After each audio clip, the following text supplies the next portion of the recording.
Must be free. Roses are red, violets are blue. I hate fucking fanboys. What about you? I hate them. I hate them. I hate them. Sorry. I hit my microphone. I'm so sorry. I hit my microphone, chat. I hit my microphone. I'm such a goofball. I'm such a goofy gobber.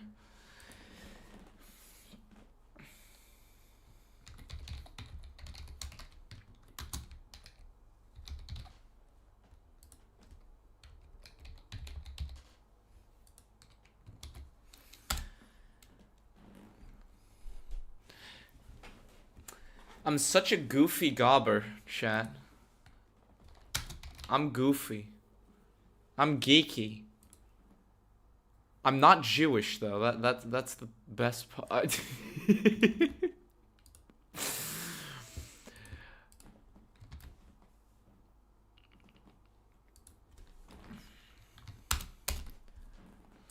We'll be there momentarily, chat.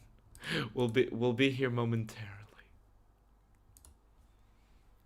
Well, I'm gonna give people a second to join in. I'll give people a moment. People need moments.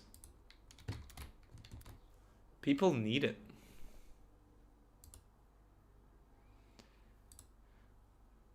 There we go. It actually embedded this time. Yippee!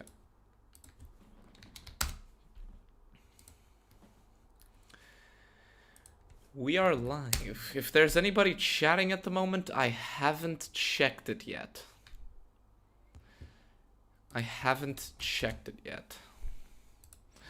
Alright. Alright, there's some people in the chat already. Hello everyone, how are you guys doing? Before you ask, my day was shit. Minus one exception.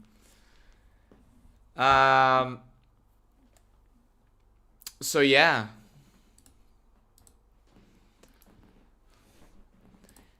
We're not here to talk about that though. Oh boy, howdy. We are not here to talk about that. No. We are gonna watch a video. We're gonna watch a video. Chat. I came up with a name, chat. For these things that we do in the live stream. I came up with a name. That means I can replace every other furry on the planet. I'm kidding, of course.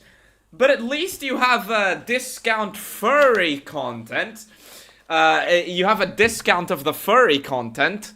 Somebody's gonna clip that out of fucking context, Jesus Christ. But at least you have an alternative to furry content. That's one of the furry contents. That I'm talking about, Egg. One day Stag will return. And when it does, this series will die. It'll probably die much sooner because of the situation that I explained last stream, but I'm not going into that. Today, chat, we're getting feisty.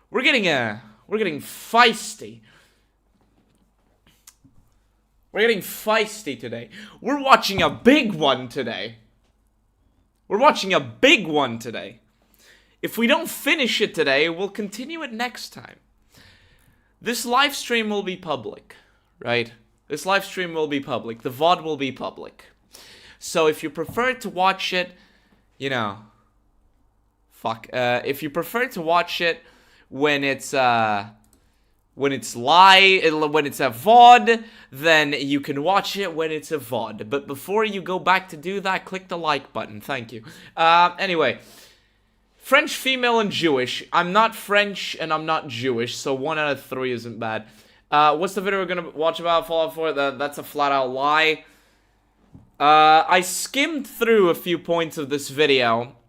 And I was just like, yeah.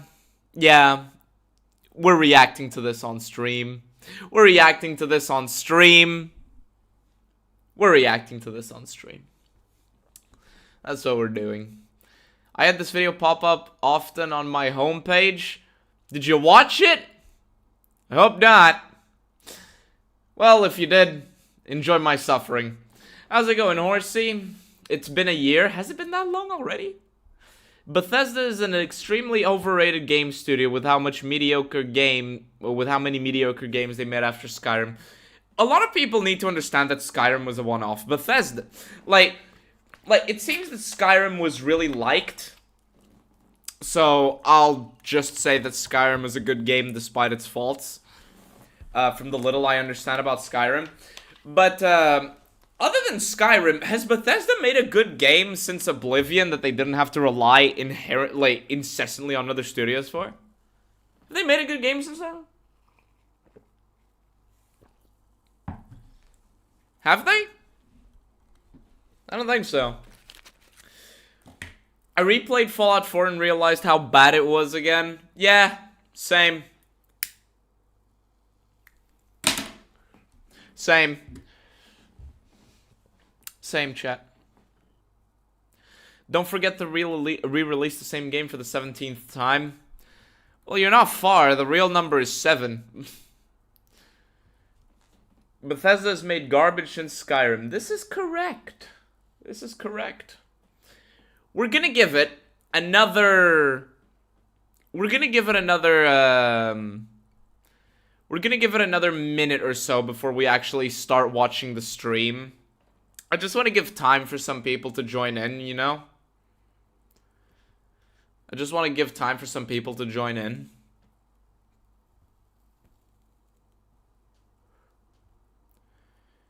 Because, oh boy, Bethesda's made trash since Daggerfall. Wasn't Oblivion really enjoyed? Wasn't Morrowind a really good game?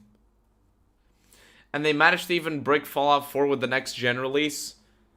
Right, the next gen update that broke fucking mods and Bethesda had to come in and help. Those are awesome. Don't you love it when that happens? Don't you just love it when that happens? I love it when that happens. The Forgotten City, which started as a mod for Skyrim. Alright, so before we watch the... Thoughts on Outer Worlds? I haven't played it. But you did say... while we wait... We'll start watching in a moment. Narrative-driven time loop. I've seen this game. I had it on my wish list on another account. Is this game any good? Is this game any good, chat? Enderal?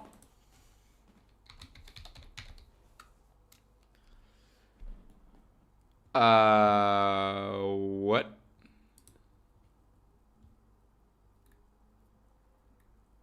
What? Community-made mod is a total conversion mod for Skyrim set in its own world with its own lore and story. This is made in Skyrim? What the fuck?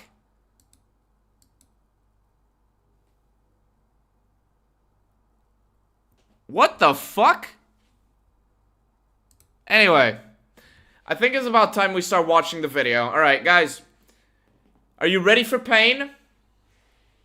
Hi, Emily. What does EVA mean? It's in the description. Yes. Every frame a headache.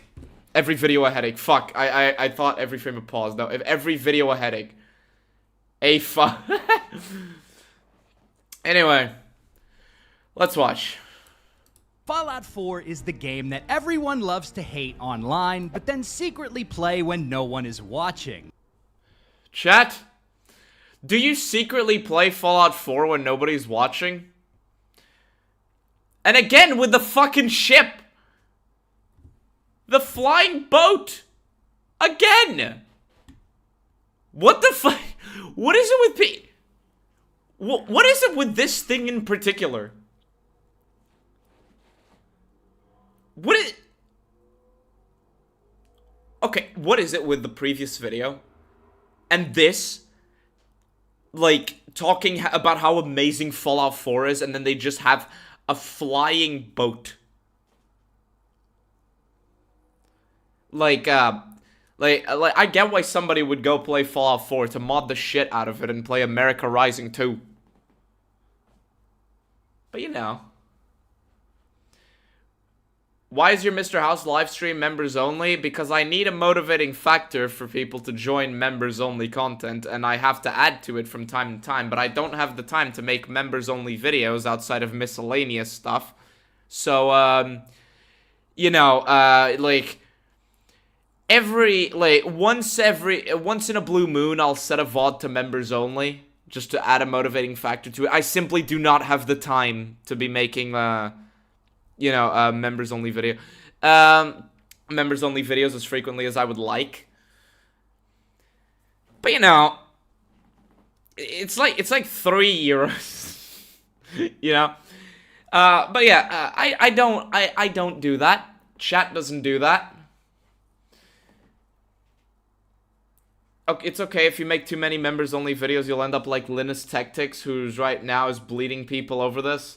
Yeah, I'm not making too many. I'll do it like once in a blue moon, and it won't be like mainline content. But yeah, I think he's just making shit up. I think he's just making shit up, because if you dislike Fallout 4, the only reason you're going to go to play it is to mod the shit out of it, and then at the like total conversion mods, playing like America Rising, and at that point, are you really playing Fallout 4? Are you really though? I don't think you are, you know? Make money? I fucking wish.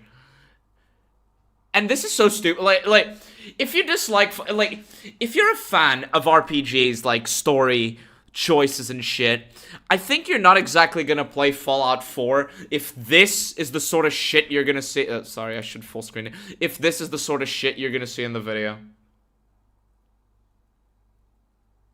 Another video to give you brain damage? Yes. But I'm tired of pretending that... Chat, if I say anything, I might be taken down from YouTube, so you say it for me. If I say anything, I get taken down, so, if I say anything, I'm gonna get in big trouble.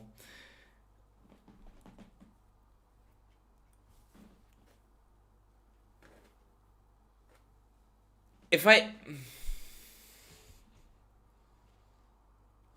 don't want to make fun of people, like, for their looks.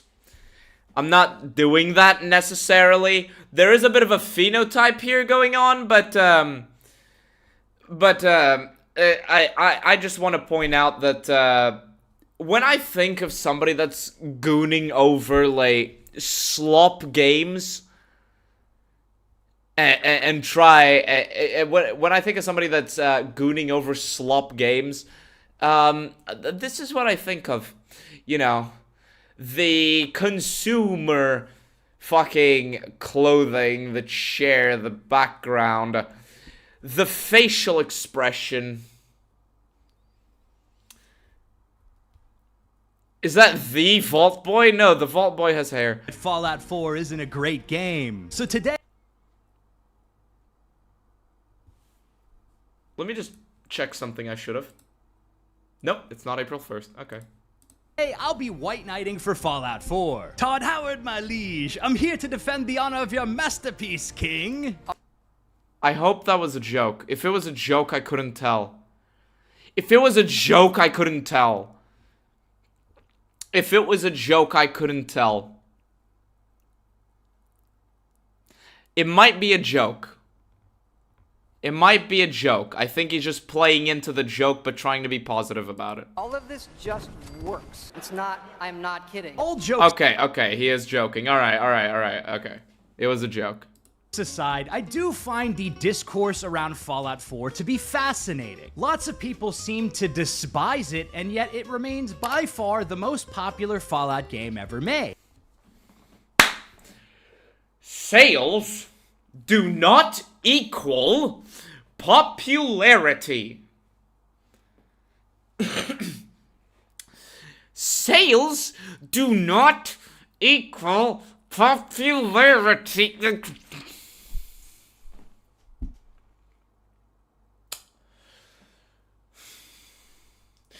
You have Bethesda, right? Which back in these days was a company that was still known for making big hit games, right? A lot of people really liked Oblivion. They really liked Morrowind. They really liked Fallout 3 for some fucking reason, but then again, they were introduced to the Fallout franchise in a sloppy fashion, but, you know, they can at least appreciate the setting. You know, the average consumer may look at Fallout 3 and, you know, maybe appreciate some of it, I guess, and at least be, like, somewhat entertained. So it was like, and then you have Fallout New Vegas, which, despite selling a little less than Fallout 3, was fucking huge. It has one of the most dedicated fan bases I've ever seen. And then you had Skyrim, which, whatever we think of Skyrim, sold like fucking hotcakes, became one of the big, like, sold like fucking hotcakes, and people kept buying remastered versions of it and spending thousands upon thousands of hours in it. People kept buying the remakes and remasters and whatever the fuck and the ports and whatnot. People kept modding it. People fell in love with Skyrim for one reason or another, despite its faults.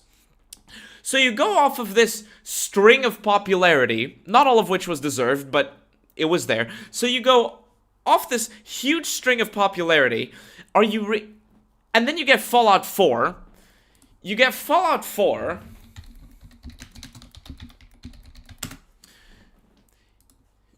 You get, this is on PS4. I don't care about PS4. Like, you get Fallout 4, right? A game that, god damn it, I hate Metacritics. You get Fallout 4, a game that does this. But it sold a lot. So it was hyped through the fucking roof. It sold a lot. People are mixed on it. Average. But it sold a lot, guys. So, sales equals quality. Right, chat? Sales equals quality. Anyway, how did Starfield sell? Like, fuck you. Like, fuck. Jesus. Sales does not equal quality. Fuck, like, we just started. And I'm already getting annoyed. Okie dokie. Following the No.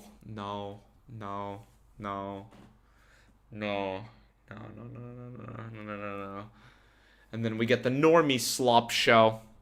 release of the Amazon Fallout TV show in 2024, the franchise got a huge influx of new and returning players. Yes, because people see something they find amusing for whatever the fucking reason. You know, they turn their brains off and somehow, like the average person is retarded, I'm sorry. I'm exaggerating a little bit, but the average person is kind of stupid. So they see this thing and they're like, wow, this is based on your video game? I'm gonna buy it. Why do you think The Last of Us, was such a big deal? Like, The Witcher. How the fuck did The Witcher have more than 2 seasons? How the fuck did The Witcher have more than 2 seasons? So, people see that, and they're like, oh, there's a video game about this? I want more content. I want to consume. But some games in the series blew up more than others, with Fallout 4 and 76 being the biggest beneficiaries. More than others, with Fallout 4 and 76. Fallout 4 and 76 being the biggest beneficiaries. Really? Really? I want to show you something, chat. I want to show you something, chat. Let me show you something, chat. Let me. Fuck, this UI is terrible. Let's go to Steam charts.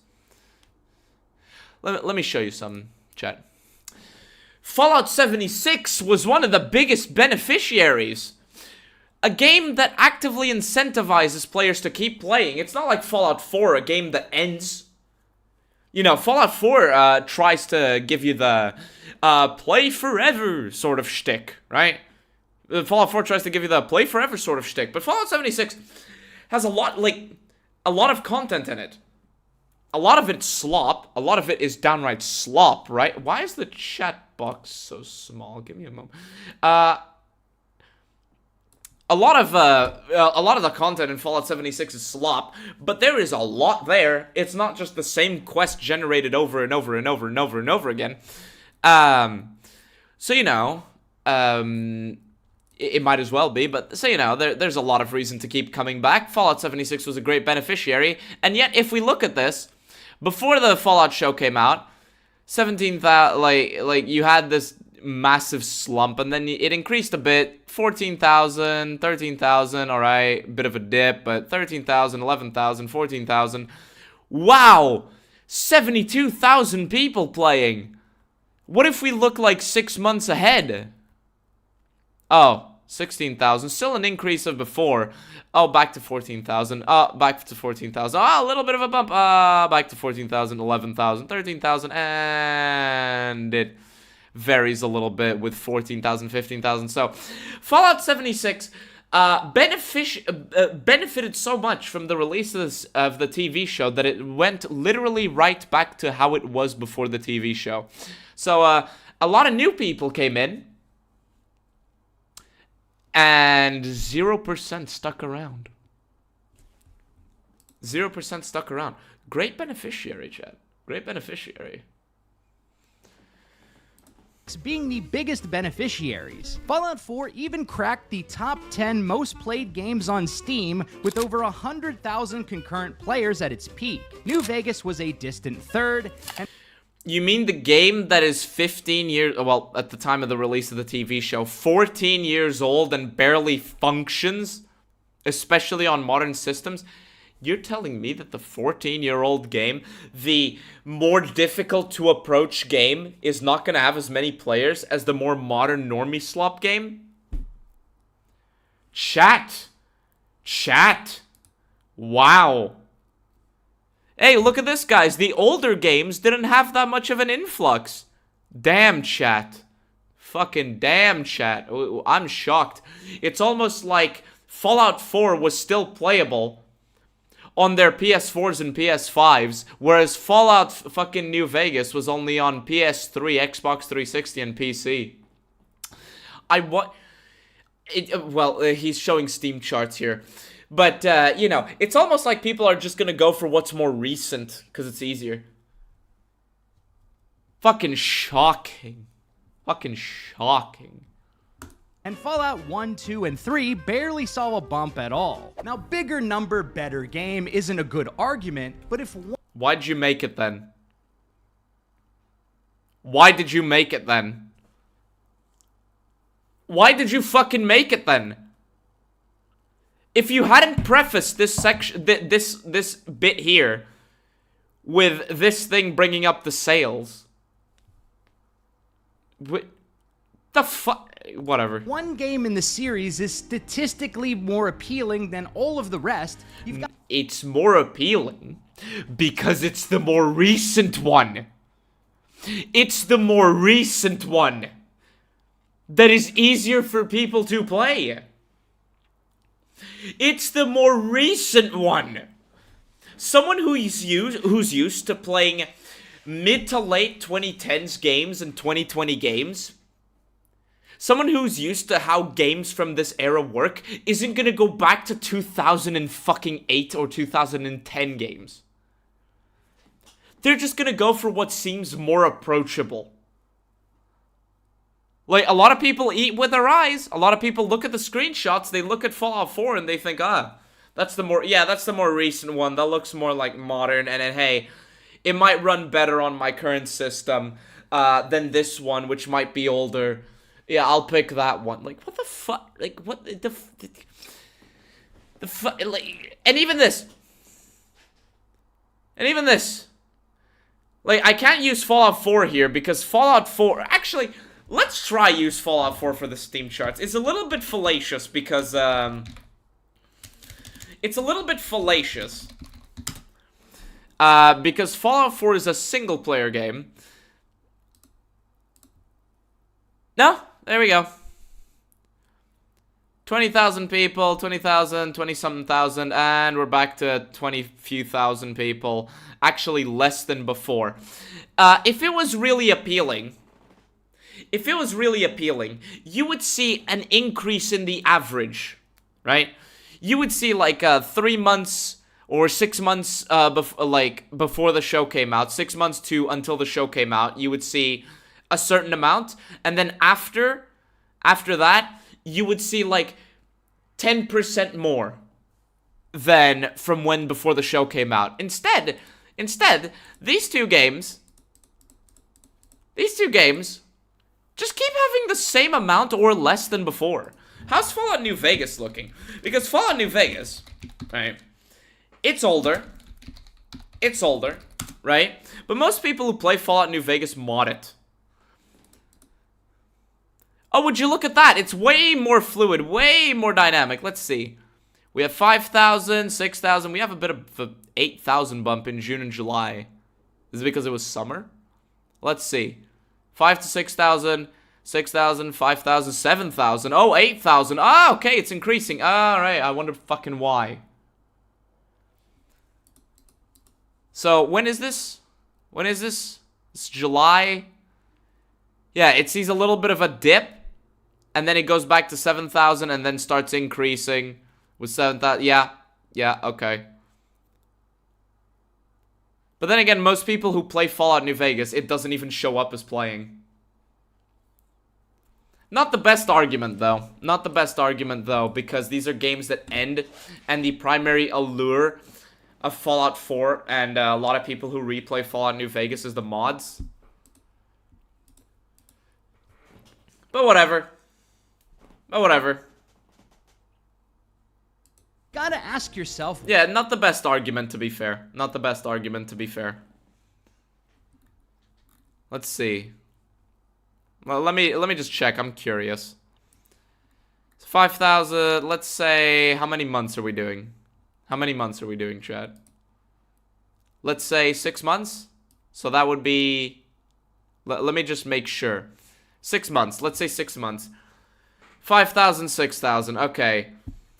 So 2 months after the show comes out, you have 19,000, 8,000, 6,000, 4, 5, 6, 7. You have a dip, but then it starts to grow around March and April. And I believe it was in August that the trailer for the Fallout show came out. I would have to do a bit more maths here, but I think... Alright, okay. Okay, whatever. Not the best argument, to be fair. Why that is. And that's what this video will seek to answer. If Fallout 4 is such a bad game... But then again, you have to remember that when you play Fallout New Vegas with a lot of mod loaders, it won't even, like, show us you playing. Is this the... chat, actually, I have a doubt here. Help me out here, chat. The average mod loader for Fallout 4, does it count as you playing it on Steam? Does it get added to your Steam hours? Like, I don't mod Fallout 4. So you guys have to tell me. Because I know that when I do... Because Fallout Mod Manager, which is the one I use, it sometimes doesn't even show me as playing Fallout New Vegas. Sometimes it does, other times it doesn't. It does count your hours, it does count your hours. It does since you have to be logged on to Steam. Alright. And for me, it doesn't always. So it's fair to assume that some people will simply not be counted. Alright. But then again, we are speculating. What the f... What is her face? The one wreck on the TV show that pissed me off the most is that the ghouls now need a medicine so that they don't go feral. I know, right? Who the fuck thought that was a good idea? Anyway. Then why has it managed to remain so relevant even 10 years after release? Because it's the most recent single-player one.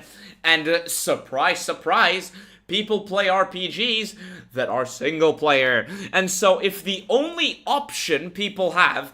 The most modern option people have if the most modern option people have is Fallout 4, well, guess what? The one that's going to be played the most is Fallout 4. It's Fallout fucking 4. And Fallout 4 managed to bring in mods to, like, the normie. Fallout 4 brought in mods to the normie, right? Fallout 4 brought in modding and extra content to the to the normie. You know, the Creation Club. Because it's the most recent one. So people are just going to default to that one. You know, as much as I dislike Fallout 4, at least it's more relevant. Not relevant. It's a better modding platform than New Vegas is. Because you can do a lot more with it. Because you have to spend a lot of time. You have to spend a lot of time just fixing bugs related to New Vegas. Whereas with Fallout 4, it's more of a case of just adding things, right? You get what I mean? What is it about this game that has players sinking hundreds or even thousands of hours into the experience? 2017. I'm assuming it's the same year. 2021. I'm a senior citizen with severe immune disease. It's almost like it's more approachable for the average fucking person. And hey, a senior citizen with immune disease. Gee, Fallout 4 must be really good. Wait. You have 2 reviews from old people. You have 2 reviews from senior citizens. Yeah, guys, the senior citizens have a lot going on with their life. Like, you know, like, also, I think I exceed the hours of everyone except this guy here in Fallout New Vegas. If I count through all of my accounts and I try to count the times that it didn't log my hours. Jeez. That's a bit of an exaggeration, Johnny. But I see what you mean. Well, let's find out together. So without further ado, let's buckle up, grab some iced coffee, and dive into this retrospective of Fallout 4. Something about Fallout 4 just activates nostalgia for me. And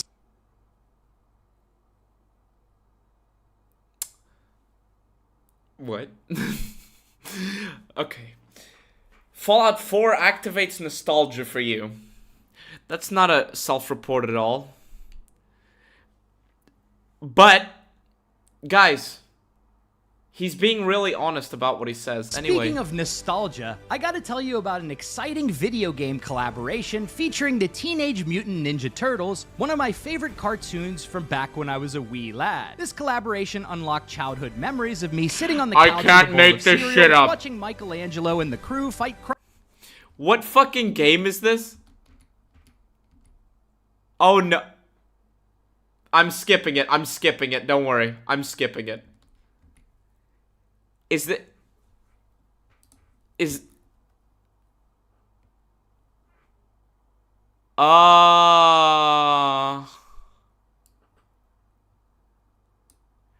Don't worry, guys.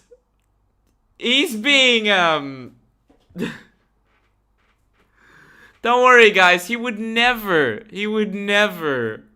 make content just for the paycheck. How does anybody play this game?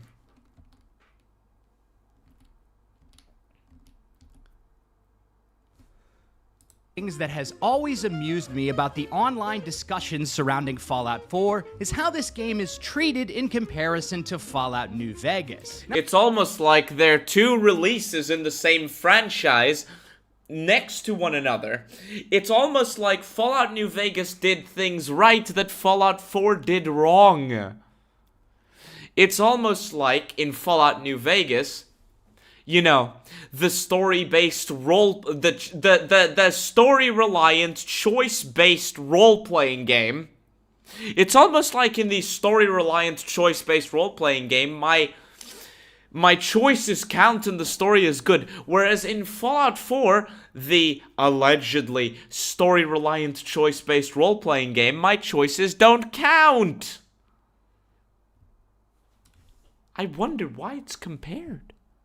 Now, personally, I'm a huge fan of Fallout New Vegas. It's my favorite Fallout game in the series. Don't worry, guys. He's immune from criticism. He's immune from criticism. He said New Vegas is the best game in the series. He's immune. I agree that it is a better overall game and better overall RPG than Fallout 4. But then why?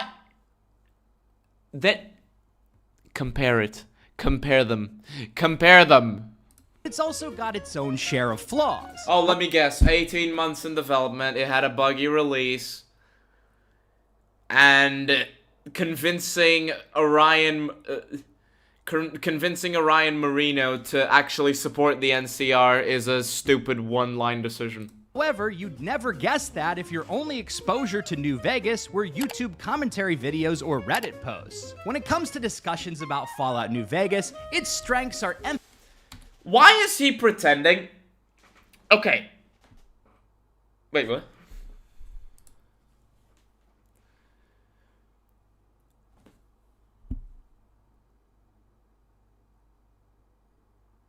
Okay. For one, you're picking up very small videos, right? You're picking up very small videos, and you're pretending that people don't go into detail about the things that are bad about New Vegas. You're pretending that people don't go into detail. No, Sir Gando. Wait. But I have a question, right? I have a question. Why are you citing yourself in the screenshot?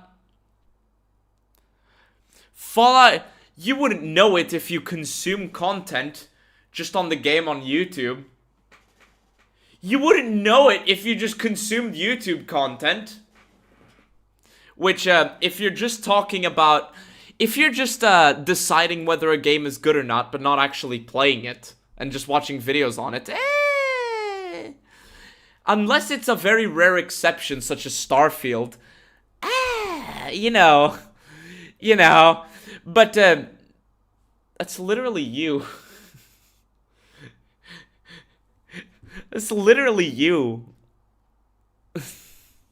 Anyway. or Reddit posts. Or Reddit posts. I know, guys, Reddit posts. You mean,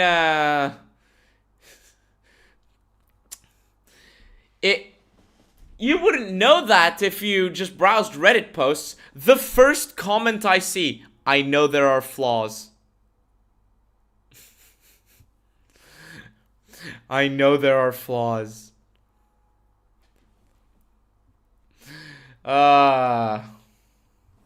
Jesus. When it comes to discussions about Fallout New Vegas, its strengths are emphasized and endlessly praised, like it's the Jesus Christ of RPGs. But it's not the Jesus Christ of RPGs, but it may be one of the apostles. It may be one of the apostles. I think we can agree on that. And that is for one very important reason. Player freedom. Player freedom that actually works.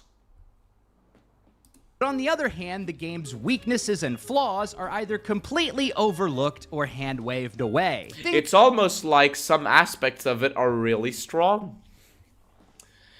Also, hand-waved away. Some of them you can hand-wave away. Some of them you can. Like how the game looks. The game doesn't look that great. Graphically speaking, for example. It looks better than Fallout 3, but it doesn't look all that great. Yeah? You can hand-wave that away. Other things you can't hand-wave away, like how broken it is. Now, it is justified that it is fucking as broken as it is. Like, there's a reason for it. A good reason for it. I don't think it should have released this as broken as it did. But, you know. Things like insane technical instability, Chat, according to him, the instability of Fallout New Vegas is hand-waved away.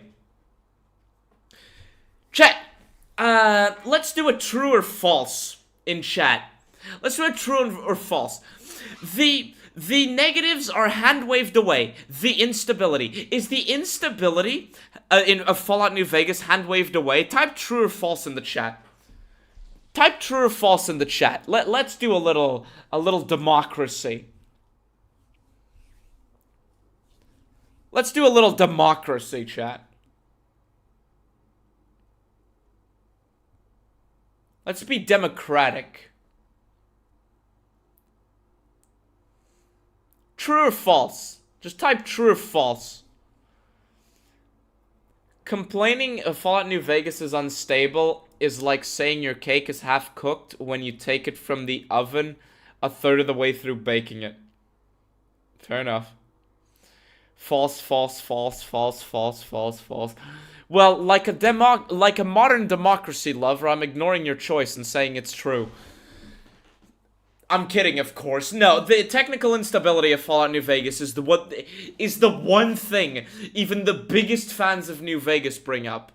My Fallout New Vegas, as hyper modded as it is I am probably like me, chat, like I am probably in the top 5% of players when it comes to making Fallout New Vegas stable. I'm probably in the top, I'll say 10%. 10%. And I only say 10% because some of the mods that I put in are legitimate overkill. And even I get technical problems. You know? That is something that like, the problems, I think even the biggest Fallout New Vegas fanboy will mention the problems, right? And you know, a lot of people who criticize New Vegas as Budget Brick says, a lot of people make it out to be like Fallout New Vegas is literally unplayable sometimes. A lot of people want you to believe that without like 10 mods, you literally cannot launch New Vegas. And that is an exaggeration that happens because you see, a lot of people, you know, they want to be safe. They want to be little safe boys with safe content. So they have to come up with, you see, guys, I'm a critical thinker, the instability. So what they do is they create this idea that turns into a game of telephone that Fallout New Vegas is just unplayable. I hope you realize that if you pick up a purely vanilla copy of Fallout New Vegas, you're going to be able to play it for like an hour and a half just fine. When I first played Fallout New Vegas, it was on an underpowered, fucked up laptop. And I could play for an hour, 2 hours, sometimes 3 hours without it crashing. It's like, bruh. Lackluster combat, and a visual style so similar to piss that Bear Grylls tried to drink it. A visual style so... Is he talking about the filter? The visual style is fine. I don't get why people complain about the visuals of Fallout New Vegas so much. I guess it's because they're so used to hyper-realistic shit. Like, Fallout New Vegas looks fine. It looks dated as fuck, but it looks fine. Like, I like how vanilla New Vegas looks. It's not eye candy, but it's immersive. It's a good style. I don't get it. I don't get it. Bear Grylls tried to drink it. These things are not often mentioned when discussing New Vegas. Chat, true or false in the chat, please. Let me turn on subtitles and play that again. True or false, Grylls please. tried to drink it. These things are not often mentioned when discussing New Vegas. True or false? True or false? Is the technical instability and the filter not mentioned often when discussing New Vegas? Type true or false in the chat.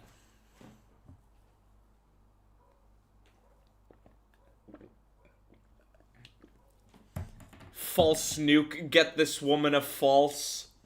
False, false, false.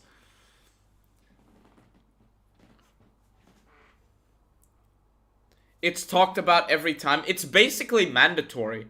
One of the things you have to do like, if you're trying to protect yourself from fanboys on both sides, if you're trying to protect yourself from fanboys on both sides, one of the things, or two of the things that you have to mention is the technical instability. And even still, even the fanboys of whatever, fanboys or haters, whatever, they will always mention the instability. The filter is a bit of a coin toss, but it's mentioned very frequently. Fallout 4 will literally crash on newer NVIDIA cards without a mod lamau. Do tell. The art style of New Vegas captures what Fallout it's about. It's dark and colorless. It's not as colorless, but I get what you mean.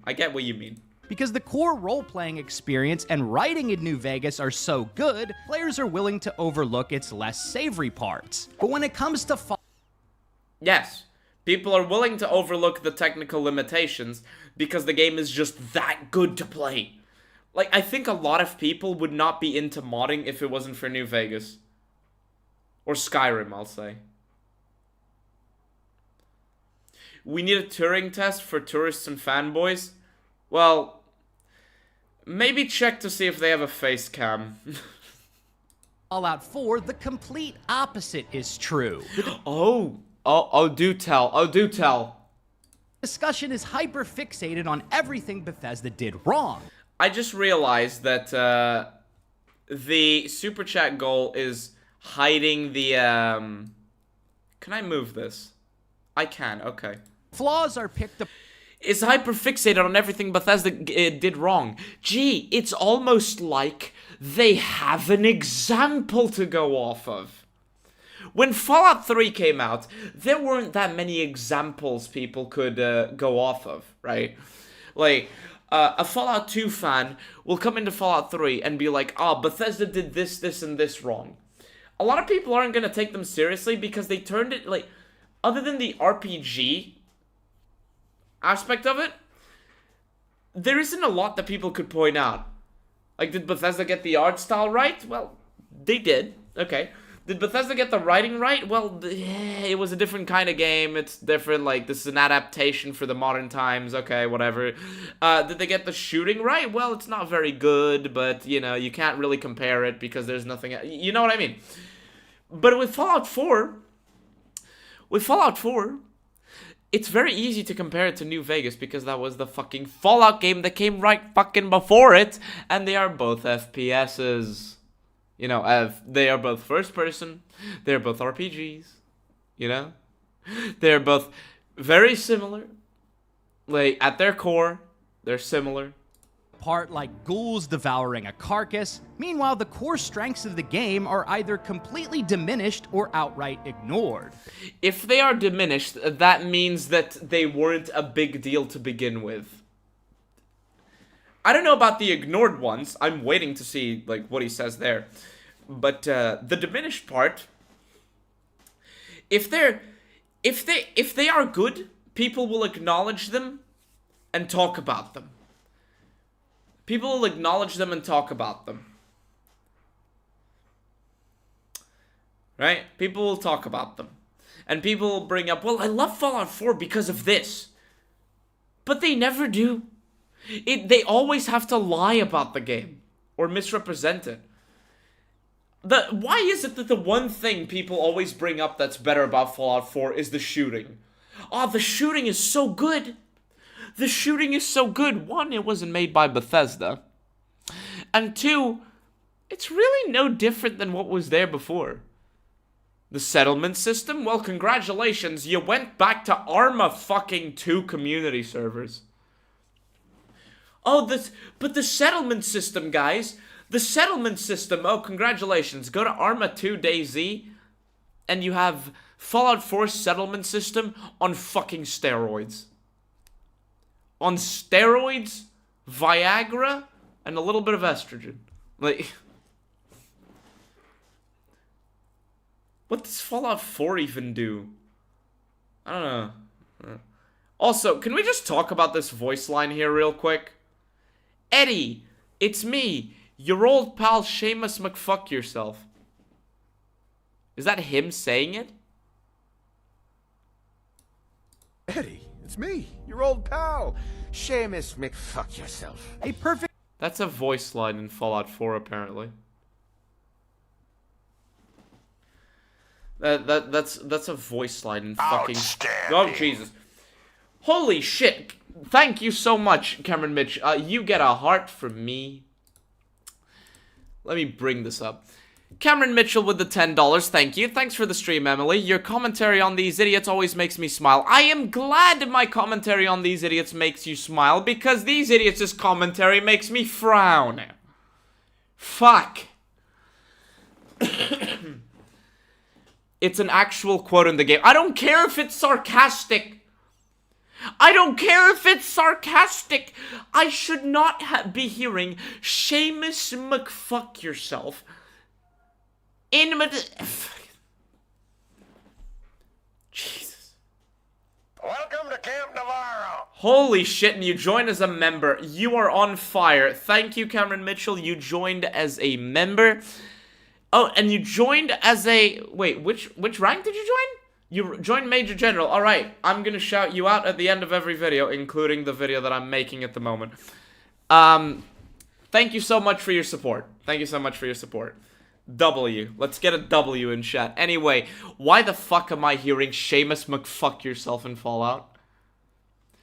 You know, the same franchise that gave us War Never Changes, or The Roads We Walk, or the allegory for roads, like the use of roads being used to explain the different perspectives of different tribes across the wasteland 200 years later. That's a Lonesome Road reference, in case you can't tell. The franchise that gave us that, the franchise that gave us Dead Money, that gave us Ulysses, that gave us War Never Changes, the franchise that gave us Joshua Graham, a character that made people religious.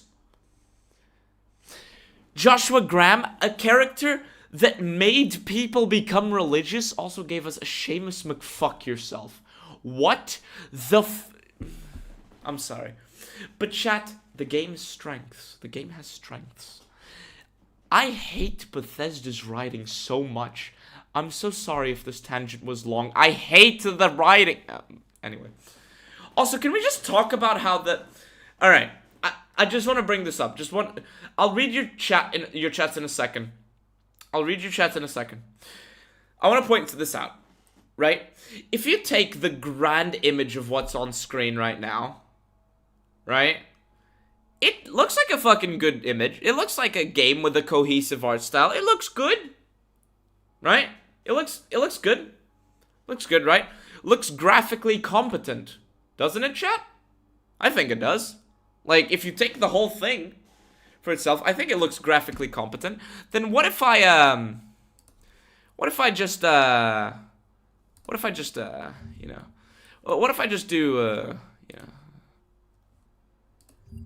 this? Oh, that doesn't look too good. What if I just, oh, that doesn't even look like it's in the same world, right? And then we get the fucking, like, we get the Fallout 4 has a plastic look to it, though, yes. But, like, if you accept the look to it, what I'm trying to say is that Bethesda's really good at making overall vistas, but the second you look at any detail in particular, the games look like shit. That's what I'm trying to get at. I'm sorry. That's just one thing that bothers me about modern Bethesda game visuals. Anyway. A perfect example of this is Adam Something's critique of Fallout 4.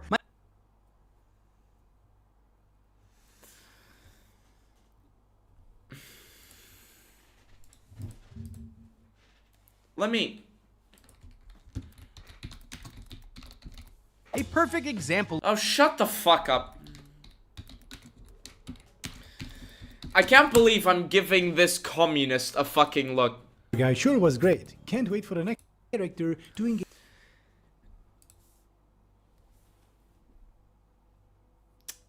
I just need you guys to understand who this guy is. Do you guys know this guy? He's the worst bread tuber, yes. Adam something.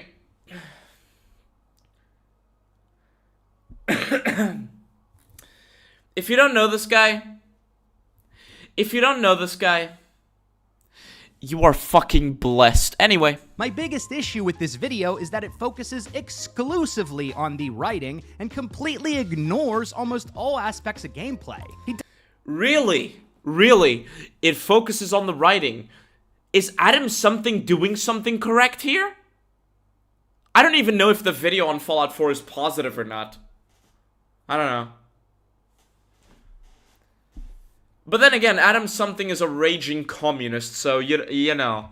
He's a European federalist and a fucking communist, so you know. So you know, that should already tell you enough. So he probably loves writing. I don't fucking know. Like, I can't judge it. Let's give Adam something the benefit of the doubt. Does bring up some valid criticism about the plot holes and missed opportunities in the story, but he completely glosses over or ignores other important aspects of gameplay, which coincidentally are the things the game does well. The things that Bethesda didn't do are the things the game does well? No, wait, he's probably referring to more than just the shooting.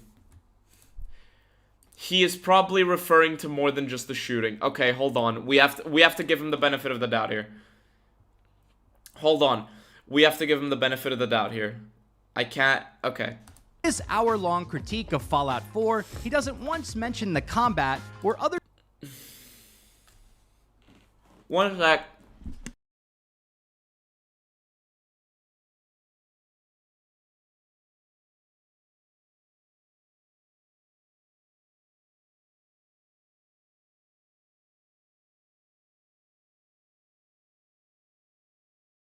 Okay, let me, okay, for one, right, Fallout 4, Fallout is a franchise with the primary strength of the Fallout franchise is its writing, right? The gameplay of the old games, while it's appealing to some people, is gonna be a fucking slog for many, right? The combat in the old games is not good. It's objectively not good.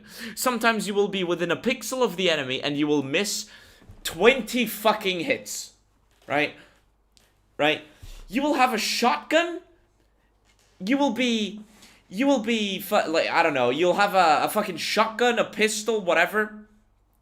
You will be 30 centimeters from an enemy. 30 centimeters from an enemy, and you will miss literally every shot. But the enemy will hit literally everything on you. It's not a good combat system. So, it is if Adam something focused on the writing, then he did something right. I cannot believe I just praised the communist. Alright. Right. But, so, it is natural that people are going to default to the writing first because that is the most important part of Fallout. The most important part of Fallout is not how good the guns shoot. Naturally, some weapons have to, some things have to be satisfying to use, or else you may as well just have a visual novel. But, you know what I mean, right? You know what I mean. The exploration has to be good. And your choices have to be meaningful, right? So it is natural that the writing is the focal point. But the thing I want to do a little bit of a bingo with you guys. You guys want to play a game? You guys want to play a game? How much do you want to bet that by combat he literally just means shooting? What's his name? Big Dan Gaming. Big Dan Gaming. How much do you want to bet that when he mentions combat, he is literally just referring to shooting? Because combat has a lot more to it than just shooting. For example, I played Destiny 2. I hate Destiny 2. I didn't play the PvP. But I hate Destiny 2. But Destiny 2, the weapons in Destiny 2 felt very good. The problem is that every enemy was a fucking bullet sponge. I played it when it came out. How much do you want to bet that when he mentions combat, he is not going to mention the fact that the way that the combat of the game is structured, punishes you for leveling up? Do you think he's going to mention that? Because in Fallout 4, one very curious thing happens, right? If you're leveling up, but not putting points into, you know, your shooting, your skills related to combat, if you're putting points into charisma, for example, if you're putting points into charisma or endurance, you are getting weaker. Because Fallout 4 levels up enemies as you level up. And Fallout 4 then starts creating enemies like legendary bloat flies or legendary super mutants or some other stupid thing, just so it keeps up with your level. And what this effectively does is that if you are not adequately putting points into your shooting, you are going to start the game off taking, let's say, 3 to 4 bullets to kill an enemy, and later on in the game, that exact same enemy, you're still going to take 3 or 4 bullets to kill. Or at least the leveled up version of that enemy, which is what will start spawning anyway. Or sometimes, you'll start off the game, killing an enemy in 3 shots, and then you go back to that location where that enemy originally was, when you're level, I don't know, 20, and you're going to take 4 to 5 shots to kill the enemy. Is he going to mention this? How much do you want to bet? How much do you want to bet? Sherman Main says he bets €3.50 or $3.50. You mean it discourages you of playing the game? Yes. It discourages you of playing a game in any way that isn't just shooting. Other standout things like the Far Harbor DLC. It's always Far Harbor. It's always Far Harbor. Is Far Harbor even that good, Chad? Guys, the combat in the Far Harbor DLC. Why is it that none of them ever bring up the story of the base game? Why is it that none of them ever bring up the actual quest lines of the base game? Why not? Exploration, combat, and enjoyable quests are the core strengths of Fallout 4.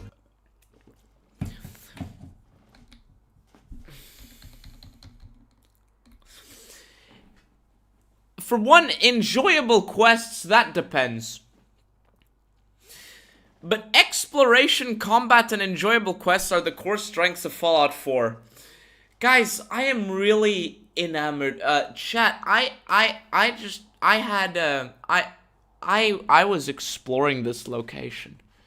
I found a copy-pasted abandoned building. Nobody has been here in 200 years. Nobody has been in that building for 200 years. Anyway, here's food that I can eat.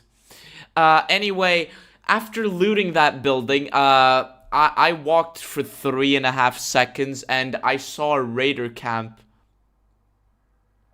You know. Fucking. I want to hear the combat thing. Fallout 4. Writing and dialogue are its Achilles heel. I just want to make sure that I don't... Writing and dialogue are its... Okay, I wanted to make sure, right? Writing and dialogue are its Achilles... The writing is the Achilles heel. The franchise... The genre of game that is dependent on the writing... Chat, the genre of game dependent on the writing... The genre of game that is dependent on the writing has a game in which the writing is the weakest aspect of it. I wonder why people don't like Fallout 4. I'm playing games for their writing, huh? Fallout 4's writing isn't very good. Fallout 4 is worse than you think. Oh, you're such a hater. New Vegas is a superior game in terms of writing and role-playing, and yet I can't deny that... And it's also a superior game in terms of exploration because everything that you explore feels meaningful. Well, not everything, but like some things were obviously added in there for fluff, like a few nonsensical camps, right? We have to be fair here. But the exploration's also better. And you know what? I would argue that the combat in New Vegas is better because I don't feel like I'm being punished for having put points into speech for the last 3 levels, you know? I simply have more fun playing Fallout 4. And my... It's just that the shooting mechanics in Vegas aren't as solid in in New Vegas. But you know, you can mod in better shooting mechanics for New Vegas. You can't mod in a better base game for Fallout 4. Playtime with each of these games reflects that. Fallout 4 is far from a perfect... Or maybe your playtime reflects that. Or maybe it's because Fallout 4 is a better time waster. You know, in Fallout New Vegas, what you're doing is meaningful. It's something that draws you in and makes you pay attention. If you're looking for something where you can just turn your brain off and do, like, pass the time in, Fallout 4 can be better for that. Because, you know, you just want to go pick up a few things. You know, imagine this for Fallout 4. You want to just explore a little bit of the world, do a few quests, and then pick up things to bring back to your base. Right? You just want to bring a few things back to your base. And maybe you do a few Radiant quests. Yeah, Fallout 4 is better for that. Like, let's not kid ourselves here. If you just want to do, like, the no-brain time waster cycle, you know, the reason so many people play live service games nowadays. If you just want to turn your brain off and just, like, do menial tasks for like, a couple of hours, Fallout 4 is the better game for that. You know, you pick up the game, you see a few dynamic encounters or a bit of the dynamic weather, you do a few Radiant quests, you pick up a few things, you bring it back to base. Alright, I'll do one more Radiant quest, you know, another settlement needs my help, and that's it. That's it. The game is a job, and so it's natural that it is easier for you to waste hours in Fallout 4. That's what I'm trying to say. But if that is a strength for you, if you consider that to be a strength, then yeah, for that, Fallout 4 is better. But I play games to have fun. And if I have to turn my brain off and do just generic menial tasks over and over again, in order to have the same type of enjoyment as you do, you know, maybe it's not a question of fun, and it's a question of you just enjoying having a job. Well, at least a Radiant job. With each of these games reflects that. Fallout 4 is far from a perfect game, but it's also much better than its loudest critics give it credit for. I'm waiting for that. We're almost 6 minutes into the video, and you still haven't mentioned it. Like, you still haven't explained anything. So let's dive a bit deeper and answer the question. What is the core appeal of Fallout 4? So if the writing and role-playing in Fallout 4 are lackluster, what is it about this game that's so goddamn fun? To me, it is the core gameplay loop of exploring, looting, shooting, and questing. And there we have the answer, chat. And there we have the answer, chat. Fallout 4 is a looter shooter. I want you to explain that, though.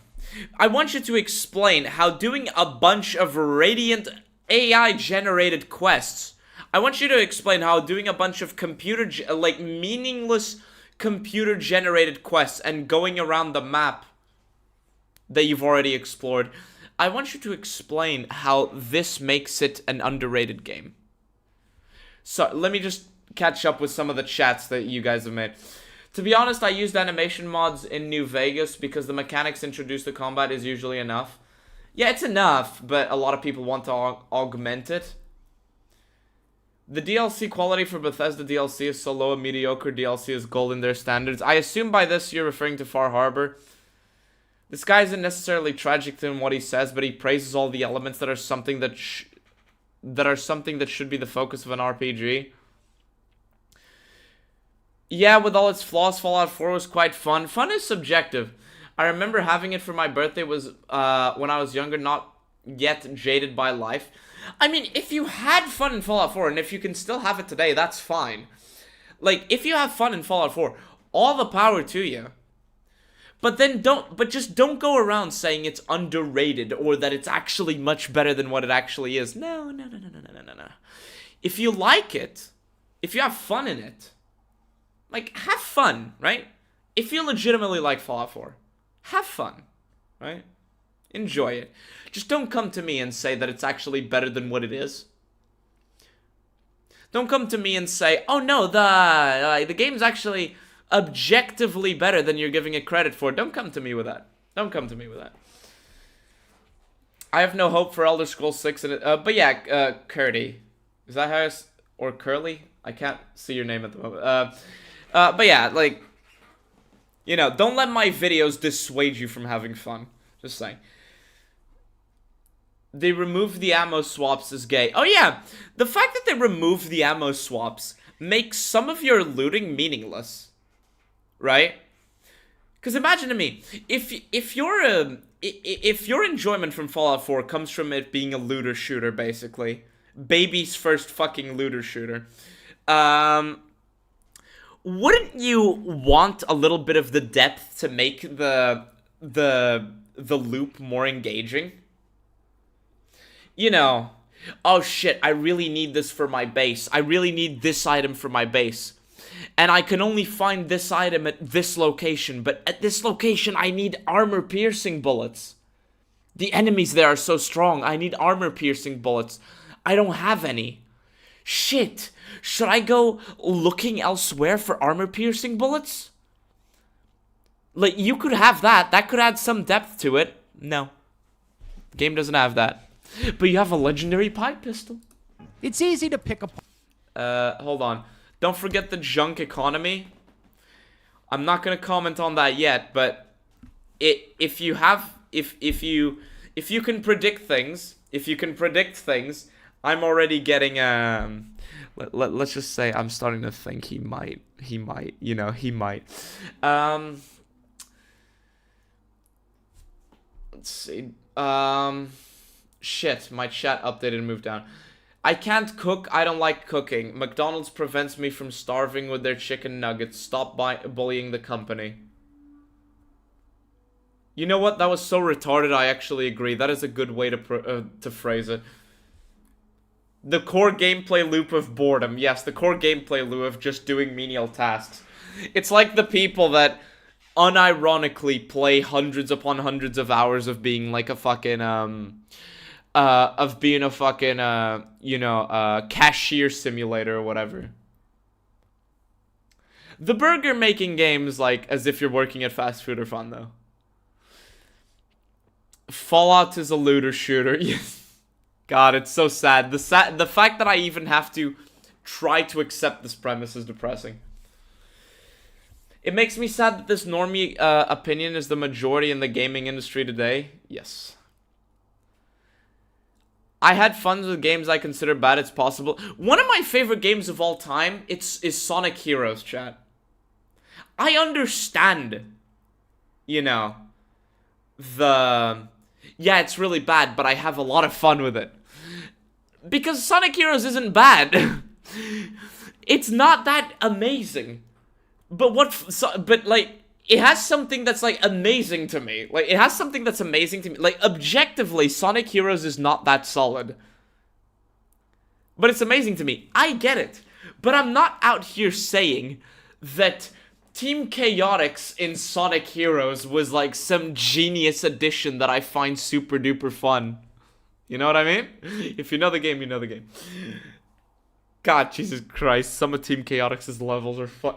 No. Shotgun with explosive rounds was the shit. Yeah.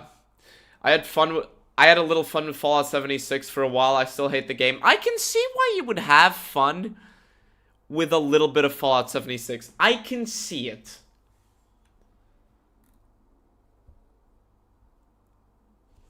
Don't you mean the weapon mod that adds bullet penetration to your ammo? I'm sorry. I'm sorry. I haven't actually, like, put time into Fallout 4 for a while. The weapon mod that adds bullet penetration to your ammo. I don't even remember this in Fallout 4. Chat, am I tweaking or is this real? I think it is.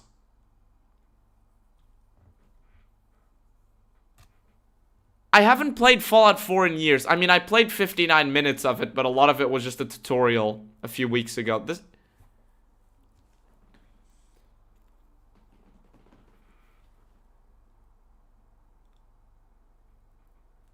Oh my god, that is fucking retarded. Yes, I love modifying my weapon so it does more... so it penetrates armor better. How many defenses of Fallout 4 can apply to 76, but they don't have 1,000 hours in 76 for some reason? Most of them. Because remember, VULPA. Let me just highlight this chat here from VULPA. Or VULPA, MANSIR. Saying it in Latin. How many of the defenses of Fallout 4 can apply to 76, but they don't have 1,000 hours in 76 for some reason? 99% of them. 99% of them. Because Fallout 76 was the core gameplay loop of Fallout 4 online. What is the strength of Fallout 4? Let's be objective here. What is the strength of Fallout 4? It is the shooting. Not the combat, the shooting. And the baby's first looter shooter, like, loop. Right? Because in Fallout 76, what do? You shoot a bunch of generic enemies over and over again.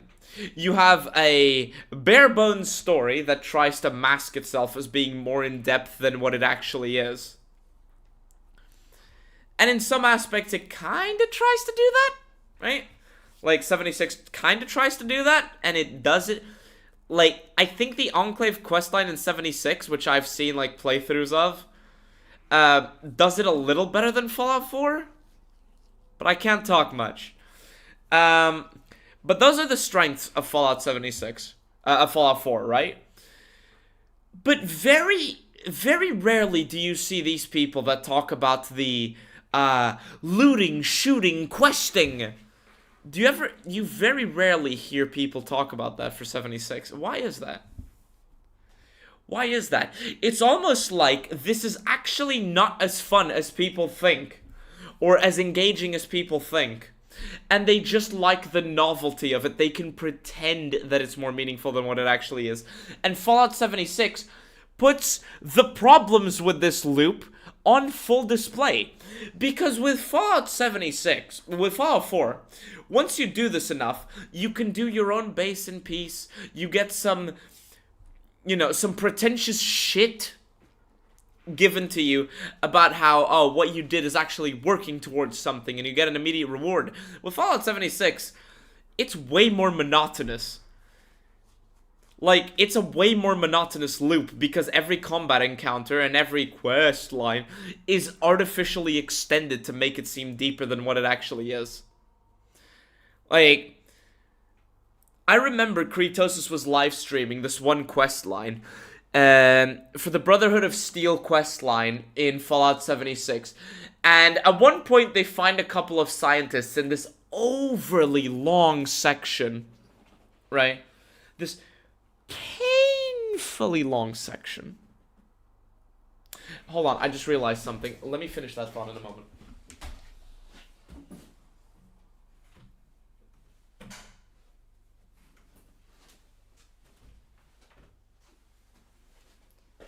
Okay, sorry. After this painfully long, painfully bland shooting gallery,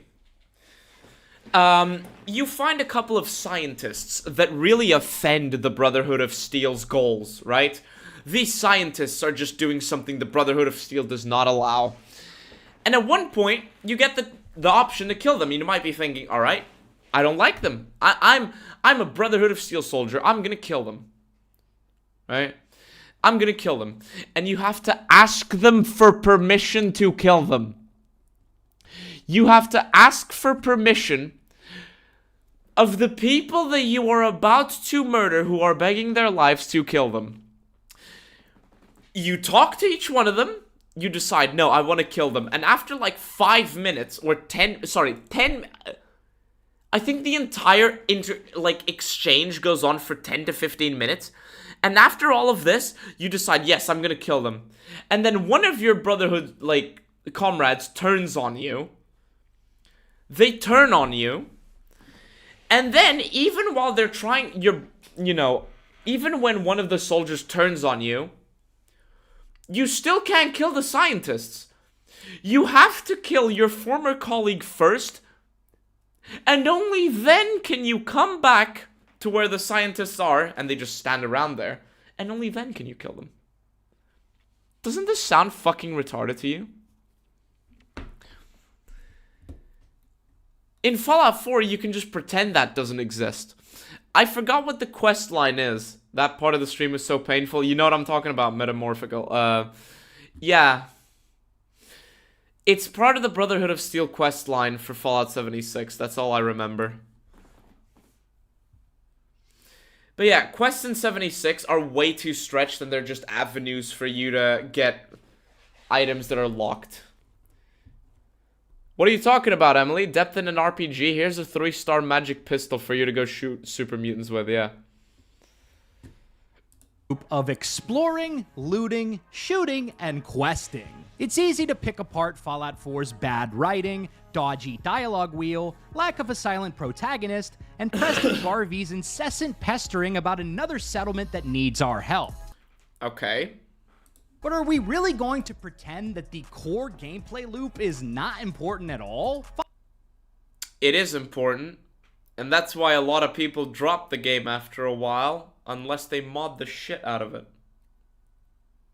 Fallout 4 has hands down the best combat in the entire series. You got id Software to make a basic shooting mechanic for you.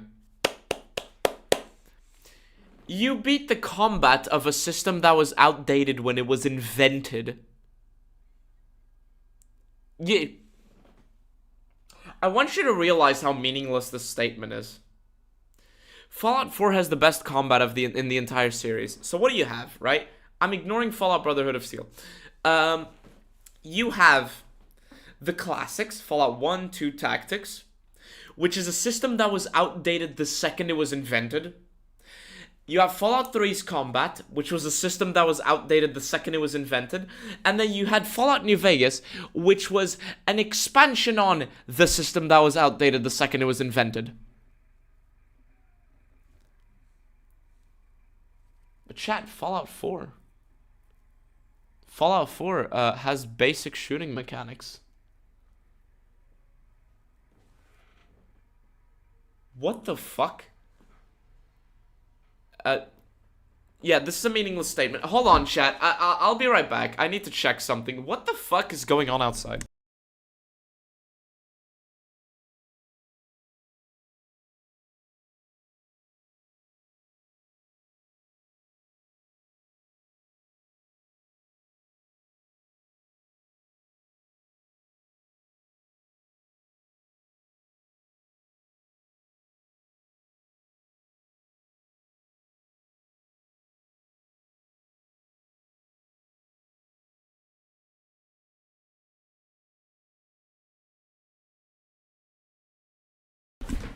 Fucking hell.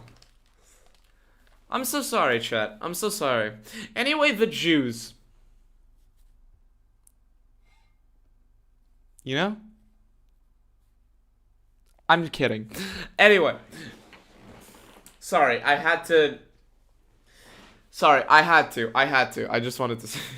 Todd Howard, right? Yes, the juice. The orange juice. Having the best combat isn't a good point. Yes, Fallout has not had up-to-date combat systems since it was invented. What's occurring? Oh, I saw some lights in the driveway and I was wondering, like, because as you guys know, the property is split into two, and I was wondering, like, did somebody arrive? Because then I started hearing some music that sounded like some, I was about to say a slur, that sounded like some diverse music, that's all I'll say, that isn't common around these parts, and I was wondering, like, is something going on? A lot of the clunkiness from Fallout 3 and New Vegas has been ironed out, weapon variety and combat animations have improved. No, it hasn't. The combat animations, yes. The weapon variety, are you sure? Are you sure? Are you sure?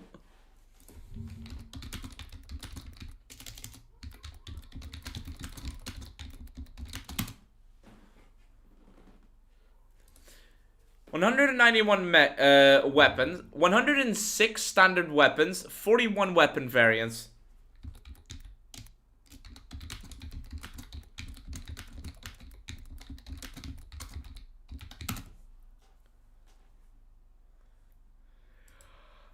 Oh.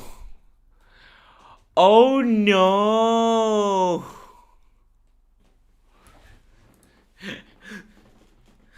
So let's be honest here. The version you're gonna get of Fallout New Vegas, 250. The base count for normal weapons is the exact same. Without DLC, 106 standard weapons. With Fallout New Vegas, without DLC, 106 standard weapons. If you add the Gunrunner's arsenal, it goes to 250. In Fallout 4, you have a rifle that was meant to be a shotgun, and 77 fucking different variants of the pipe pistol. The combat animations have improved. Well, I fucking hope they have. I fucking hope they have. You know, the combat animations improved. That's not a W. That's not a W. That's just what should be expected. But the weapon variety, no, it hasn't. No, it hasn't.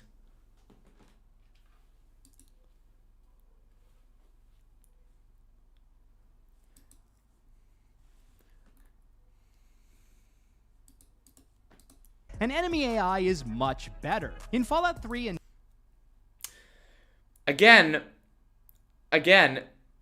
improvements to the AI. What does that matter when every enemy is a bullet sponge? Oh, the enemies might duck for cover a bit more frequently. So? Can you even notice the AI different? Like, you can't really notice it that much. I mean, I guess it's a little improvement from what I remember. But, you know, that's not saying much. New Vegas, if an enemy aggroed, in many cases they would just stand in place and trade bullets with you, with no regard for taking cover or preserving their own lives. In many aspects, this is true. But it depends on the enemy you're fighting. For example, chat, I want to pull this up, right? I want to pull this up. Let's go on YouTube. I want you to notice. I want you to check something out. I want you to check something out. I know this guy's just yapping, but I want you to check something out, right? I want you to check something out. This. Let me mute my beautiful voice. I was playing Fallout New Vegas a few days ago. You know what kept happening during the stream? Enemies were taking cover. Where was this? Some enemies would rush because they're legionnaires. Of fucking course they would. But do you see where the enemies are? I want you to notice what the NPCs do, right?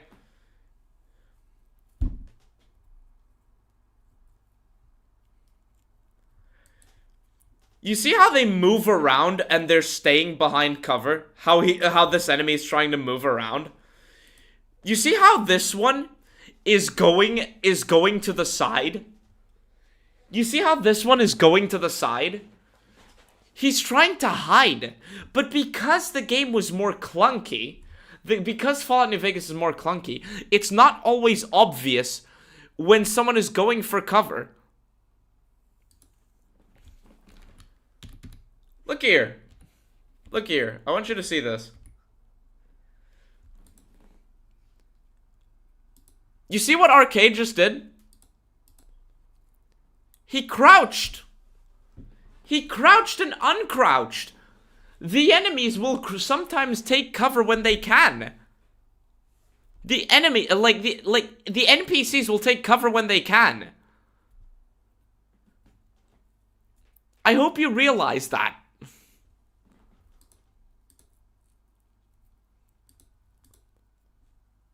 Did you see that? Look at this one. Look at this one right here. Oh, what's this? He's moving to behind cover. Nah, chat, they'll just, and he even crouched when trying to peek, and then he got one-tapped by Arcade. Or he got fucked by Arcade. And look at this. There's an enemy behind. They crouch. It's not an AI question. It's a clunkiness question. In Fallout 4, it is far more obvious when an enemy is going for cover, because there are just more animations to show it off. Now, is the AI in Fallout 4 better? I'm pretty sure it is. But then again, that should be expected, right? That should be expected. But to say that the enemies sometimes just stand in the open and trade bullets with you, well, no fucking shit. Depends on who you're fighting, and the enemies will just not do that a lot of the time. That's just making shit up. You never noticed that before? Interesting. Yeah, it's something that you won't notice because it's really clunky. Because at the end of the day, what are the enemies doing? They are in the aiming down gun animation, and they're moving to the side. You won't notice this unless you're looking for it.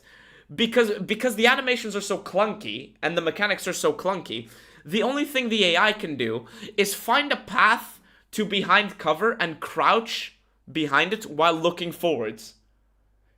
Because of this, sometimes it's just not obvious, but when you pay attention to it, you will see it happening all the fucking time.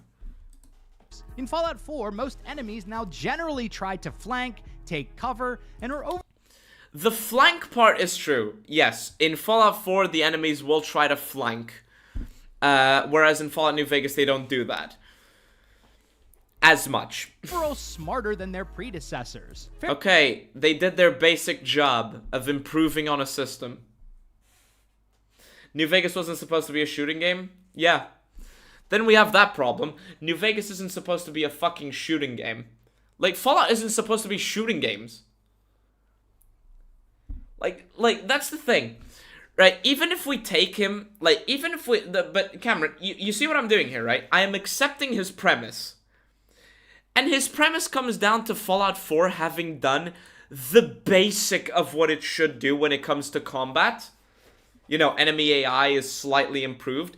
It's not as improved as a lot of people will make it out to be. It's not as improved as a lot of people will make it out to be. But it is. And he's treating it like it's like, oh, you're not giving this credit. I'm not giving it credit because a sequel is supposed to improve on the predecessor. It doesn't have to reinvent the wheel. But it's supposed to, it's just, you know, it's just supposed to be a bit better. Like, I expect the sequel to be slightly more visually appealing and have slightly better mechanics. You know? Feral ghouls will even lie down and play dead, leading to some surprising ambushes if you're not paying attention. Fallout 4... I don't know if they will do this. Will they do this? Chat, you have to... I haven't paid attention to that. Will feral ghouls do this? Or is it just because they get staggered and then they take a while to get back up? Is this true? Because I don't know if this is true. How does that make us... How does this help us make it a better RPG? RPG? I know, right? They spawn playing dead? Ghouls will lay an ambush in Fallout 4. Okay. Alright, that is an improvement. That is an improvement. Like... Okay, so it's a combination of both. It's they will lay an ambush in 4 and they can also be staggered. Outstanding. Somebody donated. What was that? Let me see. Pain is Cupcake 4 super chatted. Thank you. Super chatted $2. Thank you. Will Ferrell Ghouls. Will Ferrell Ghoul. Will Fer. Is that how I say it? Is that how I've been saying it? Or is that a joke I'm not getting? Is that how I say it, or is that a joke I'm not getting? Should I say feral ghouls? Whatever. Feral ghouls in Fallout 4 are pretty good. I mean, if they actually looked like it. Brain aneurysm? Yeah, I just had a brain aneurysm. Genuine question, Emily. Why do you think Doom from 1993 feels like it's actual competition to gameplay / gunplay of Fallout 4? I mean, off the top of my head, I'm not sure. Brain.exe is in need of a reboot.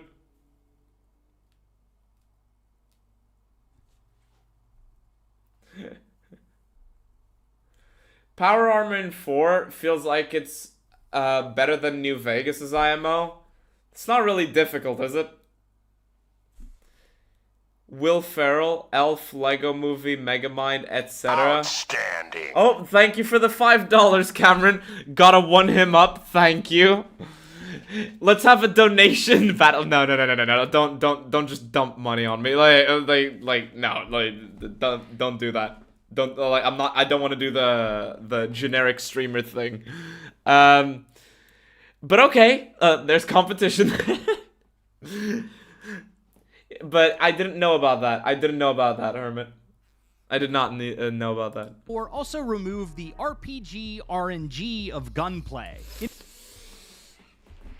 What the fuck did I just hear?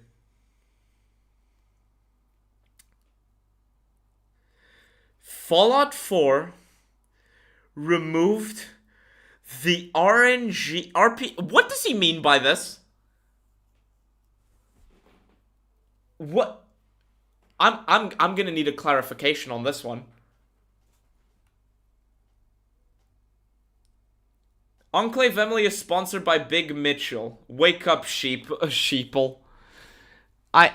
Yes, guys. I'm sponsored by them. I'm being sponsored by them. Anyway, eat the bugs. I'm kidding. Is he referring to the spread of guns? I don't know. In previous games, your weapon skill had a direct impact on your accuracy. Your weapon skill had a direct impact on your accuracy. Wait, how is he gonna spin this into a positive for Fallout 4?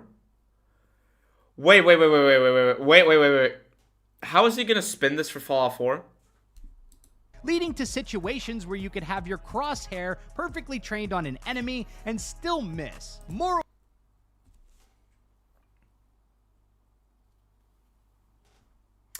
Were you aiming down sights?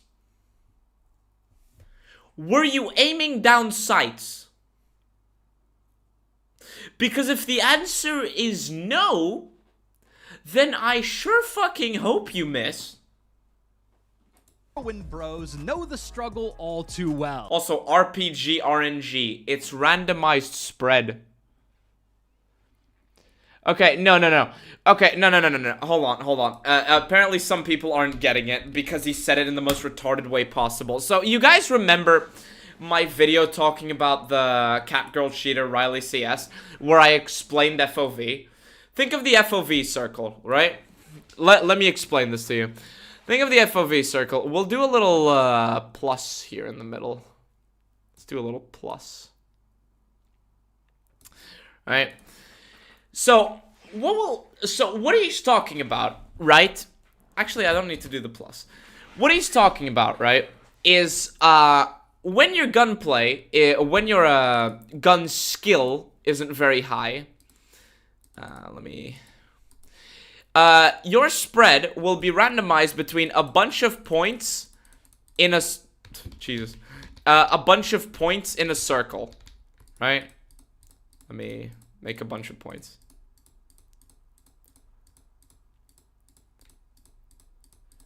So what he's referring to is if your weapon skill is too low, the game will just randomize, like, between any of these points, right? It can go in any direction. It can go to any given point. It can go to the same point, like, it can switch between point A, point B, and then back to point A instead of point C.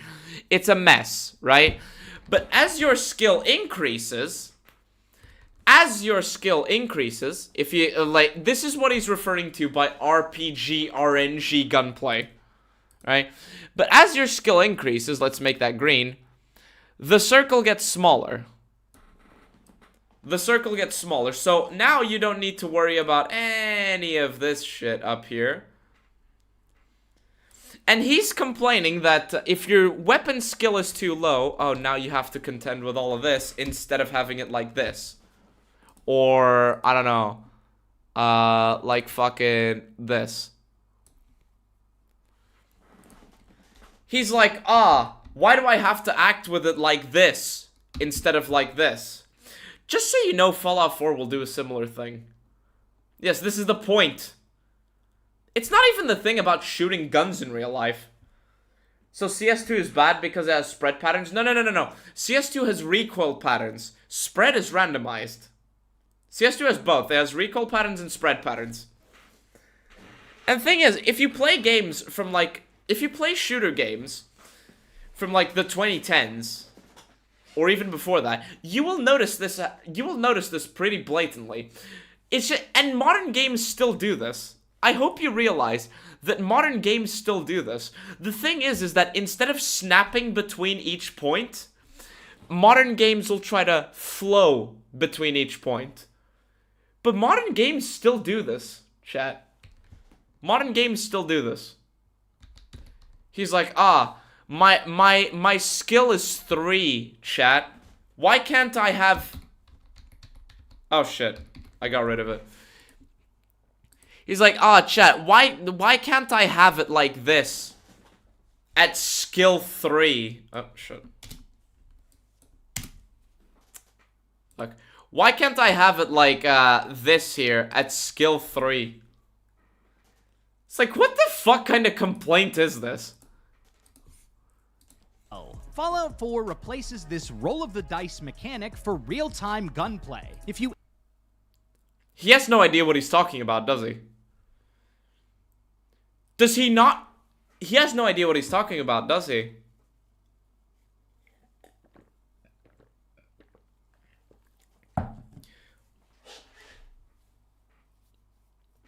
Why can't my character be a Deadeye with 0 training? Yes. Yes. And the thing is, I think Fallout 4 still does what I described earlier. Like, I think Fallout 4 still does what he described earlier. It's just less noticeable. But I'm not sure. I think that if you run around while shooting in Fallout 4, this is still going to happen. It's just not going to be as snappy as it was before. Aim accurately, you will hit your target, making... Oh, so he is talking about when you're not aiming down sights. Player skill a more dominant factor. Fallout 4 also adds... Making player skill a more dominant factor. Okay, so he literally wants to dumb down the mechanics of even the shooting. Hey guys, I'm a Deadeye while not aiming down sights. This is an improvement. What? Like, what the fuck? Added the ability to sprint, which was surprisingly absent in Fallout 3 and New Vegas. Yeah, sprinting should have been in Fallout. Like, I mean, it should be tied to AP. Like, you can play Fallout New Vegas just fine without sprinting, and I think that kind of helps. But I don't know, I do prefer the ability to sprint in New Vegas. I do prefer the ability to sprint. Although it shouldn't be given, like, as much credence. Like, you should be able to sprint, but for a very low amount of time. Plus, overhauls to consumable items like Jet, which now slows down time, add more dynamic and fun ways to advance.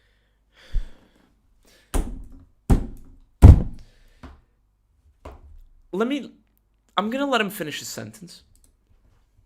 Eviscerate your enemies. In Fallout 1 and 2,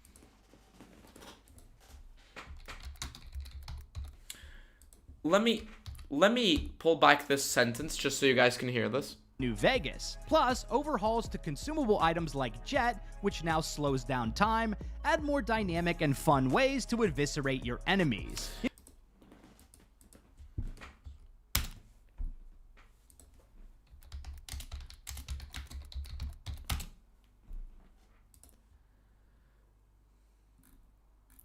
What is this item? Big chat, what is this item?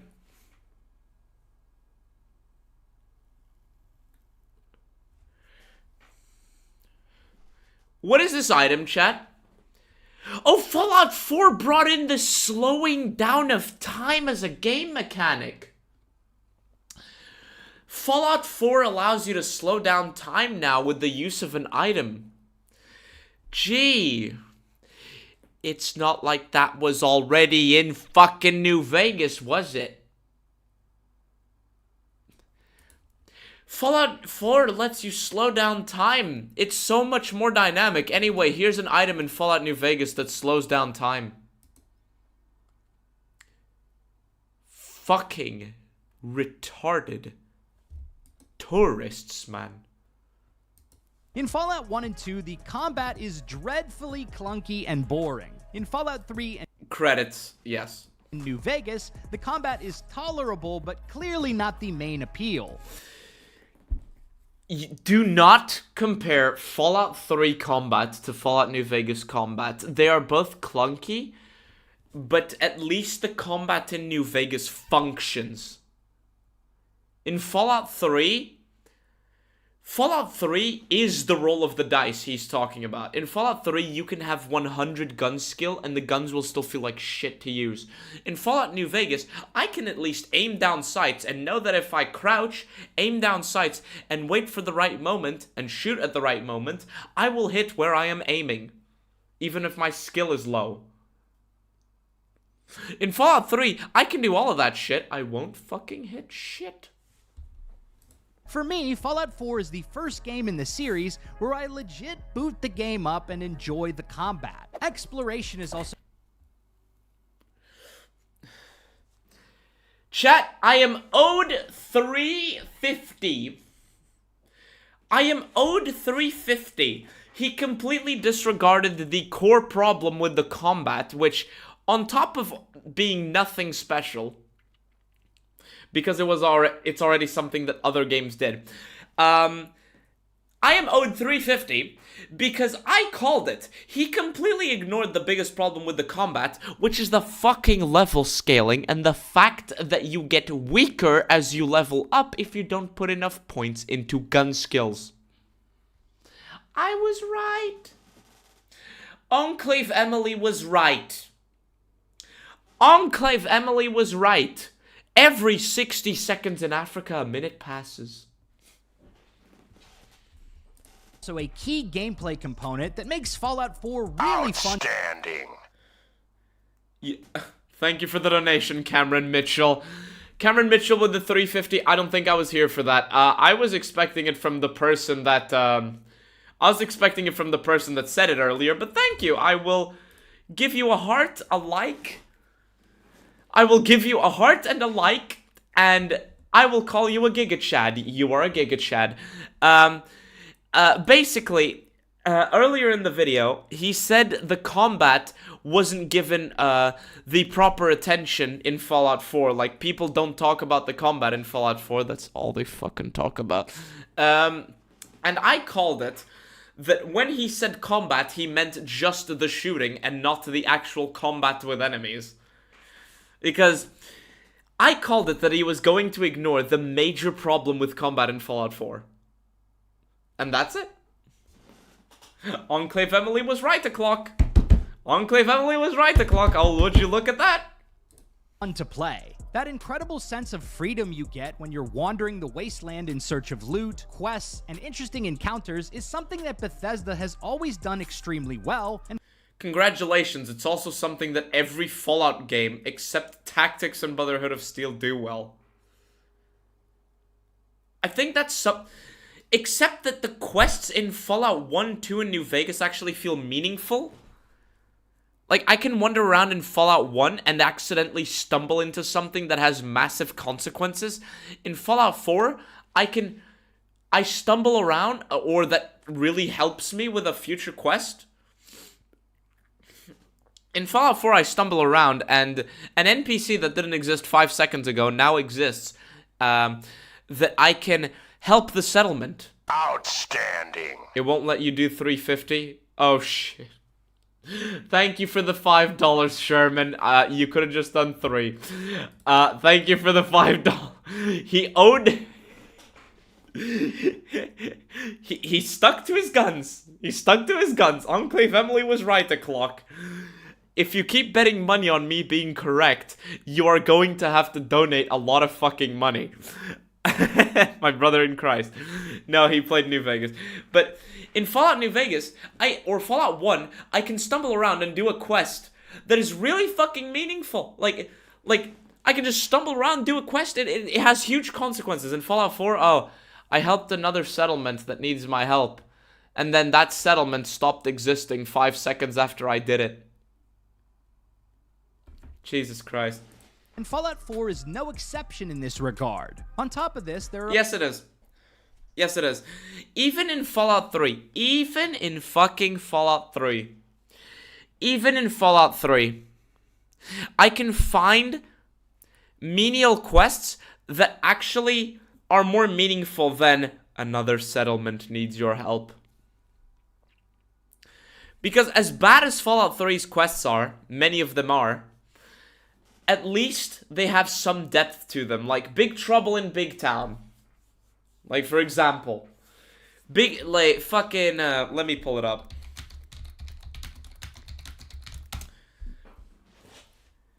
Big Trouble in Big Town. I stumbled upon this quest, like, by sheer coincidence. Like, there was... I heard about Big Town, and I was like, oh, Big Town? Okay. I'll go there and I'll do that, like, whatever.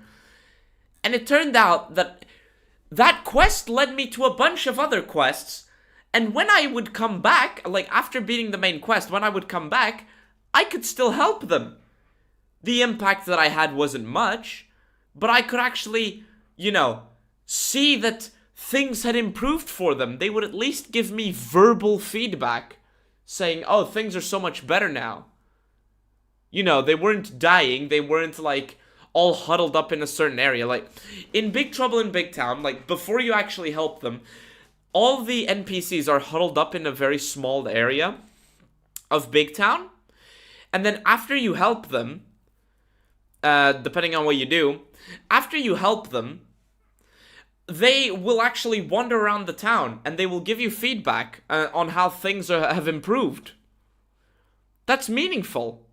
In Fallout 4, hey, this settlement that didn't exist 5 seconds ago needs your help. Okay, you helped them by killing a few not rad scorpions, sorry. You helped them by killing a few boat flies and ghouls. Okay, they gave you 100 caps. Alright, now they don't exist anymore. You know? Depending on which platform you are, you can modify how much you donate. I'm pretty sure. Like, you can do like 201, for example. Just in case you don't know, like, because I'm seeing some Radiant quests need to be toned down majorly in Fallout 5. Yes. There are a lot of very fun quests. The fact that I can point to Fallout 3 and say, yeah, the quests do this better, is fucking like. Chat, the fact that I am defending Fallout 3's fluff quests is fucking shocking. You're on mobile? Yeah, it's on PC. It's on PC, right. To enjoy in this game. And while the choice and consequence aspect leaves something to be desired, especially when compared to Fallout New Vegas... Okay. So, what were the words he used?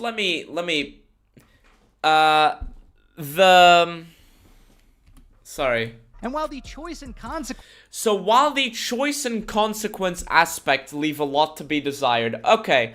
So you literally just like shooting for the sake of shooting then. Because the reason that a lot of quests are fun, like, is because they have payoff. Like, oh, I just beat this really hard objective, chat. You know, I just took down these super mutants, right? And I got this NPC, like, something he really needed, right? Like, I just got him something he really fucking needed. That was important.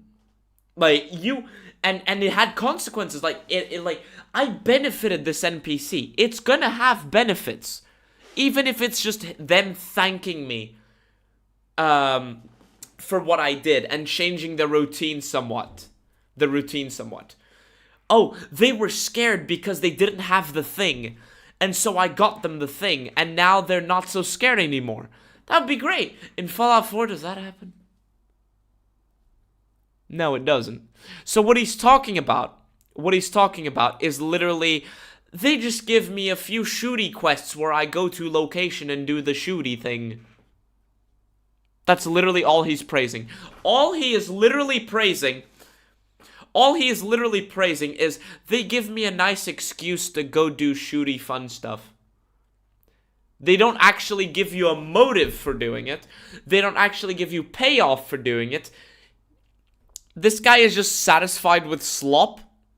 And so he's trying to tell you that because he is satisfied with slop, it's good. Sorry, I am not satisfied with slop of just going to location and shooting enemies. Because if I was, I would just play Gmod Sandbox all day, where I would spawn a few enemies on the other side of the map, and then I would run to where they are and shoot them. As a kid, it's nice for like 20 minutes, maybe, to spawn a few enemies, like, in a certain order, and then do that order of enemies, like, take them down. Like, from point A to point B, taking enemies down in Gmod Sandbox. Like, for 20 minutes, it's fine. But, you know, I'm expecting a little bit more than basic Gmod fucking Sandbox from the $60 Bethesda RPG game. Fuck, Fallout 4 was outdated for its time, yes. Fallout 4 could make anything look like gospel, yep. It's amazing how in Fallout 3 it can have amazing quest ideas and concepts, but never actually add it anywhere else. Outside that one quest, yes. 15 euros a fucking cigarette pack? Like, holy shit, 15 euros for a cigarette pack? Mine was 7 and it comes with 27 cigarettes in it. Jesus fuck. There's so many cigarette packs for under 5. Fallout 4 was good for its time? No, it wasn't. No, it wasn't. If you have fun with it, fine. If you think that it is nice to give you, like, this content so you can keep coming back to it, like, fine. But do not pretend it's better than what it actually is. Do not pretend that it's objectively better than what it actually is. I love Sonic Heroes. I hate Team Chaotix. Team Chaotix's levels. I'm not gonna pretend that Team Chaotix, other than the dynamic they are as a team, is a good addition to Sonic. Let me get an image on screen.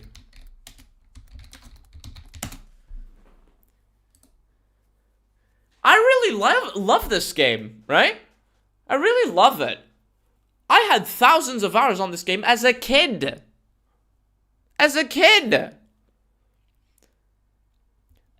But I'm not going to pretend that Team Chaotix, that's SPO, fuck it. What the hell? There are characters here that aren't supposed to be in Sonic Heroes. I love Sonic Heroes. I'm not gonna pretend that these assholes' levels were a good idea.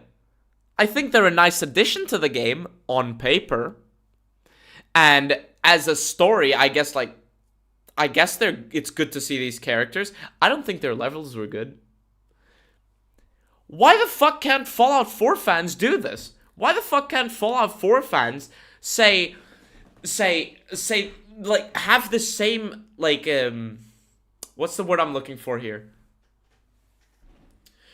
Why the fuck can't I say that Fallout, like, why the fuck can't Bethesda fans just have the same principle? £24 for a 5-pack of cigars? Jesus Christ. Oh, cigar pack, okay. Metro Exodus has more meaningful consequences than your actions in 4 and 76. Yes. Hold on,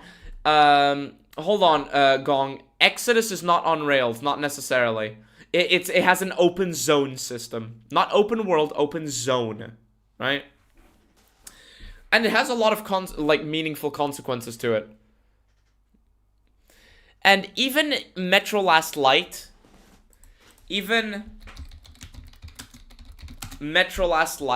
there are a lot, like, you can heavily influence the outcome of the game, and not just by the choices you make, like, do I do this instead of that when a character is interacting with me, but how you play the game defines the ending.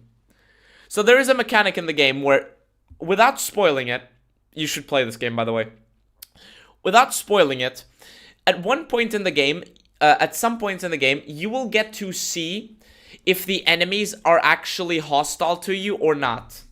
Like, you will come across some enemies which just really want to kill you, others which are just there but they don't really want to fight. How you deal with them impacts the ending. So if you kill people who don't actually want to be there, that has an impact on the game. It's not just, oh, I picked option A instead of B or C. No, it's actually how you take care of the enemies and how you consider the enemies you might be facing. I managed to finish Last Light without killing anyone. Me too. Me too. And in the times where I have to kill anyone, minus the final battle, I can do it with just the revolver.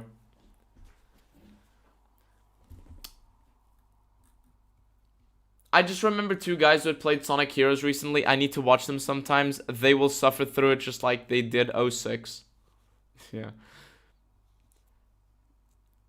You hear Sega made a deal with the Olympics? I did not. Fallout 4 literally regressed from Fallout New Vegas. Yes, it did. Fallout 4 regressed from New Vegas in every aspect except the stability and graphical fidelity. And even still, I prefer the art style of New Vegas. One moment.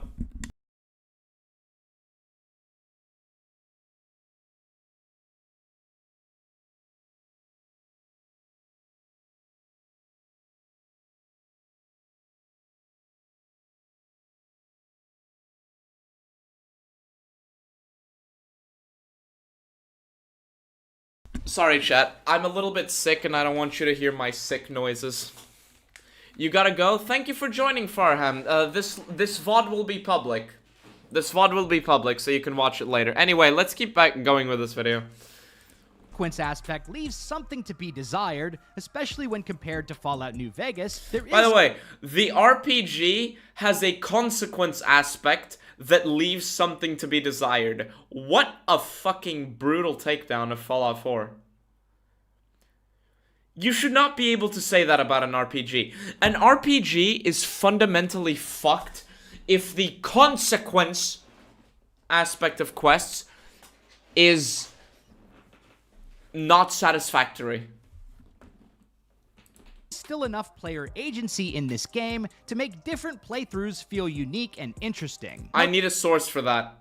I need a source for that. I need a source for that. Given that the endings of the game, 3 out of 4 of the endings for your character are copy and pasted, I'm gonna need a source for that. Now, don't get me wrong, storytelling and writing are really important aspects of a good RPG, and Fallout 4 would be a much better game if the main story actually had good writing. But for me, story is always... No, not just the main story, even the side quests. Even Radiant quests in things like Morrowind, in games like Morrowind, even in Morrowind, the writing for even Radiant quests is better because it tries to pretend as if something is actually going on in the world. I don't know if you know this, but if you get a Radiant quest where you have to clear up an area because some NPCs want to create a settlement, you will get some dialogue that legitimately seems like it didn't come from a human. In order to justify it. In Morrowind, it'll try to, like, it'll be vague, but you will get it. You will get it. It'll be vague, but you'll get it. Right? What's the plan? What's going on? Like, what is the quest? Oh, it's this, that, whatever. In Fallout 4, hey, we want to make a settlement in an area. It's something along the lines of, hey, we want to make a settlement in an area. It will be really good for a settlement. But we need to take care of the mutants there. And you ask them where it is, they'll just say, oh, it's just around the corner. You know, it's just around the corner. It's in an area, chat. Like, it's so bad. Always going to take a back seat. The deep story of Fallout 4 side quest. Tell a cat to go home, find a kid in a fridge. Oh god. Are there Radiant quests in Morrowind? I think it was in Morrowind. Let me...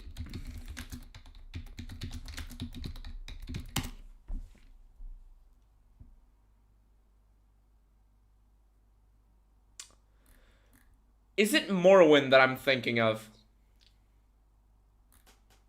Is it not Morrowind that I'm thinking of? I thought it was Morrowind.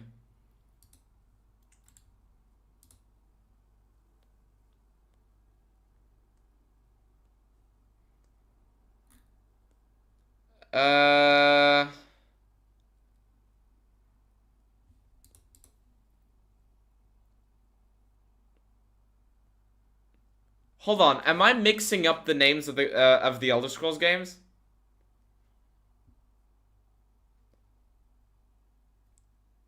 Am I mixing up the names? Let me... Hold on. I thought it was Morrowind.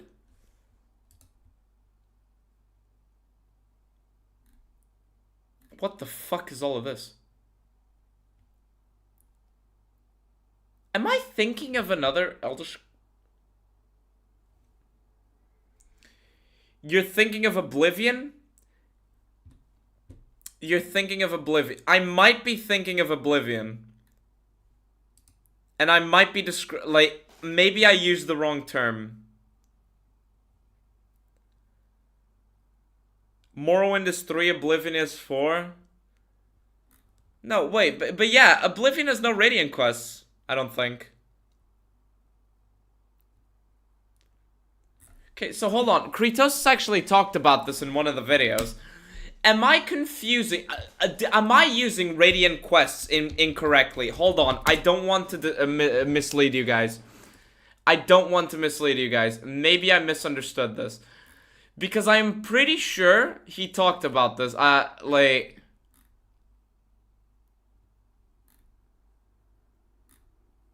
Okay, shit. I don't remember where, I don't remember which video it was. Did he delete some of his old videos? I think he did. Shit.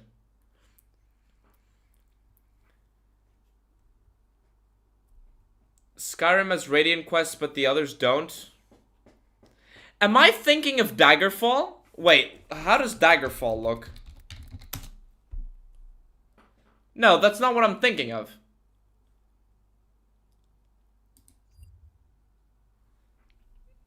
No, but I remember the...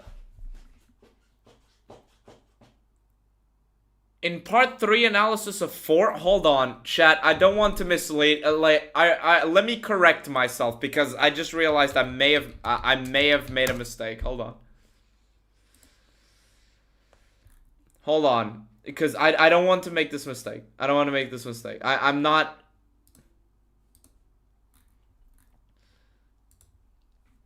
Mindless busy work. Okay, where is it? Is it This this? cowardly mage. Do not hesitate to protect yourself with whatever. This is what I was thinking of. This is Morrowind, isn't it? Hear this with quests from even other Bethesda games. Then allow me to... Okay, so they're not Radiant quests, not necessarily. Okay, so hold on. I wasn't referring to... I thought they were Radiant quests. I was mistaken. Alright. To that core gameplay loop. Ideally, the best games will be good at both. He talks about an actual handmade quest? Alright, fair enough. Alright, my bad. Oh, a repeatable quest. Alright, that is what I was mistaking. Alright, chat, correction. I need to issue the correction. I mistook Radiant for repeatable. Okay. Fallout 4 All you need to do is go play Daggerfall and stop spouting misinformation. Yeah, it was a mistake of mine. 4's gameplay is so satisfying for me that I don't really give a f about the weak writing in the main quest. On top of this, there is some genuinely good Not you, the audience? Oblivion had repeatable quests which were later redefined as Radiant quests. Ah. Okay. Writing Fallout 4, Lamar. writing in other parts of the game, particularly companion quests, side quests, and the Far Harbor DLC, all of which we'll explore in depth later in this video. We're not gonna get through this entire video tonight, are we? I don't think we are. But for now, let's dive deeper on each aspect of the core. Do you need to say anything on his sentence just now? No, you don't. It's literally Fallout 3. Fallout 4 is so satisfying to me that I just don't give a fuck. Well, congratulations. Fallout New Vegas is so satisfying to me that I don't give a fuck about the technical limitations. That I don't really give a fuck about the weak writing in the main Oh my god, he censored the word fuck. Jeez. quest. On top of this, there is He's making a video on what is supposed to be a more serious RPG where serious things happen. Supposedly. He censored the word fuck. Because reasons and stuff and they're evil and something. some genuinely good writing in Oh, what? There is genuinely good writing? other parts of the game, particularly companion quests, side quests. Oh no. I can't comment on all of them because I don't know Fallout 4 as in-depth as I do 3 in New Vegas. Oh, so this is gonna be tricky. So he's gonna have... Chat, I am the ignorant viewer. I am going to have to be deceived, chat. He's going to have to deceive me. Is this good writing in the room with us right now? Yeah, is it in the room with us right now? He's gonna have to deceive me. Hold on. The Far Harbor DLC. Ah, in the Far Harbor DLC. It's always the Far Harbor DLC. But he did say in the main story and in the companion quests. Let's see. Let's see if he can deceive me. All of which we'll explore in depth later in this video. But for now, let's dive deeper on each aspect of the core gameplay loop, starting with combat. At the beginning of our journey... Alright. He's gonna talk... 9 minutes into the fucking video, he is going to talk about the combat and builds. How much do you want to bet he is going to completely brush over or outright ignore the level scaling? How much do you want to bet that he is going to... Is he looping about combat again and again and again and again? Yes, he is. How much do you want to bet he's going to completely disregard the problem with level scaling? Because the level scaling is what prevents you from doing the highly dynamic builds. How much do you want to bet, chat? How much do you want to bet? Or is... I don't take full bets.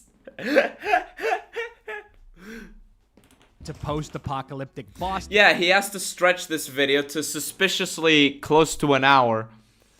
You'll bet $5? You have to own up to it.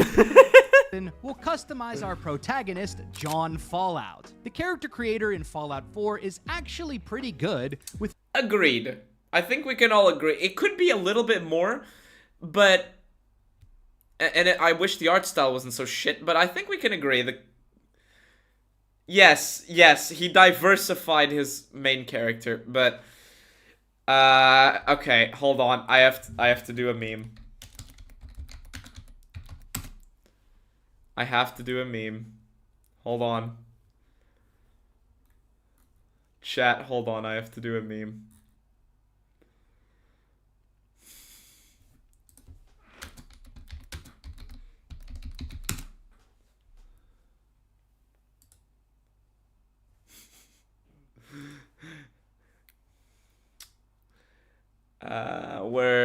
Hold on.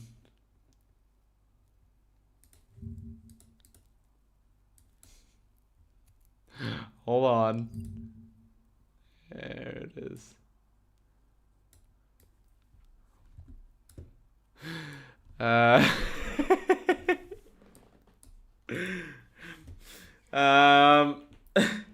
But yes, let's give credit where it's due. Other than the fact that it could be a little bit more, and even though I personally prefer the previous one, I do think that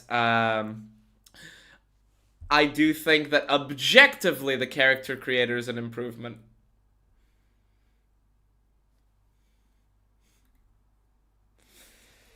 Anyway.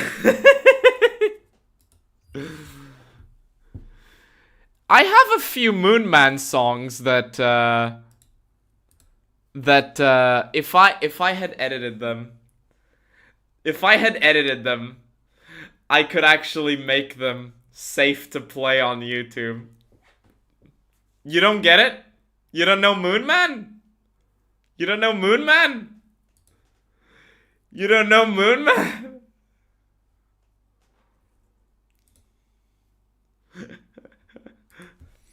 You don't know,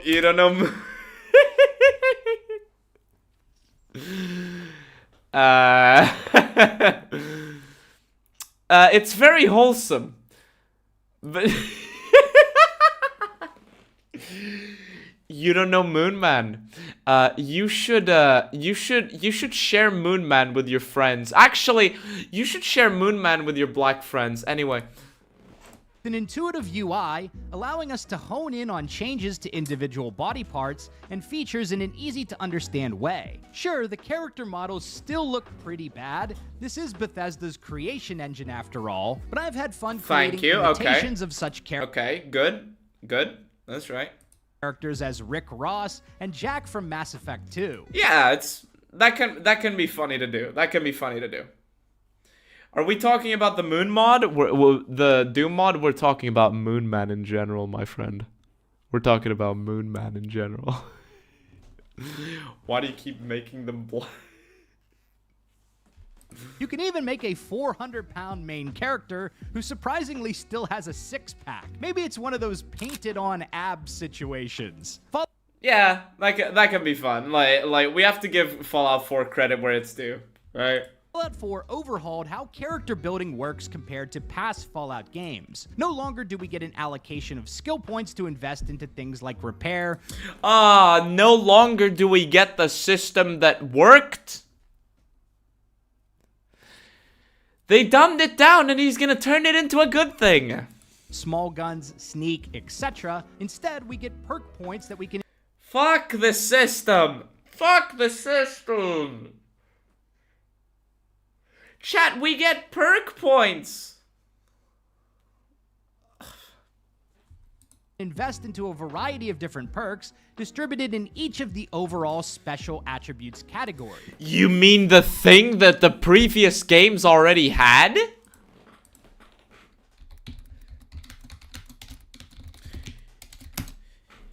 You mean the things that the fucking... Wow, chat, we get the things that the previous games already had, but you can put points into them ad nauseum.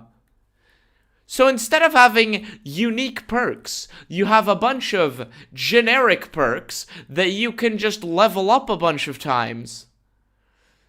Gee! They completely removed the skill system and just did this! Fuck. We can even put these perk points into our special stats, meaning we can potentially max out everything in a single playthrough, considering there is also no level cap, unlike...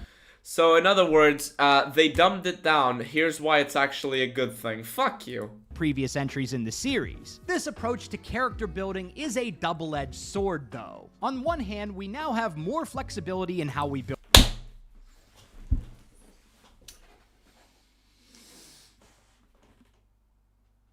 He did not. He did not. Is a double-edged sword, though. On one hand, we now have more flexibility in how we build our character. On the other hand... How do you have more flexibility in building your character if you are removing options?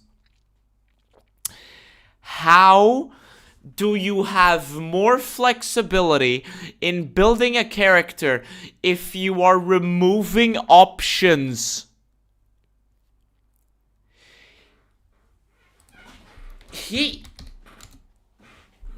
Not calculator. Why can't I type?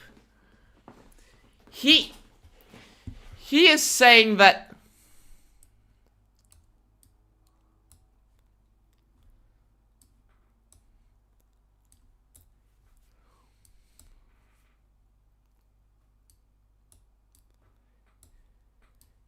he is trying to say that big X is smaller than little y. He is saying that he is saying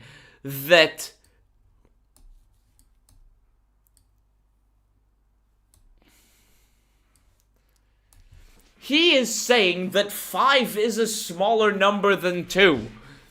He is saying, like, that. I just need you to understand how stupid this is. I just need you to understand how stupid this is. We have more flexibility in how we build a character. Why do we have more flexibility? Because there's less options. What? What? Actual North Korean ass math. And our build choices don't seem to matter as much as... He said it. He said it. We can afford our character. On the other hand, our build choices don't seem to matter as much. If they don't matter, you don't have more flexibility. You're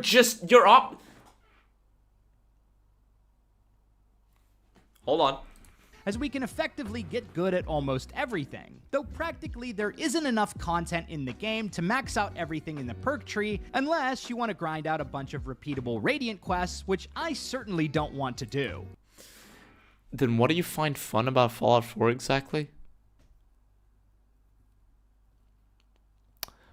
Also, there isn't enough content to max out every perk tree. You want to guess what game has enough content for you to max out your level and perks? A jack-of-all-trades character is not more content. Yes. If they don't matter, it's not an RPG. Thank you, Gong Mong. You get pinned. You get fucking pinned for a little bit. Unless you want to grind out a bunch of repeatable Radiant quests, which I certainly don't want to do. Hey, guess what Fallout 4 has a lot of? I feel the total replacement of skills with perks in Fallout 4 was ultimately a bad thing. There are very... Why are you praising it?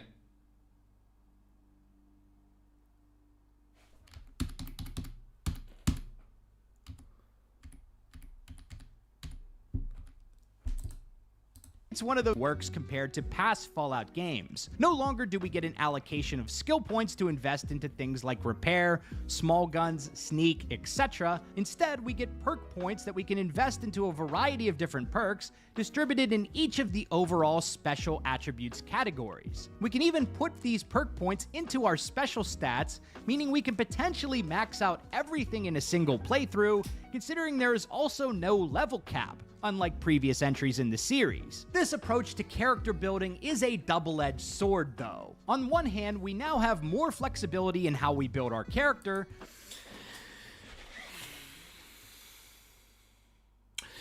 You say it was ultimately a bad thing, right? And you're right. Why are you trying to praise it by saying it was more flexible? This guy is saying, this was a bad thing, anyway I like it. 4 was ultimately... I want you to combat and builds. The builds don't matter. Combat, defined by the builds. Anyway, the builds don't matter. And they don't matter so much because they're more flexible, but they're so more flexible that they don't matter. He is eating the fence. A bad thing. There are very few skill checks in conversation or gameplay anymore, aside from the odd persuasion check, which is he gonna prove me wrong? Is he gonna mention the level scaling? Also, yes, there's no more speech checks. Are there repair checks? Like major repair checks? Are there barter checks? Like decisive barter checks? Are there sneak checks? is based on your charisma attribute. Ricky, you ready to be a hero? It's all charisma and shooting. It's all charisma and shooting, chat. It's all charisma and gun skill. When they'll sing songs about? Off the top of my head, the only skill checks I can remember that impacted quest gameplay were speeding up the repairs of the USS Constitution and using the robotics expert perk to hack the Protectrons in Dry Rock Gulch during the Nuka World DLC. The Fallout 4 Glazer can only think of 2 times where other perks, or skills if you will, but the Fallout 4 Glazer can only think of 2 examples of skills, or perks if you will, being relevant, and one of them is in a DLC. Chat, the Fallout 4 lover is saying... The Fallout 4 lover is saying that can only think of 2 instances where your perks mattered. That isn't charisma. You know, charisma is just speech. The only 2 times he can think of where other perks matter is is twice. And one of them is in a fucking DLC. New Vegas had a check for almost all NPCs in Good Springs. Almost all of your skills were tested in Good Springs. Actually, weren't literally all of your skills tested in Good Springs? No, wait, Sneak wasn't tested. Sneak wasn't tested. No. Lockpicking is tested in Good Springs. Lockpicking is tested in Good Springs. And so is hacking. There's a computer. Sneak was? Wait, where was Sneak tested? Energy weapons, melee and unarmed. Sneak for Trudy? I mean, if you wanna crack her locked safe, yeah. Gecko? That doesn't really require a sneak check, does it? While there are still strengths and weaknesses for how you build your character... I don't know. I just immediately murder the geckos because of so many of my mods. I have a couple of guns in Good Springs that are much better. To get Trudy in the village to join the fight? No, speech. That's speech. There is a certain element of role-playing and gameplay that's been tragically lost in this new system. VATS, aka the Vault-Tec Assisted Targeting System, also received an overhaul. Now, instead of completely pausing the action, it slows down time instead, allowing you to target individual body parts. You can also unleash critical hits. You know what it doesn't allow you to target, though? You know what it doesn't allow you to target? Chat, what does it not allow you to target?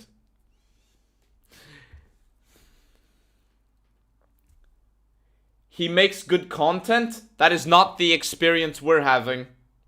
Madrax. Guns. Exactly. You cannot target the guns. So, if you want to be a cowboy and shoot the gun out of somebody's hand, if you're really struggling to kill the enemy and you want to damage their gun, you can't do that anymore. You can't do that anymore. No, you know what you have to do? You have to cripple their arms. This isn't an overhaul. This is shit. Also, I hate the system of where you have to unleash a critical hit. That's not how that should work. Like, a critical hit is luck. You do not have control over critical hits. Or you have some, but not that many, right? You know what I mean? And for extra damage whenever you're filled up your crit meter. That is so stupid. Sometimes you would have like 9 luck and you would unleash 3 critical hits in a row, and that would be awesome.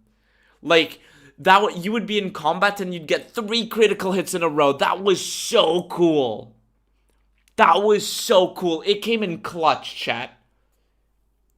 Or basically in a row. It would come in clutch, right? Here you have to wait for a meter to fill up and press the space bar. It feels so... I don't know. It removes some of the surprise of it. Some of the, oh shit, I got really lucky there. Oh shit, I did it. That was really cool. It makes it so predictable and lame. Already touched on some of the improvements to combat, so I won't repeat those points here. He touched on the improvements to combat? The whole point of criticals is not knowing. That's why it's tied to luck. Yeah. Doesn't feel like an RPG, does it? Why would you put a rechargeable battery, chargeable power in a luck-based skill? Yes. Yeah, Gong, you're getting all the pins today. You're getting all the pins today. Run it back another time? Alright. Targeting system also in this new system. VATS, aka the Vault-Tec assisted targeting system, also received an overhaul. Now, instead of completely pausing the action, it slows down time instead, allowing you to target individual body parts. Except the gun. You can also unleash critical hits on command for extra damage whenever you're filled up your crit meter. I've already touched on some of the improvements to combat, so I won't repeat those points here. Did he bring up any improvements to combat? Run it back in a... Yeah, no, sorry, I read that twice. But the combat in Fallout 4 is a dramatic improvement over Fallout 3 and New Vegas. All it has is better animations, and the guns have a bit more weight to them. Not the shooting, though. Have you noticed how the guns all feel like pea shooters, with a few exceptions?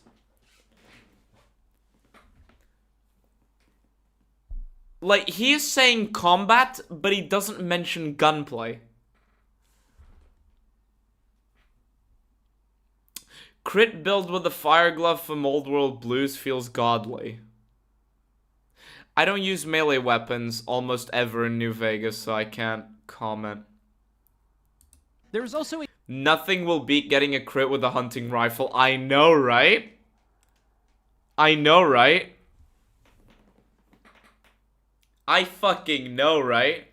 Johnny Yuma will be right back. Alright. I'll read the chat for a little bit. I want to be... Hunting rifle, my beloved. I know, right? I always run with the hunting rifle.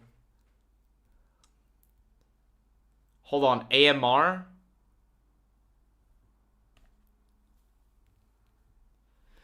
Like... Okay, on the topic of guns in Fallout 4, is it just me? Or do the guns in Fallout 4, like, feel just trash?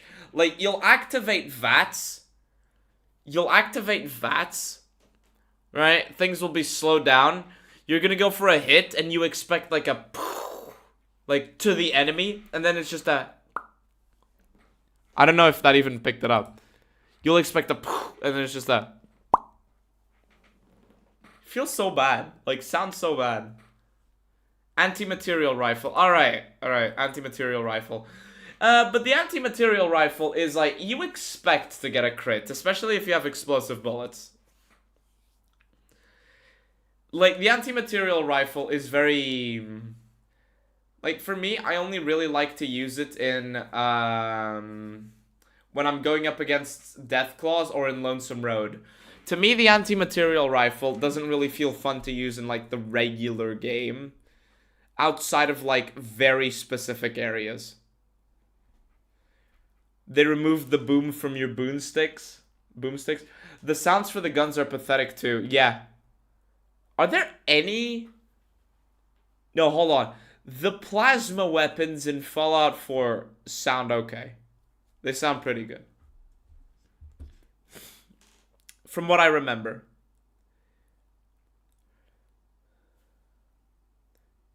Fallout 4 doesn't have ammo types. This isn't The Division. It's not Fallout New Vegas either. The guns in 4 are trash. The other games are at least based on something, either IRL or pop culture. 4 is literally AI slop. And a put upon plumbers, no Russian daydream. I'm gonna pretend to have understood that. They're ugly and bulky. Well, yeah, the gun designs aren't good. Is there any gun design that's good in Fallout 4? The laser rifle, maybe?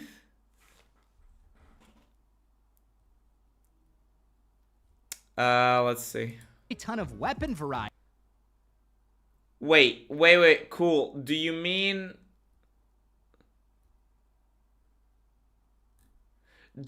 ammo types? The Fat Man? We're looping back to looter shooter. Yeah, is he just gonna repeat this? Hey, I wanna get my $5. Hold on. Both for melee weapons and guns, which makes experimenting with different playstyles immensely satisfying. Where is he getting this from? Let's run this back in case you didn't hear this. Repeat those points here, but the combat in Fallout 4 is a dramatic improvement over Fallout 3 and New Vegas. There is also a ton of weapon variety, both for melee weapons and guns, which makes experimenting with different playstyles immensely satisfying. Just because you picked a pipe pistol instead of a pipe rifle, or a knife instead of a fucking baseball bat, doesn't mean you're experimenting with different fucking playstyles. You are still using virtually the same gun with the same properties, except one of them is a bit more upgraded than the other. Than the fucking other. And you are not dealing with situations with your speech. You are not dealing with situations with your robotics. You are not dealing with that. You are dealing with guns, right? With weapons that feel virtually the fucking same. Don't look at what I wrote. Where is this? On New Vegas weapons? Sure.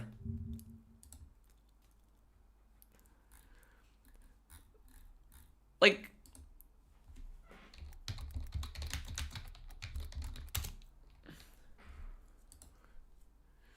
You are dealing with guns that are virtually the fucking same. Why are there so many advertisements? Jesus. Like, yeah, there's some unique weapons, but look at this. Submachine gun, submachine gun, submachine gun. What's going on here? Variant. Oh, so the exact same gun a bunch of times. This one's silver. This one's spray and pray. What does it even look like? It looks like it has a bit of a suppressor on it. Oh, chat. The damage is 31 on this one. It's the same gun, same rate of fire. But the damage per second, chat, it's increased. It's the same fucking gun, but this one is a bit stronger. Let's look at the fucking radium rifle from Far Harbor. Oh, look. Radium rifle. Kiloton radium rifle. 27, 108, 40, 119, 72. Radium rifle. Radical conversion. It's a unique weapon. 27, 108, 40, 119, 72. Okay, that's cool. Let's look at the pipe guns. The guns that you're going to find all the time. The pipe bolt action. Let's not forget the special or the legendary pipe bolt action that uses 308 for some reason. A pipe bolt action pistol, 34, 6.8, 2. The pipe gun, 13, alright, so it does a lot less damage. But the fucking DPS is more than 10 times, and the rate of fire is also, well, what is that, 20 times more? So, do you want to do one shot? Or do you want to do, like, do you want to 3-shot an enemy? Or do you want to spray down an enemy with a gun that looks identical? But chat, the pipe revolver, 24, 40. You get the point. You get the point. They have different stats, but they achieve the exact same thing. Do you want to kill an enemy in 5 seconds by having to tap the enemy? Or do you want to kill an enemy in 5 seconds by spraying the enemy? Like, these are the same guns with modified stats that achieve virtually the same thing. God, the guns are so identical. Like, you are not experimenting with different playstyles. And if you consider what Fallout 4 does, experimenting with different playstyles, holy shit, Call of Duty, the campaign in Call of Duty must be the most dynamic thing ever. Laser rifles, flamethrowers, shotguns... Hey, you can do that in Fallout 1. You can go between a laser rifle and a shotgun. Wow. Revolvers, gigantic axes, nuclear launchers, flaming swords. Fallout 4's got everything you need to vanquish your foes all across the wasteland. So does Fallout New Vegas. So does Fallout 3. I can't believe I even said that. So does Tactics. So does Fallout Tactics. So does Fallout 2. I can't speak on Fallout 1. Power armor also got a fresh coat of paint in Fallout 4. These iconic armor sets have... You still haven't explained how the builds... Whatever. Okay, power armor is an improvement. I'm gonna get... the need to receive specialized training... I'm sorry.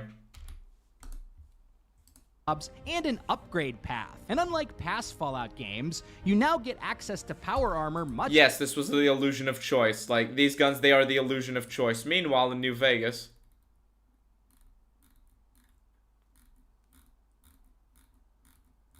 You know? Earlier in the game, bypassing the need to receive specialized training to use this equipment. This move definitely triggered a lot of lore buffs. One of my personal favorite self-directed side activities in Fallout 4 is... It didn't just trigger lore buffs. Because, you know, that was a good addition that Bethesda had, and they retconned it the second time they made a Fallout game. The power armor training was something that Bethesda did, right? Bethesda added power armor training, right? Bethesda added power armor training. And that was a good thing. Because, you know, it doesn't exactly make sense that you would be able to control this fucking thing as a random civilian. And then they just got rid of it. They just got rid of it. And so what is the result? Getting power armor no longer feels special. It felt special in Fallout New Vegas to get your first piece of actual power armor, not the heavy ranger armor from... By the way, if my audio goes weird, like if it gets staticky, tell me, but it, like in Fallout New Vegas, when you get your first piece of power armor, especially if it's Enclave power armor, that's like a huge fucking deal. In Fallout 3, it's not that much of a huge deal, but that's just because the main story is shit. Although it can be later, if you're leaving the main quest line for later. If you're just getting out of the vault, doing like one quest, and then like doing your own thing for a couple of hours. In Fallout 1 and 2, it was massive. Getting power armor was massive in Fallout 1 and 2. Well, I'm imagining with Fallout 1, but you know what I mean.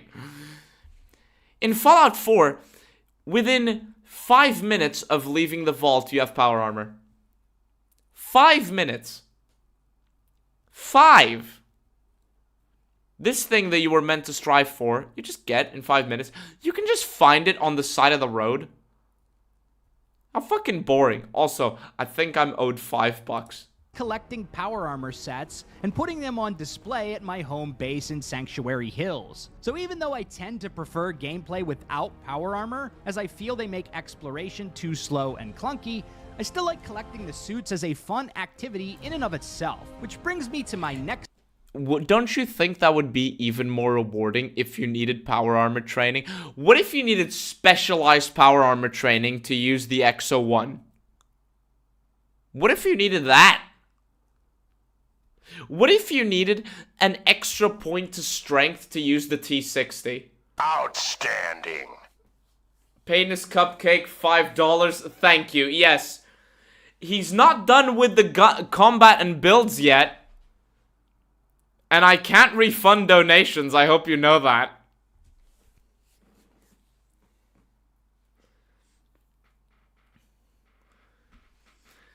I'm back. Didn't expect to be called beloved, but thank you, sweetie. You're welcome. Let me give you a heart. Hey, I may be wrong. I may be wrong. Like, he might just completely mention, hey, the level scaling is fucked. He's not gonna mention it, though. But what if you needed a certain strength requirement to use the T50, the T51, sorry, the T51, and then you needed a point above that to use the T60? That would be so cool. Okay, VULPA, I have actually come to the conclusion, I have actually come to accept the existence of XO1 as pre-war, because X can literally just mean experimental. Here you go, Emily. I'm keeping my word. We haven't... Outstanding. Oh my god. Thank you for the donation. We haven't finished the segment yet. Next point, the joy of exploration... Oh, never mind. We have. Alright. Alright. I've earned my fucking money. I've earned my fucking money. I've earned my... Chat, it's Enclave Emily is right o'clock. It's Enclave Emily is right o'clock. It's almost like these people are the most predictable fucking creatures on the planet.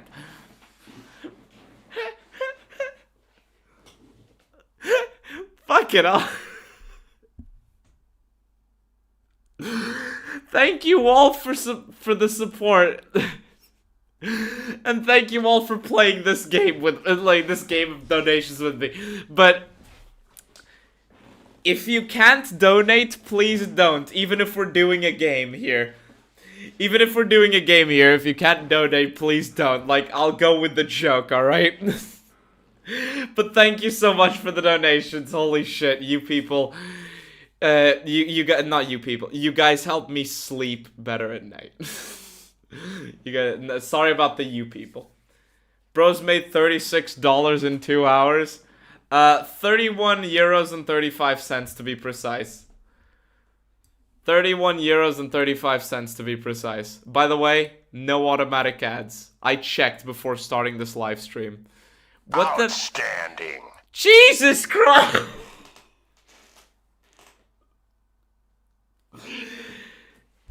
Have I told you I love you guys yet? Mitchel strikes again! You're broke? Alright, look, if you're broke, don't donate, please. Like, if you're broke, don't donate, please, okay? Like, I'll be fine with just a view. Anyway, let me just read everything. Penis Cupcake with $5. Curti with 5 euros. Yeah, 5 euros. Here you go, Emily. I'm keeping my word. Cheers. XOXO. Kiss, kiss. And from Cameron Mitchell, $5. Any prediction for Season 2 besides the obvious destroying, the obvious of destroying the lore of New Vegas? Alright, so I have a prediction for the end of the show, actually. I don't know if you know this, but I have a prediction for the end of the show. And that is that the NCR is going to come back and be better than ever, or reformed and stronger than ever by the end of the show. That is one thing they're going to do. Another thing they're going to do is they're going to say that the second Battle of Hoover Dam was a stalemate. They're going to say that it was a stalemate. That is why we're seeing the Legion. That is why we're seeing the NCR. That is why we are seeing, that is why, despite the fact that the NCR collapsing and Caesar's Legion should have collapsed already, it is going to oh jeez. Outstanding. Make a 4-hour standalone response. No. No. But I appreciate the suggestion. But they're going to say that the second Battle of Hoover Dam was a stalemate in order to justify everybody being there. Or they're including the NCR in order to justify saying that, oh, you see, the NCR didn't fully fall, guys. The NCR didn't fully fall. This is just like New Vegas. And I have a couple of other oh, right. Cooper Howard is gonna have a vendetta against Mr. House. And the season is gonna end with Mr. House getting shot. And the third Battle of Hoover Dam, that is so stupid, I didn't even consider it before. That is so stupid, I didn't even consider it before. We might. They better not touch the courier. They better not touch the courier. They cast someone as Courier 6, by the way. Courier 6 is gonna be a male character, just so you know. Fuck. They're also gonna forget about a bunch of the settlements. And they're going to...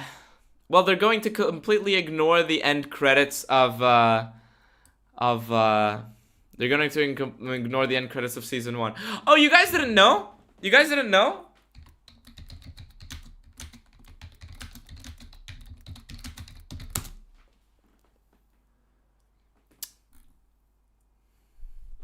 Not in the main cast. God damn it. Okay, it's not showing up here. I'm pretty sure there are leaks. There are leaks. God damn it. Where was it? I saw this news. I saw this news. Where the fuck is it? Hold on. When is this article from? No, April 2024.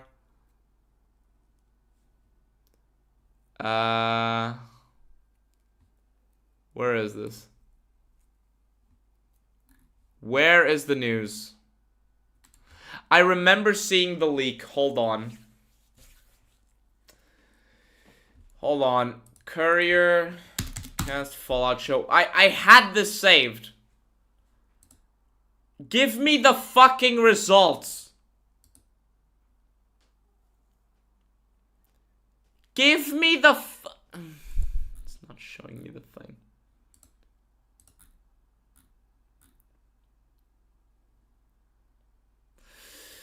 Hold on. Fallout Season 2 cast.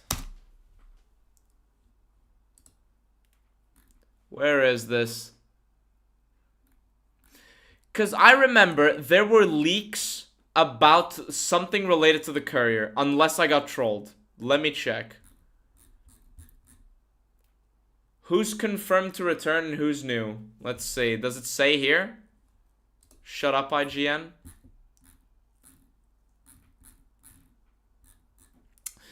Before we go to this, can we just mention this? You had a guy that kind of looked like Mr. House, but not really, and you replaced him with another guy. The guy could do Robert House quips, and they replaced him with another guy who kind of looks like Mr. House, but not really, and can't do Robert House quips. I think you ate a troll. I don't know. Crazy genius type character. Home Alone's Macaulay Culkin. Chat, who would be the crazy genius type character?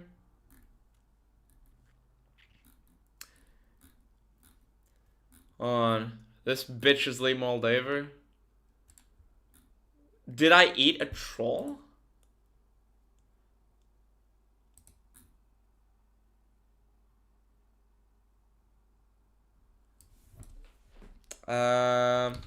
Did they cast I must have eaten a troll then.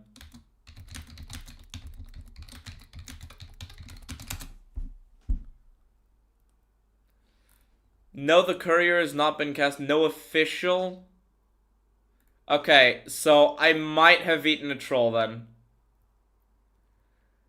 I might have eaten a troll then. Okay, my bad. My bad. My bad, chat. My bad, chat. Okay, my bad, chat. Mr. Fantastic? Oh my god! Oh my god, did they cast the Home Alone kid for Mr. Fantastic? There were talks, but they haven't actually casted someone then or got backlash. Because you see, I distinctly remember, right? I think I remember from like months and months and months ago, like seeing something about like, does it show up here? No. Hold on. Can I search it here? Because I distinctly remember seeing something along those lines. Maybe I just fell for a troll or let it go. Okay, I'm sorry. My bad. My bad, chat. My bad, chat. My bad, chat. But what pisses me off the most is the fact that it seems that the courier had no impact, so. In Fallout 4. One of my favorite aspects of Fallout 4 is exploring the wasteland. It's so relaxing to just sling a shotgun over my shoulder, turn on the radio, and venture out into the Commonwealth in search of cool locations, new quests, and loot. Okay, so every Fallout game. My challenge keeps getting ignored. Watch Epic Nate's Fallout lore videos, particularly the Lovecraftian ones and the NCR history, without getting an aneurysm or having a mental breakdown. Patrician mentioned the courier leaks months ago. Did he? Because I'm honestly annoyed, because I could have sworn I heard about Courier 6. Why am I still getting so much political shit? Please stop. I know I'm subscribed to them, but please stop. Patrician TV Courier Fallout show.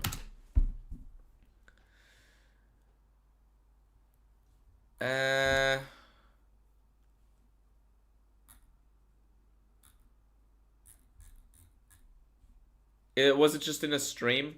Must have just been. Chat, what he just described, let's just go back to the video. Let's it's in a VOD? Alright, never mind then. Alright, if you guys have any info on the leaks, do tell me, because it's actually annoying me. It's actually annoying me that I can't find that info now. 4. One of my favorite aspects of Fallout 4 is exploring the wasteland. It's so relaxing to just sling a shotgun over my shoulder, turn on the radio, and venture out into the Commonwealth in search of cool locations, new quests, and loot. So every single Fallout game. Every single mainline Fallout game then.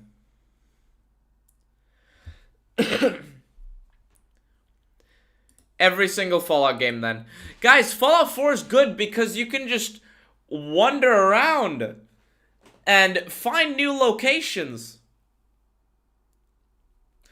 Every single fucking Fallout game then.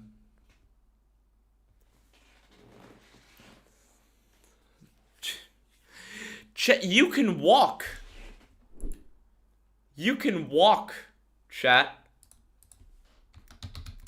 Don't ask him what already did this. Don't ask him what game already did this. Because, you know, every Chat. Chat. You have been dethroned, Gong Mong. You've been dethroned. He is describing every fucking open world game. Oh, sorry, I pinned the wrong one. But yes, you got pinned for a second, Curdy. You got pinned for a second, Curdy. Bro just described every open world game. Anyway, Fallout 4 is the best. Every fucking open world game, chat. The crown has been stolen. Just call me a slur. Or call him something funny and I'll pin you. But I really need to just have bro just described every fucking open world game for a second. What is it that makes exploration rewarding in Fallout 4? It's the joy of discovering interesting locations, fun new quests, environmental... Every open world game. Every single open world game. Also, chat. It's the joy of discovering... Look at this. He's just on a truck in the middle of wherever the fuck 210 years after the atomic war. There's just T60 over here. Chat, there's just T60 over here. Not only is he describing every single fucking open world game, there's just T60 over here in a truck. Like, the most advanced and rare piece of power armor before the war, according to Fallout 4, and it's just there in a truck. Like, what the fuck? It's just there in a truck. You can't really see because of his editing. But look, look, he's in the side of a road. He's on the side of a road. Look. He's on the side of a road. On a crashed truck, and there's just T60 there. It's like... Did you know that Fallout 4 says that the most advanced power armor model pre-war was the T51? Fallout 4 says that the most advanced power armor model pre-war was the T51. But then it shows you T60 in the fucking tutorial segment, and just has abandoned T60 on the side of a road in a truck, undisturbed for 220 years, almost. Power armor had a sense of wonder back then. It was expensive as fuck to make. Anyway, here's T60 on the side of the road after 220 years. Just there. 271 years? No, that doesn't add up. That can't be. That can't be. Because Fallout 4 is in like 2291. It's like it's in the 2290s, isn't it? No, wait, it's not 91. What year does Fallout 4... Fuck. What year does Fallout 4 take place in? 2287. Oh, so 210. Alright.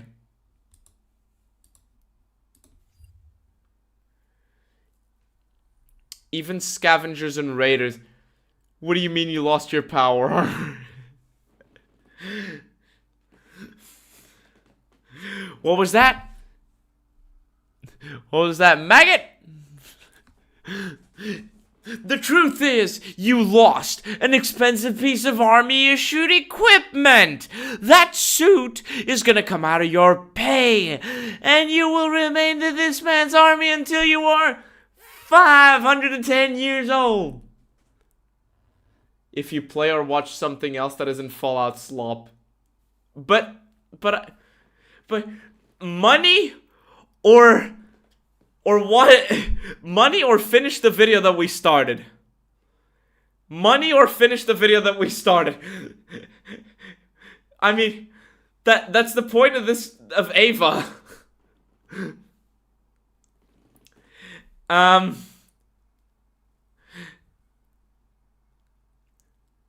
Let's give this guy a little bit. Okay, I really want to watch the choice and consequence segment. Oh my god, and he talks about the writing. More slop? More slop? Chat. Let's, I don't know if I want to actually listen to him talking about exploration for 7 minutes when we know it's as skin deep as it is. Is it that makes as deep as a puddle as it is. We're not even done with half of this video. Don't worry, I don't plan to watch literally all of the video. Because the exploration You have to lie and exaggerate through your teeth for the exploration, but I want to see the choice and consequence segment. Democracy? I'm not going to ask you for your opinion. Let me do the poll.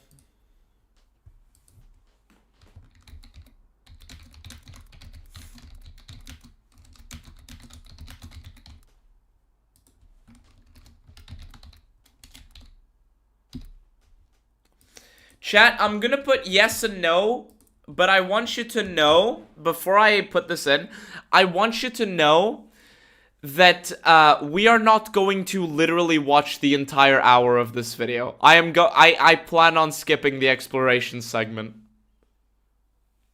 Alright? I plan on skipping the exploration segment, just so you know. And the dialogue segment, alright? Alright. Democracy! Deport Hungarians! While we let the poll run, I'm gonna go to the bathroom, alright? I'm gonna go to the bathroom. Let me just add text to the screen saying that I'm gonna start a break. Actually, I'm going to click the break button, right? I am not going to click the add button. I've already received more than enough, holy shit. I'm just going to click start a break. When I come back, tell me if you saw an ad or not. Because sometimes it shows ads, sometimes it doesn't, and I do not understand why, okay? Anyway, I'll be back.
Okay, has democracy given me exactly the result that I want, or is democracy literally over? Has democracy given me the result that I want, or is it literally the fall of democracy? Let's see. Let's end the poll. What does it say? No, 66. Yes, 34. It said no. You know what? Jokes aside, I really don't have a preference. It's what you guys...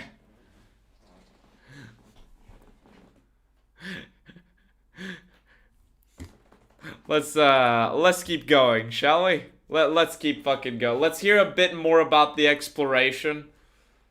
Let's hear a bit more about just a bit more about the exploration, and then we'll skip to the choices and consequences segment, because Exploration rewarding in Fallout 4. It's the joy of discovering interesting locations, fun new quests, environmental storytelling, and mysteries to uncover.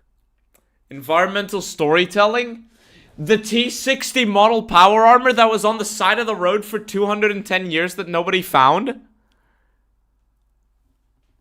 Are you fucking kidding me? Are you fucking kidding me? The joy of discovering interesting locations? Chat, it's a raider base next to a building that's been abandoned for 200 years because the door was locked and the food's okay inside. Anyway, here's an open truck with a T-60 just right there.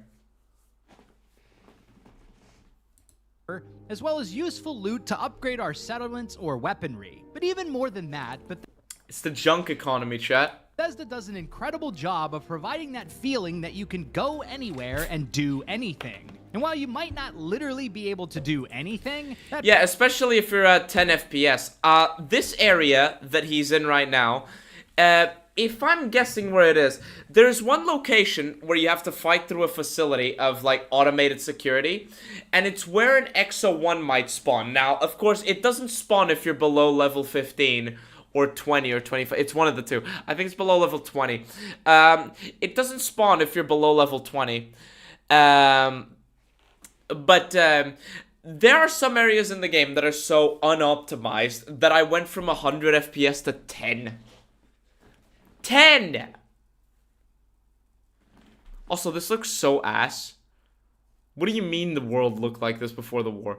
There was a mystique as to what the world was like before the war. You know, the architecture and shit. No, actually, it was all really colorful. Where and do anything. And while you might not literally be able to do anything, that promise of exploration is immensely powerful. Whenever I see that little undiscovered map marker on my radar,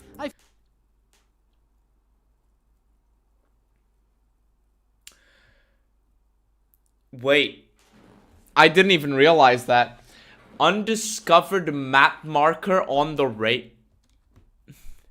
The radar now tells you about undiscovered locations. The game thinks you're such an idiot, rightfully so, that it has to tell you that, hey, there's a location you haven't found here.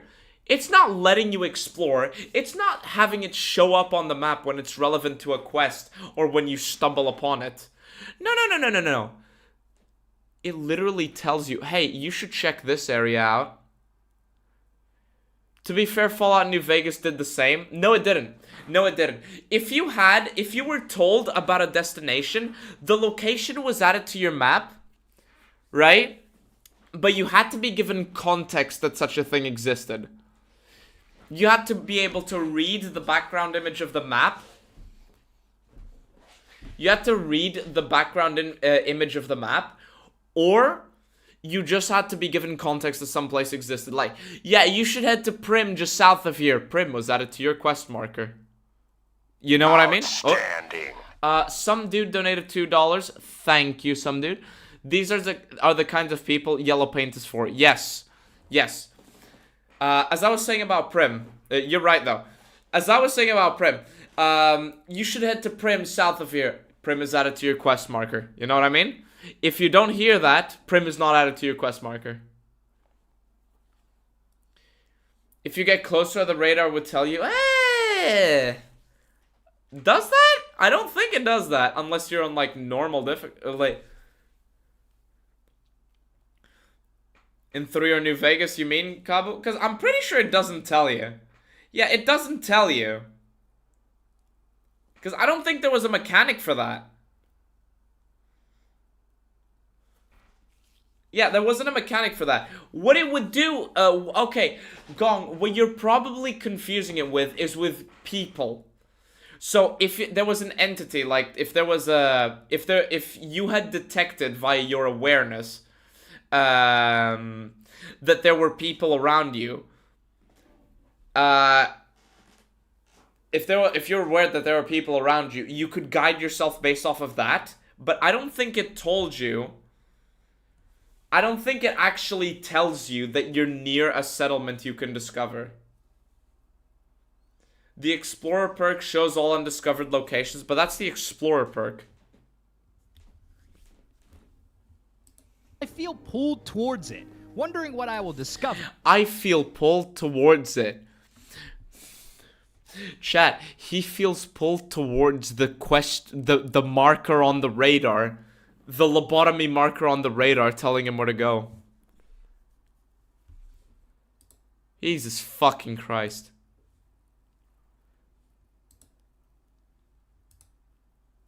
What? Sorry, brief technical issue. My thing ran out of memory.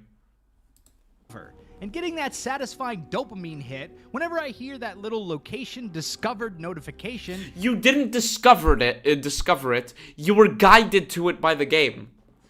You are being railroaded into spending more time on the game. The game does not trust you to play it, so it has to tell you that it exists. Look at this location, right?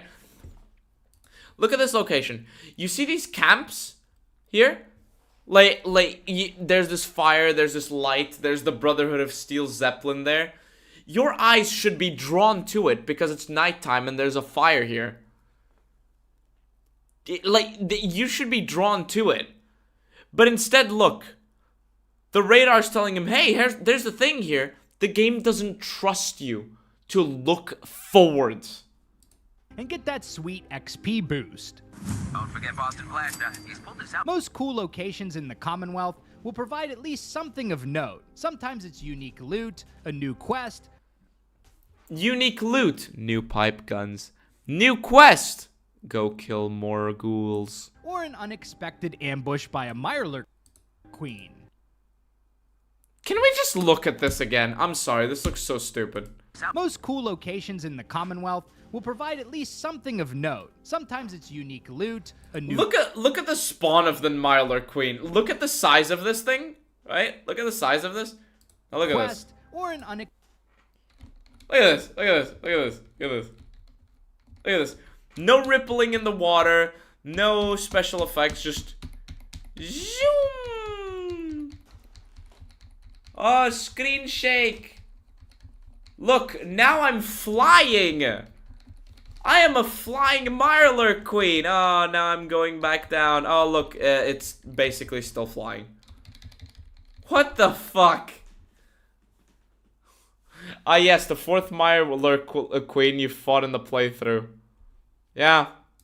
Unlike many modern open-world games, Bethesda doesn't Right, the game should make you go, this building looks interesting. That would unironically be better than having it painted on your on your fucking radar.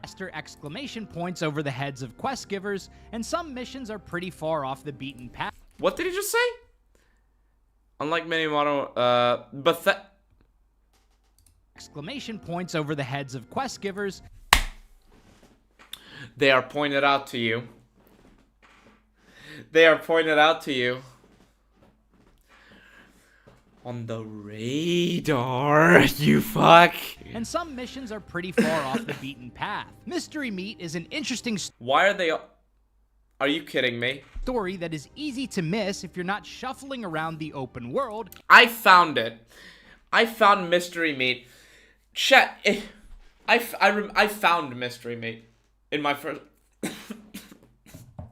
1 sec.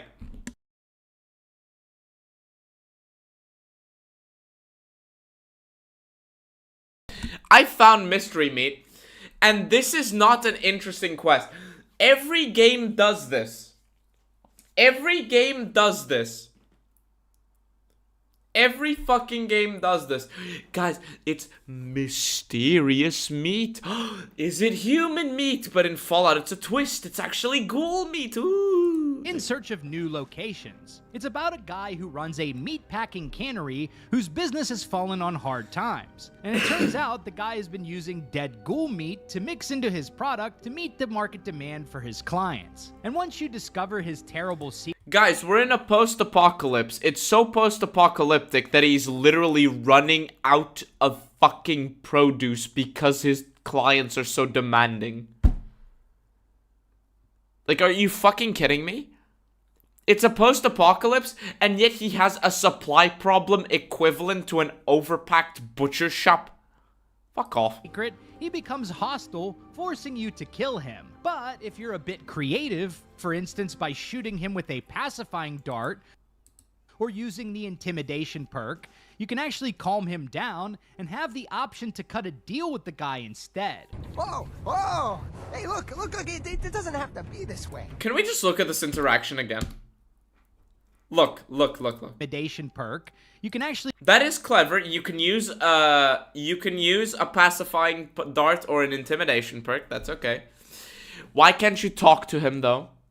Why can't you knock him out and have him come back without being hostile? But let's calm look at him this. down and have the option to cut a deal with... Look.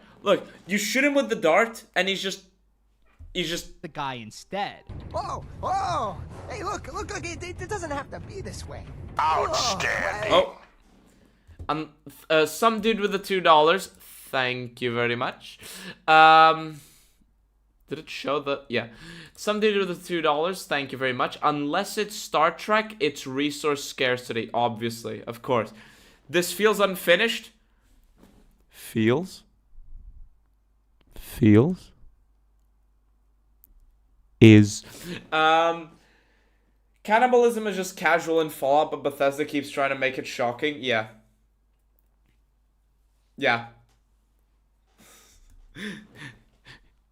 Feels? Chat, if I can, chat, it feels. I'm sorry. We can run this place together. You look the other way, and I'll give you a cut of the profits. So you can feed people ghoul meat? Ghouls are no different than any other dumb animal. They're an untapped food source. What do you say? I mean, you help keep this quiet. I run the cannery. We both make a fortune. Fine, but don't cross me again. Oh, man. I thought you were gonna kill me for sure. Okay, so hold on. You either shoot him without pacifying him, or you shoot him, and that has the same result. Because good karma players will want him to stop doing this, right? Good karma players will want him to stop doing this. And and the second he's calmed down, he just does it anyway. Like, bro, what the fuck?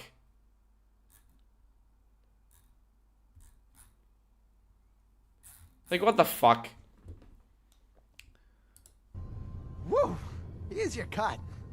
I'll get this place cleaned up, and I'll even give you a discount on the meat. Exploring outside of Diamond City can also... God, what a shit resolution to the quest line. What a shit resolution to the quest line. You could have a bunch of people, like being sick. You could have it be more detailed than this. But no, you just tranquilize him, and then he's like, but please let me continue doing this. And you're like, oh, okay. You forgot karma's not a thing anymore? Right. Because better RPG, less actual details. You to Vault 81, which has a whole slew of side quests and a new companion to discover. Dunwich Borers is a creepy mining quarry. What am I looking at? What am I looking at? What is going on the screen right now? What the fuck is this? I've never seen this before. There's so much wrong with the single image. You know, chat, in fact, I'm gonna give chat, like, chat, just give me a list of everything that's wrong with this image, because there's so much here. Walmart shop with Duncan and Joyo. Eldritch fantasy bullshit. All of it, thank you. Alright, thank you, that is correct. For one, chocolate ghoul that looks not even necessarily like a ghoul, more just like a generic mutant. Like, generic mutant. You have this thing here with this animation. I'm not sure if this is an actual person or a prop.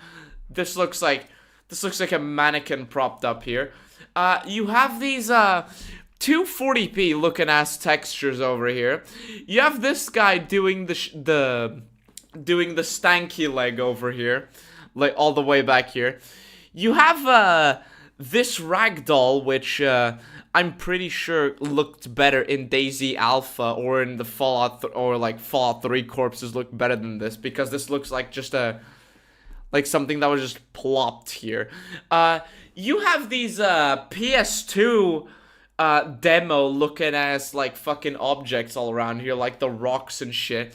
You have bad lighting, as you can see that this rock is insanely bright, and then there's just this line of dark rock that looks like it was two rock objects blended with one another. You have some weird clipping into the ground, like over here.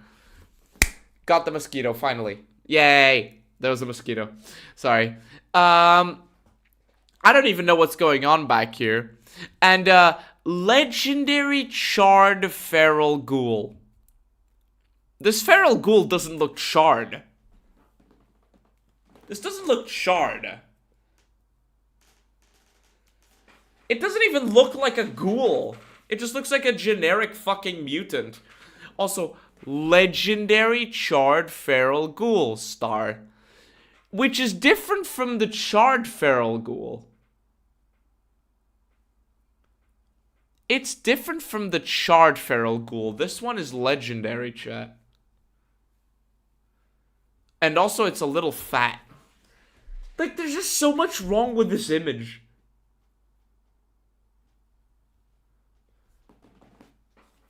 God damn it. God damn it, this is so bad. That you can stumble upon, which has a horror-fueled backstory tying into some deep-cut lore from previous entries. A horror-fueled backstory tying into some deep-cut lore from previous entries. Oh, this is a corpse. Okay. Are you gonna explain any of that lore? Are you gonna explain any of that horror? Or is it just a scary location? I highly recommend checking out Epic Nate's videos on the Dunwich Bull. Oh no. Oh no. Didn't somebody mention Epic Nate earlier in the stream? Oh no. If you want to explore that lore further. These are just a handful of examples of the cool things. They're shit examples. I'm skipping the exploration segment. This is so up his own ass. This is so... Yeah, it was Cutie Mark Free Zone. This is so up its own ass. I give up. Are we okay? Are we okay with me skipping the rest of the exploration? Because this is so up its own ass. Like, I don't think... Remember the legendary Deathclaw from New Vegas? Yes. Yes. Yes. I can remember that one. Because it was a big fucking deal. But guys, legendary Boatfly. Legendary Charred Feral Ghoul, which is different from the Charred Feral Ghoul, because this one is legendary and charred. Choice and consequence in Fallout 4 is a mixed bag, to say the least. On the one hand, there are a lot of fun and memorable quests in this game, like reconstructing an old warship and launching it into the skies. Stop. What is it with Fallout 4 lovers and bringing up this joke of a quest?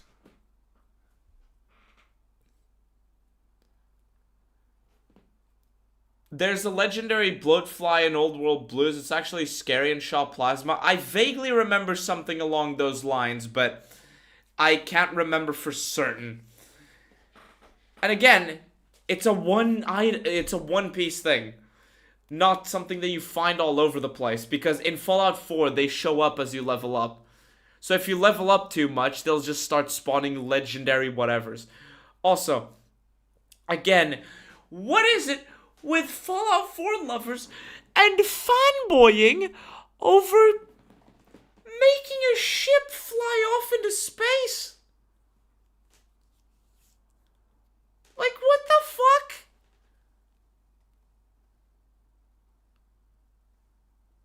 Jesus Christ. We're role-playing as a bygone radio superhero, but on Good thing you have to roleplay as it, because your character sure as fuck doesn't feel like that. I mean, the entire story is about how much you care to find your son. Fuck. Like, good thing you can roleplay as a bygone radio superhero, because if you're Nate, you're just a war veteran, and if you're Nora, you're a fucking lawyer. On the other hand, there are not a ton of ways to express narrative choice in this game when compared to other games in the series. Thank you. Holy shit. The biggest expression of player choice in Fallout 4 is which faction you side with in the main story. As you search for your... He's not wrong. Actually, I mean, the biggest expression of player choice in Fallout 4 is how hard you can ignore the main quest line.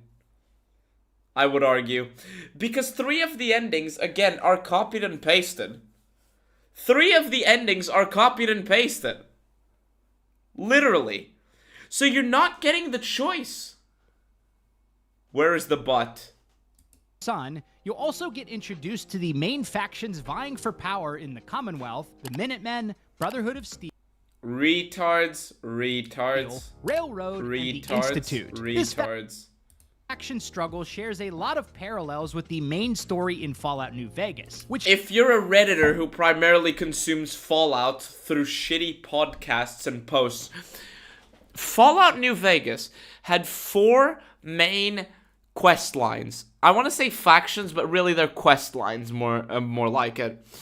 But the reason that the 4 quest lines were so impactful is because there were a whole host of other factions and quest lines that directly affected multiple factions at a given time, and how you handled them benefited or harmed you. Like, let's say you're going for House, but you let Caesar's spies run amok all over Vegas and Freeside and Camp McCarran and shit. That causes instability for House.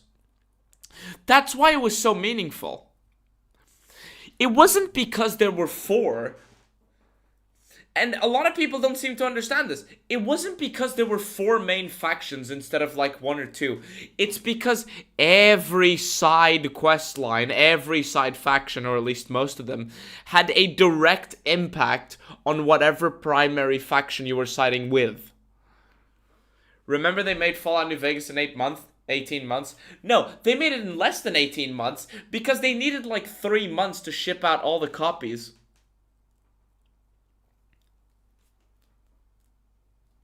Calling the railroad a main faction is like calling a ghost town a city. Yeah. likely provided the blueprint for Fallout 4, but for some reason, people just don't... The blueprint, more like the fucking, the fucking, like, fucking fuel for the fire. Yeah, it provided the blueprint, and then Todd and Emil Pagliarulo were like, ooh, it's a little chilly today. It's a little chilly, and I don't want to spend me money and actually taking writing classes. Yar, me money. Todd Howard was just like, yar, me money. I don't want to spend money. I'm gonna save money now. I'm gonna should I pay for my electricity? Oh no, I'm gonna burn the blueprint that Fallout New Vegas gave me. I'm fucking losing my mind, please.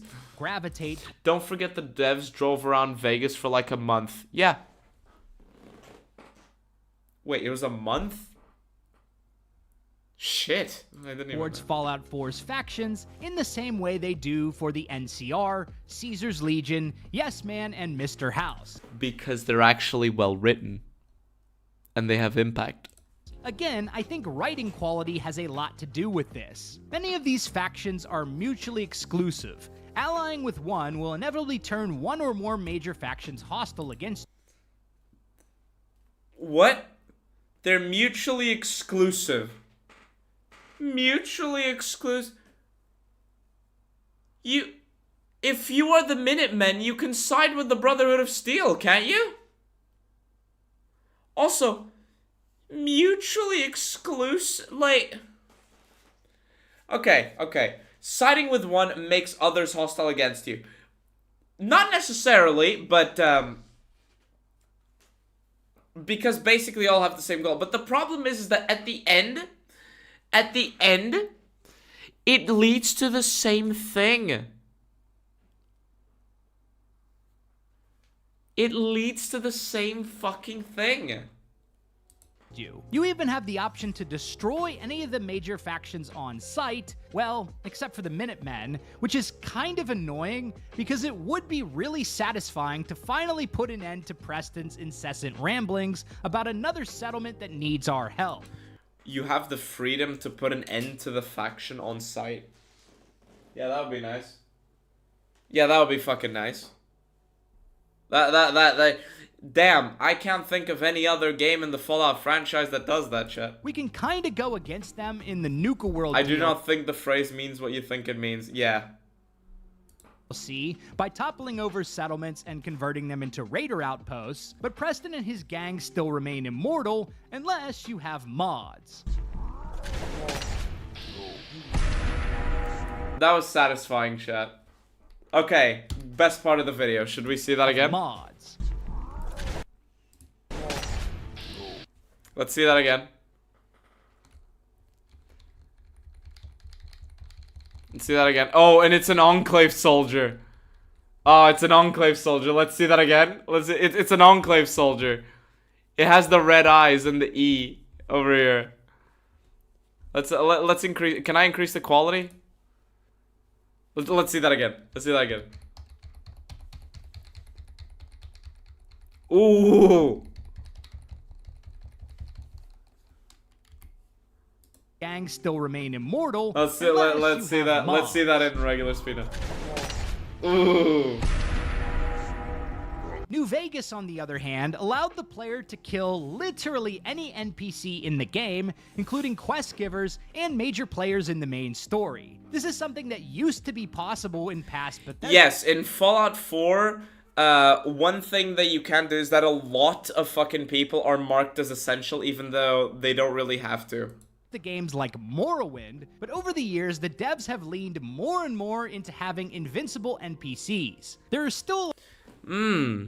I wonder why. It's almost like Bethesda is not creative anymore. A lot of characters you can wipe out in Fallout 4, but there are also enough immortal characters that break the immersion of the game. I have very mixed feelings about Bethesda's approach to choice and consequence in Fallout 4. On the one hand, there are quite a few quests that offer us a significant choice. Some examples are Human Error, Last Voyage of... Again with this fucking quest! Stop! Stop with this quest!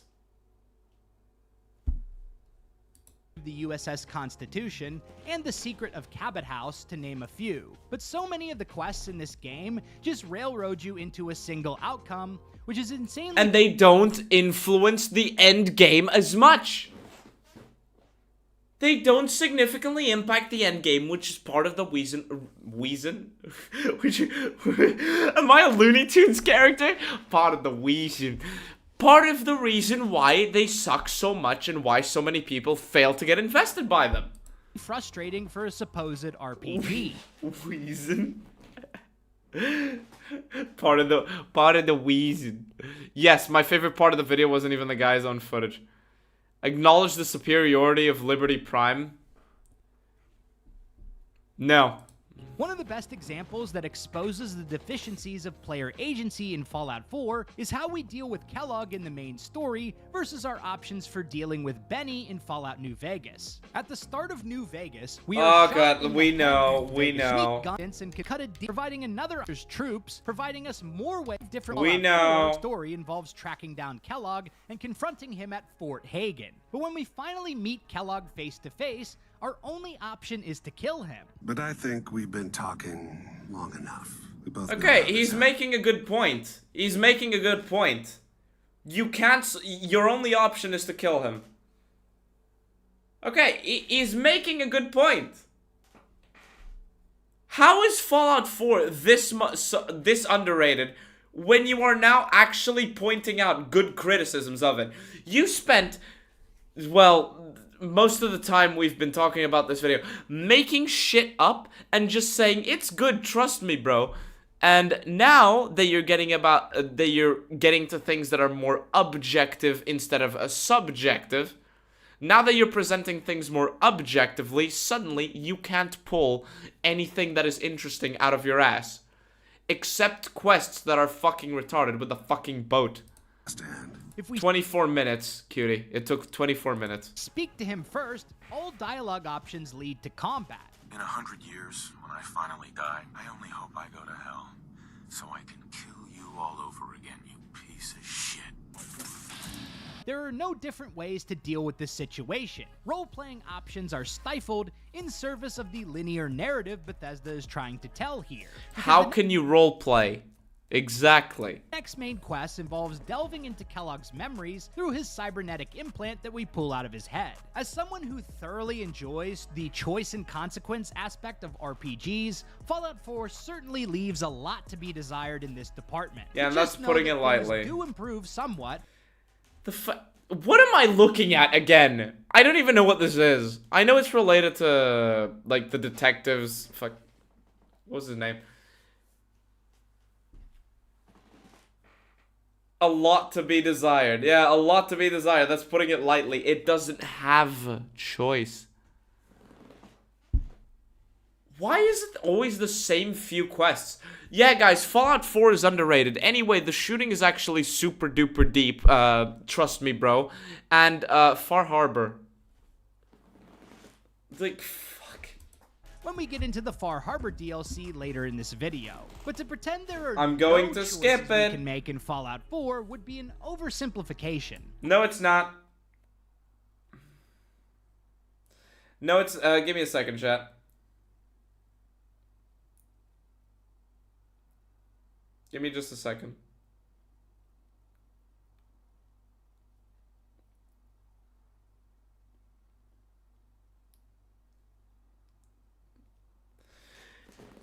Sorry, I had to send a message, text message. There is no choice. Oh, like, in some form, yes, that you can choose. You can choose to sell Billy, I guess. Like, that's something there. You can choose which faction to go down, but does it have any meaning? Does it have any meaning? Like, what is that quote? Making discourse impossible. It's amazing how much discourse is like this, that, and the other. What's the quote? You choose. You can choose not to play this shit. Like, there are options in Fallout 4, but the options are shit and meaningless. Don't sell me to this guy. I'll give you 200 caps right now. Sold. Kid, I found you a new home. Come on, kid. I got some holes that need digging. You son of a bitch! I'll get you for this! Yay! Let's take the Brotherhood quest, Duty or Dishonor, for example. We're tasked with locating the culprit behind missing... Let's listen to his example and fucking move to the writing part. Supplies in the Brotherhood of Steel. And we eventually discover that a Not pretending to understand things. Call of Duty Black Ops 2 has more choices than Fallout 4. Yes. low-ranking member... Why are all the characters black? Why are all the characters black? Well, you know, chat. You know, chat, like, you know, a lot of characters might be black, right? A lot of characters might be black, but one thing I know at the end of the day is that whether they're like, if it's the case,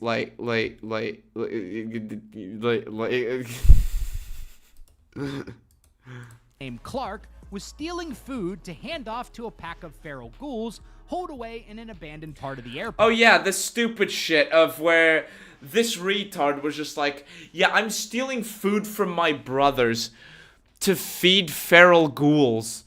They're people too, right? They're just hungry. Like, fuck the stupid quest. Outstanding. Thank you for the donation. Penis Cupcake with the 5 USD. If we can get the donation bar to 200, Emily will watch the Far Harbor section. I will watch a fucking 4-hour long video if we get to that. But please do not go broke just please just save money for yourself. I will be here, right? I'll have to find a way to unfuck myself IRL in some instances, but I will be here, right? I will figure things out. Every donation is appreciated, and it will help. There's a solution to everything. No, please. Did anyone catch that? I repeat what I said. This guy supposedly cares about choice in RPGs, yet he said in the beginning of the video he doesn't care about the storytelling and only likes the shooting. Yes. But please, do not dump all your money on me, please. Please don't. Like, seriously. I'll be fine. Please. I don't want you guys to go broke. The guy had a hard time coming to grips with the fact that feral ghouls used to be humans and wondered if there was... How long did I say please for? ...something still human... That was cringe, I'm sorry. ...about them deep down. This runs counter to the Brotherhood's position that all ferals must be... When I can... About the... You can only afford another 10... I am not asking you for money! I am not asking you for money! Damn it! Why can't I give a heart to the fucking... Oh, it's there. Okay. Jesus. Thank you for the donation. Cameron Mitchell with the $10. Thank you for the donation. You can only afford another 10. Look, if you are low on money, save it for yourself. There's a lot of better things you could spend your money on, such as bullets in case of another Black Lives Matter rally happens, like, you know, or another Antifa march, or I don't know, in case you have to watch hours upon hours of fucking shitty Fallout videos in order to just get disregarded by retards on Reddit who read a thumbnail and like fucking 10 seconds of the video and declare you to be Satan. Or drugs. Or drugs. You could buy drugs, YouTube algorithm, this is a joke. Or, even better, you can pay somebody to rescue Hassan Abi's fucking dog from the shock collars. Wait until the end of the month and I will... Please, no. I am inundated with work. I literally cannot promise a Fallout New California stream. Look, if I can do a New California stream, I will. But do not donate to get me to do it, okay? Exterminated. So can we agree to that? Because part of the reason why I'm doing like these streams so much is not just because people like it, and you know, part of the reason why so many of my videos are delayed is literally because I am out of money. Not money, time. Sorry, time. He will face serious consequences for his actions. I'm obviously not out of money. Y'all just donated 53 euros and 80 cents, which is what YouTube registered after the tax.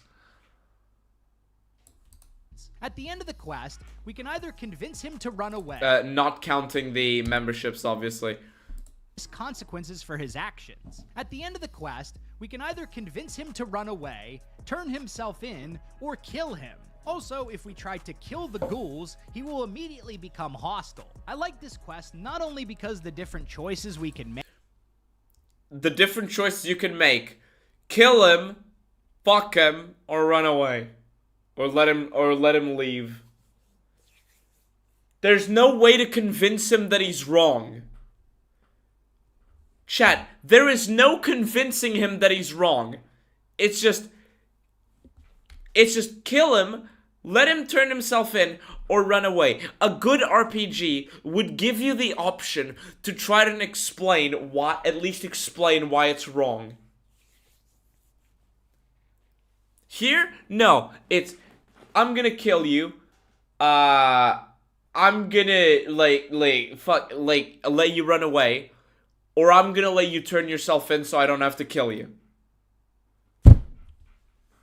How much of a cut does YouTube take? 30%. 30%. But also because of how it makes us confront the Brotherhood's ideology. Another one of my favorite quests is the Secret of Cabot House, where we do some work for a pre-war family that is being kept alive by an alien artifact. The family patriarch, Lorenzo, discovered an ancient alien... Is it 20 or 30? What? What did I just read? Cabot House, where we do some work for a pre-war family that is being kept alive by an alien artifact. The family patriarch, Lorenzo, discovered an ancient alien civilization in the late 19th century and eventually gained immortality through wearing a mysterious crown scavenged from the site. But the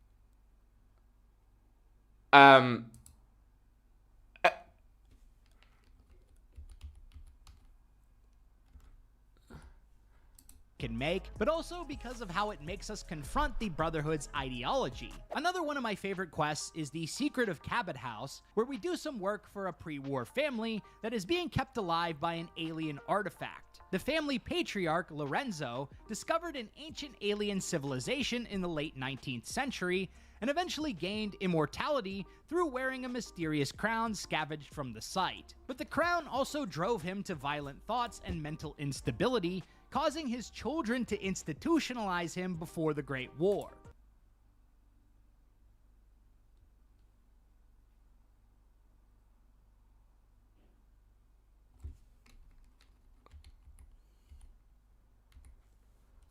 The family patriarch, Lorenzo, family that is being kept alive by an alien artifact. The family patriarch, Lorenzo, discovered an ancient alien civilization in the late 19th century and eventually gained immortality through wearing a mysterious crown scavenged from the site.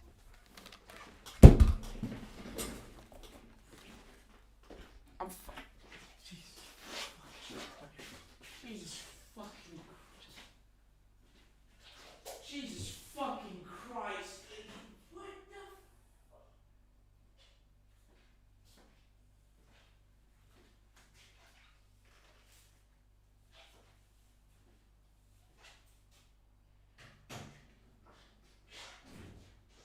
Jesus fucking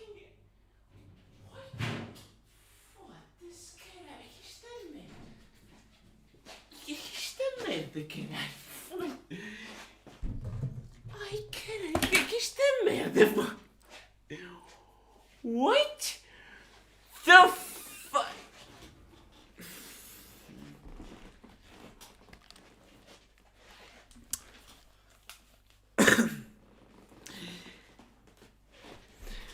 Big Dan. Big Dan. You don't like Fallout. You don't like Fallout. You think Fallout is a template for stupid shit like this. The reason why Fallout is as fucked as it is nowadays, The reason why Fallout is as fucked as it is nowadays is because it stopped being about the consequences of humanity's actions and the dealings, like the survival of individuals, tribes, and humanity overall after a nuclear war. Telling interesting stories in a nuclear post-apocalypse, right? That's what Fallout is supposed to be, right? That's what Fallout was. And you fucking people that just love doing slop shit content, like if you have fun, fine, but you fucking people who would be satisfied with playing Gmod Sandbox for the rest of your life, spawning enemies over and over and over again and just shooting at them, you fucking people come into Fallout and somehow describe a quest where a family from the 19th century kept alive by a crown from aliens. You just treat this as fine. It's interesting. It's so in-depth. It's consideration. It's one of my favorites. Fuck off with this shit. You do not like Fallout. You like it as you like the platform it creates to tell wacky shit. You turned Fallout you gave money to a company that turned Fallout from a coherent, important, serious franchise where your choices matter into a fucking template for stupid stories of whatever some coked up communist retard in California or wherever the fuck they came up with. It doesn't matter that none of these things are coherent with one another. The writing major, who doesn't have a fucking design document, thought it would be really cool to do a quest about a guy that's been alive for 400 years with a crown that makes him crazy, that he got from aliens. That they thought it would be cool, and Fallout is just a template for you to do whatever, guys. So just have that in there. Anyway, I want my BMW in Elder Scrolls 6. I want my Zeta, not Zeta, fuck off.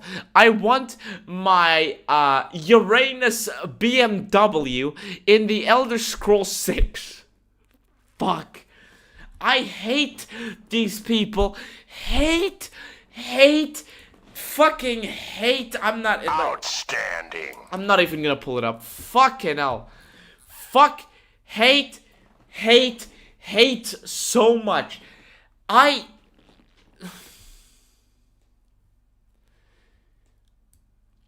know somebody said a donation. Just give me a second. I thank you for the donation. I'll read it in a moment. I didn't even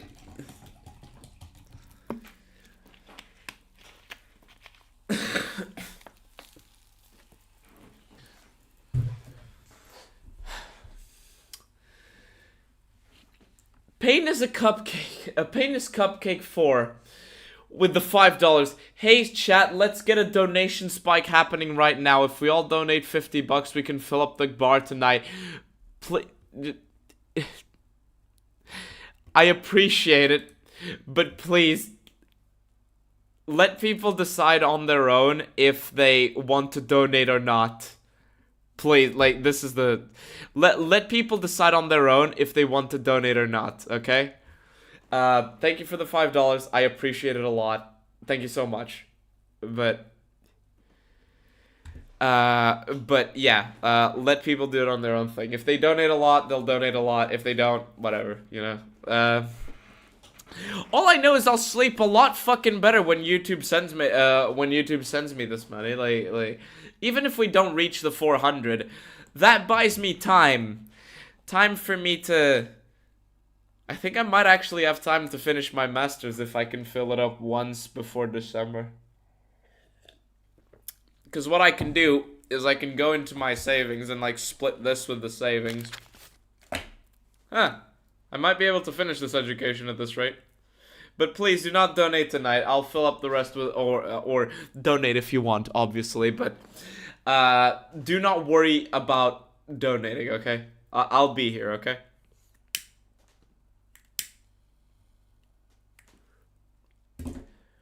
Thank you all for the support so much. Like, really. Outstanding. Thank you. The Madrax of the 10 euros. Chill, bro, you're gonna get a heart attack. I'll be completely honest. With all the shit that I have going on that I have to do for university and IRL, I'll be honest, I felt chest strains. But then again, I am a chain smoker.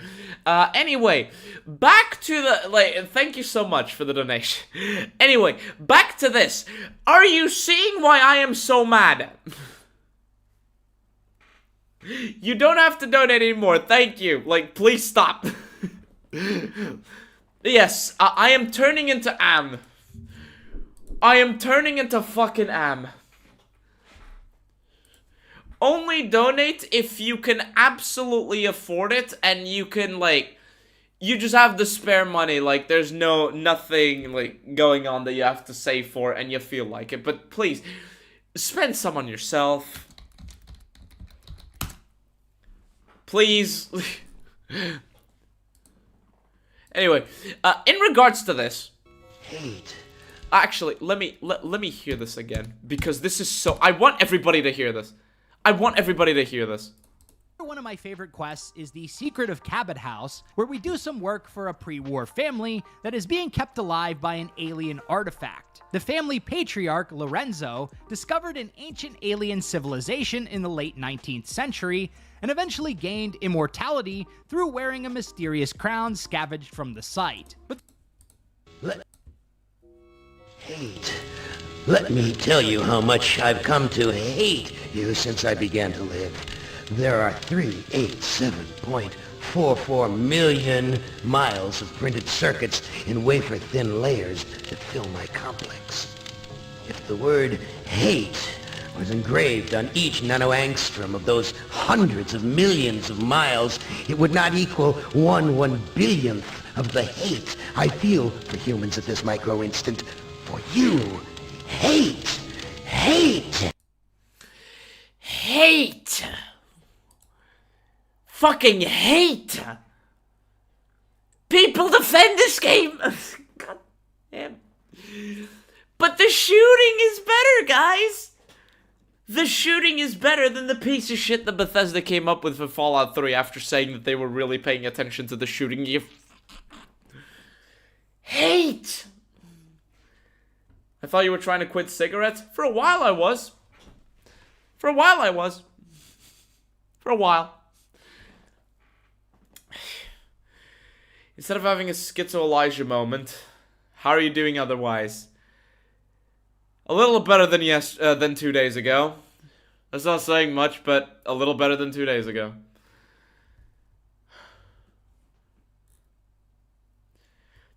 Tourists in Bethesda aren't bullied enough. Like, they will be like, Fallout New Vegas elitists, as if that's what we are. Like, what the fuck? Fallout New Vegas purists. Just hate you. Like, they just want to hate Bethesda because Bethesda is Bethesda. They just have an irrational hate boner for Bethesda. Their criticisms come from nowhere, anywhere. Anyway, Alien Crown that a family from the 19th century has been using for immortality.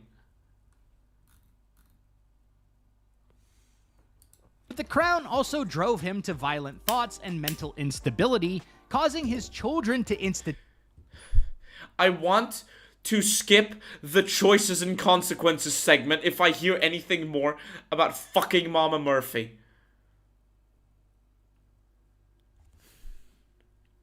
I am so fucking... Jesus Christ.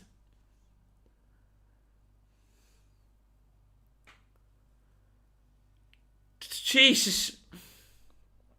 If wanting good writing makes me a purist, then I'm a purist. Yeah, same.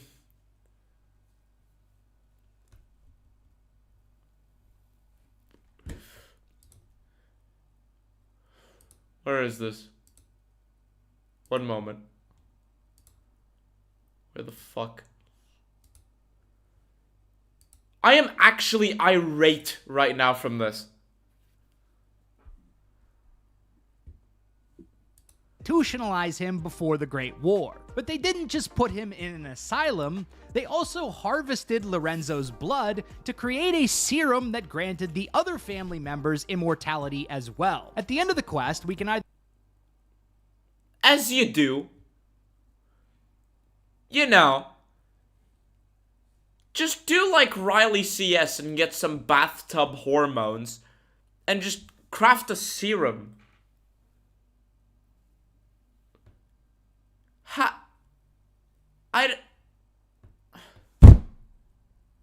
No. Either kill Lorenzo or free him and allow him to take revenge on his family. How do you find this interesting? This is unrelated to Fallout. This is not Fallout. How is this Fallout? What the fuck is any of this? But remember, guys, there was an Easter egg of an alien spaceship in Fallout 1, so it's okay. Oh, you haven't seen the table estrogen? You guys haven't seen the table estrogen? Let me pull this up. Let me pull this up. Someone who Shut up, me. Shut up, me. Where is it? Where is it? Where is it? The screenshot is here somewhere. I deleted a bunch of them I deleted a bunch of shit.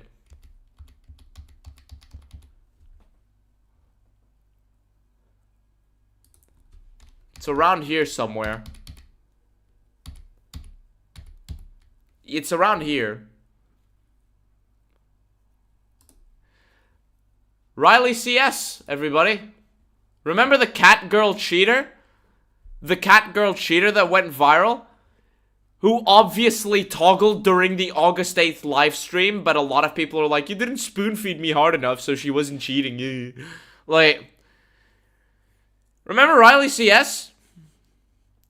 I wonder, it's almost like this person has an active motivation to cheat.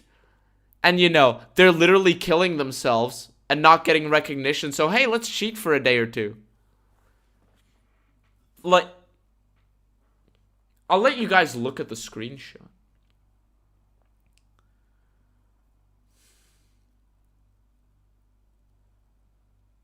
Just so you see. These are bathtub hormones. I know this because I've seen the box. I think she mixes these bathtub hormones with some drinks. She mixes the bathtub estrogen she ordered on the gray market with drinks. Although that's just what I've heard. I haven't actually seen her say it or heard her say it. But notice the syringes all over the place. Oh, right, he didn't cheat because he missed some shots. Yeah, some people are like, oh, if cheat, why miss? I'm like, fucking idiot. Like, you have all betrayed me, kept me a prisoner, and fed off me like vampires to prolong your pathetic, worthless lives. That is now over.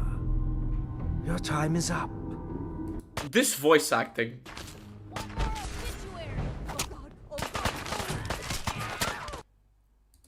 What is this? If we give Mama... Okay, fuck Mama Murphy. I don't care. I'm skipping that bitch. What? Her face. You're back, Ultimate Agent? Did I save this image? Of course I fucking didn't. Fuck me. Please do it. Oh, by the way, the Zembro uploaded. You should all subscribe to the Zembro. Just so you know. I endorse this guy. Anyway, in case, like, now that you're back, being in the bathtub, we were talking about the bathtub hormones. Notice the syringes. Feel free to pause. See this bar? I killed a man for it. No, I kid. He is dead, though. So how bad is the writing in Fallout 4? Horrendous. At this point, talking... Is all the writing in Fallout 4 bad? I mean, I haven't 100%ed it, so I don't know. But I'm willing to bet that yes. But I'll be fair and say no. But then again, 99 out of 100 isn't... like, 99% bad out of 100 isn't bad. About the dreadful writing in this game is like beating a fat horse. What? Bro, what are you talking about, man? The writing is bad, plain and simple. So rather than rehashing all of the failures of Fallout 4's main story, let's talk about the side content instead. Oh yeah, this was something he was gonna praise. The good writing. That's right. Earlier in the video, he talked about the good writing. That there's actually good pieces of writing. And one of the examples he used was the fucking family that found an alien helmet in the 1800s and has lived for 400 years after making a serum. I don't... Written as well. Outside of the main story, there are some flashes of brilliant writing in Fallout 4. The first standout moment... Flashes of brilliant writing. I want to see this. That comes to mind is Paladin Dance's quest Blind Betrayal, which you can encounter during the Brotherhood of Steel questline. The Brotherhood of Steel is a military... Hold on. faction hell-bent on eliminating all manner of synths, ghouls, and other abominations born of the Great War of 2077. Our companion Paladin Dance is a die-hard member of the Brotherhood of Steel, whose commitment to the cause is clear with every conversation we have with the dude. The only problem is it turns out that Paladin Dance is actually a synth, unbeknownst to him or the rest of the Brotherhood. But once his true nature is revealed... You mean that thing they literally did in Fallout 3, where one of the people in Rivet City is a synth? Because it's a reference to Blade Runner? Brilliant writing, chat.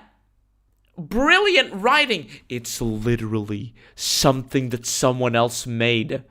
The Brotherhood of Steel hates synths, not because it's their ideology, but because they were told they have to hate synths. Dance fled the Brotherhood, knowing that his homies would cut down his clanker ass. Elder Maxon orders the... If Dance is so loyal to the Brotherhood that he... Okay, so Dance lets you kill him if you say, hey, the Brotherhood opposes you, we're gonna kill you now. Dance literally says, alright, you're gonna kill me? Cool. I love the Brotherhood, and if the Brotherhood says I have to die, then I have to die. Why did he run away?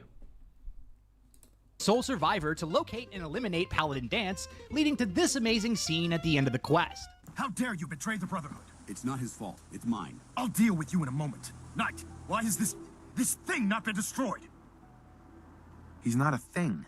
He's one of your best men. Have you taken leave of your senses? Dance isn't a man. It's a machine. An automaton created by the Institute. It wasn't born from the womb of a loving mother. It was grown within the cold confines of a laboratory. Flesh is flesh. Machine is machine. The two were never meant to intertwine.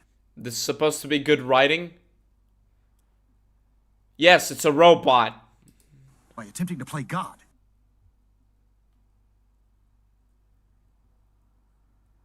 Sorry, 1 second. I'll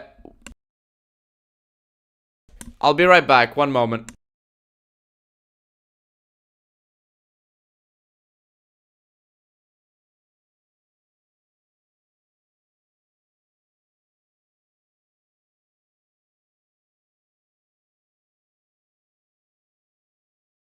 Chat, we're gonna take a quick break, right? Someone just showed up and I need to go do something. We're gonna take a quick break.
Okay, chat, so sorry.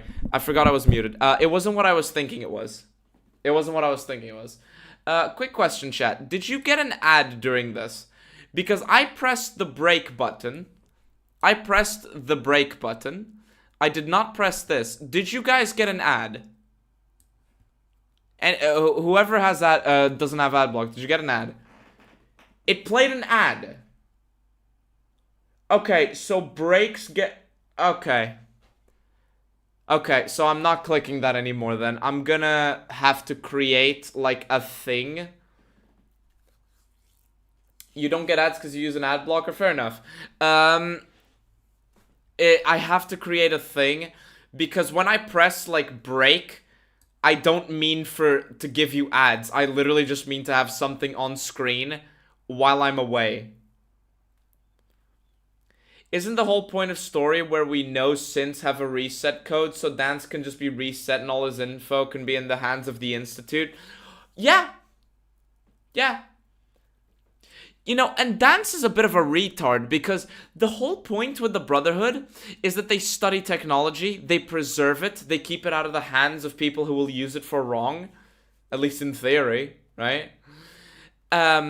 Why doesn't Maxon just order Dance to surrender himself to the Brotherhood and study him, like, in a controlled environment? Dance could literally have the key to winning the war against the Institute. And he's just like, kill him.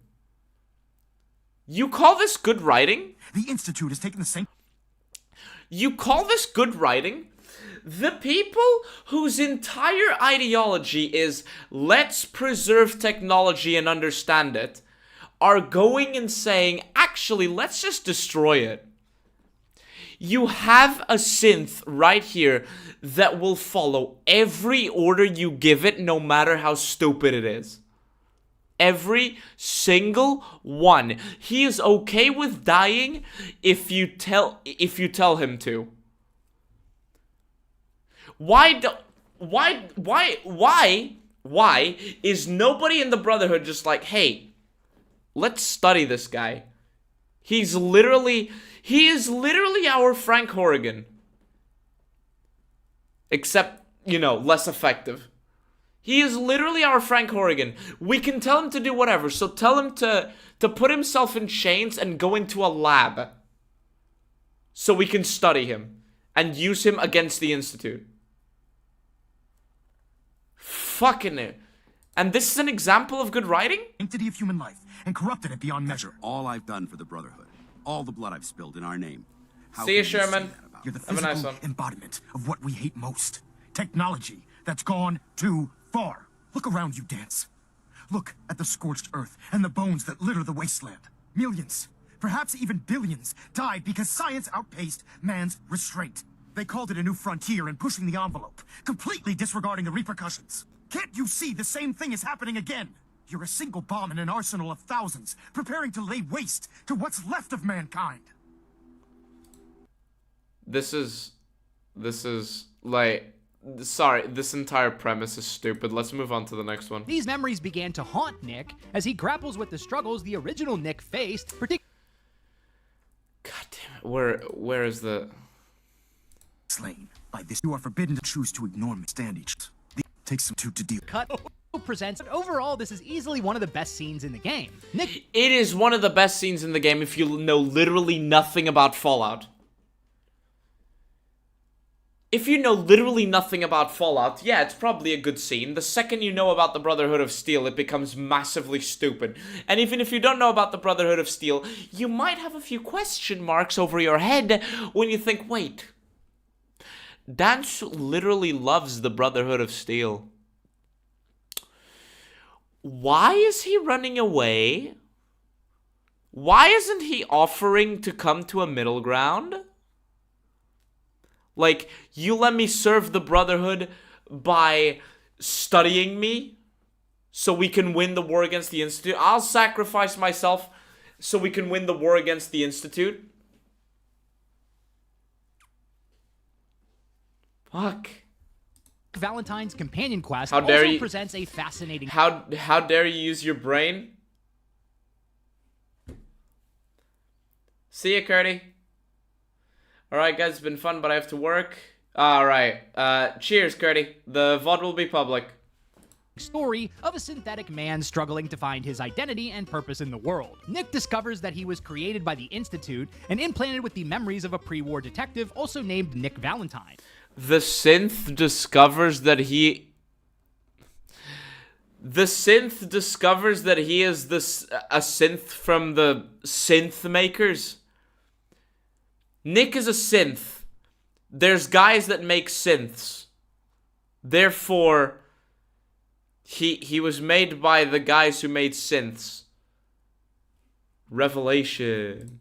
These memories began to haunt Nick as he grapples with the struggles the original Nick faced, particularly the death of his lover at the hands of a mob boss named Eddie Winter. Coincidentally, Eddie Winter is still alive, as he was one of the first ghouls, who are basically immortal zombies at this point in Fallout lore. Immortal zombies at this point in Fallout lore, unless you watch the Fallout show. Also, he is citing this as an example of good writing. The guy who killed his lover has literally been living underground right next to where the crime happened centuries later. Could explore the absurdities of Fallout ghoul lore, but I think that's best suited for another video. To finally confront Eddie Winter, you and Nick must locate 10 holotapes that contain the password... Why 10? Couldn't you hack it? ...to a secret bunker where Winter is hiding. Once you bust into his hideout, Nick can exact his revenge. Because a few bits of fucking C4 wouldn't. Which leaves him wondering a bit of what to do next, given that he's not the real Nick Valentine. Are you doing all right? I don't know. It's a lot to take in. What a great detective, trying to solve a mystery for fuck knows how long. Like only God knows how long. And the guy who did it is just so happens to still be alive, and he lives underground right next to where the crime scene happened. Fantastic detective. How can he live in a single room for 200 years without going mad when we couldn't live in our own homes during COVID lockdown? Good question! Also, in Fallout ghoul lore, ghouls go crazy. They go them going feral is their brain rotting.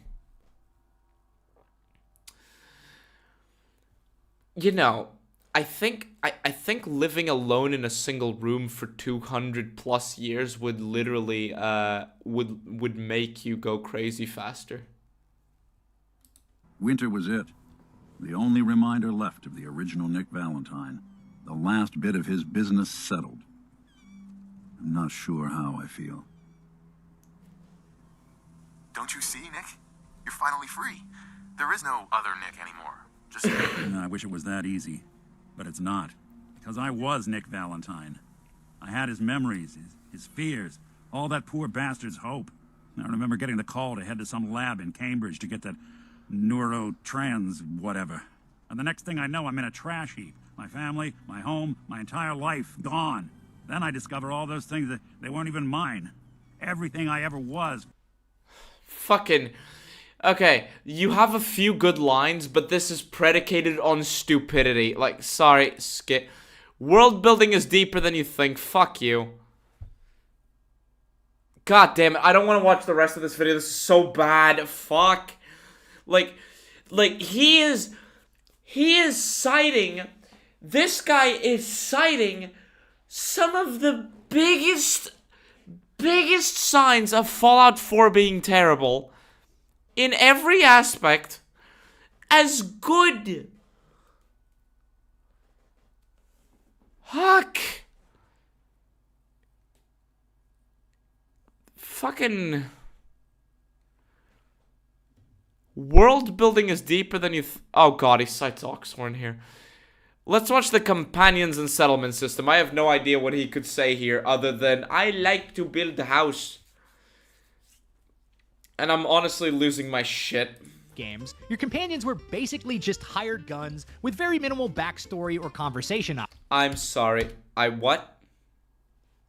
Discover. Also, you must be discreet. Do nothing to draw attention to yourself or raise suspicion. Maybe I should get a secret decoder ring, too. A secret decoder ring? What a fascinating suggestion. The dialogue system is everyone's favorite part of Fallout 4. We've got a massive range of conversation options. Did you know that there are Fallout 4 shills that tried to defend, like, the dialogue system, and then they changed their minds once Bethesda was like, yeah, we'll change it back? Such as yes, no, ask a question, and be a sarcastic jerk. Fallout 4... No, this is false. This is yes, yes, no, open parentheses, yes, close parentheses, and yes, open parentheses, sarcasm. Dialogue wheel has it all. There has been much said about Fallout 4's cursed dialogue wheel over the years, and to be honest, it's pretty shit. Dialogue wheels in RPGs are not inherently deficient. When implemented properly, they can provide a seamless way for the player to quickly select dialogue options that are true to the way they want to play and keep conversations flowing quickly. Some examples of good the dialogue wheel, the 4-option dialogue wheel, in Fallout 4 was made so players could quickly select the option they wanted via the D-pad. The thing is, if you change this to be selectable via the analog stick, suddenly you have a lot more options. But Bethesda is catering to fucking idiots, and they don't design their games properly. What is the result? More options, because they want to simplify and standardize everything, like the fucking idiots they are. Just, why is there an alien? This is Mass Effect. Dialogue wheels are the original Mass Effect trilogy and Deus Ex Human Revolution, which, side note, has the best dialogue wheel I've seen in a game like this. I never asked for this. One of the deficiencies of the dialogue wheel is that because we're presented with a shorthand of what our character is going to say, sometimes we can get caught off guard if the tone of what our hero actually says doesn't quite match the shorthand. The guy's a scumbag. He should have been cut loose a long time ago. But in Deus Ex Human Revolution, when you hover over the dialogue choice, you can see the full text of what Adam Jensen is going to say. So it's the best of both worlds. We get the shorthand so we can quickly make dialogue choices, but we also have access to the full voice lines so we can check exactly what he'll say before he says it. But let me check something. Hold on. Good idea, actually.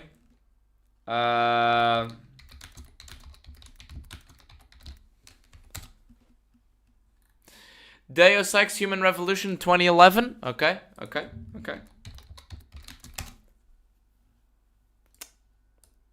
me see. Aha. 2015. 2011. 2015. A perfect solution to the dialogue wheel. If you want to dumb it down, there's a good solution.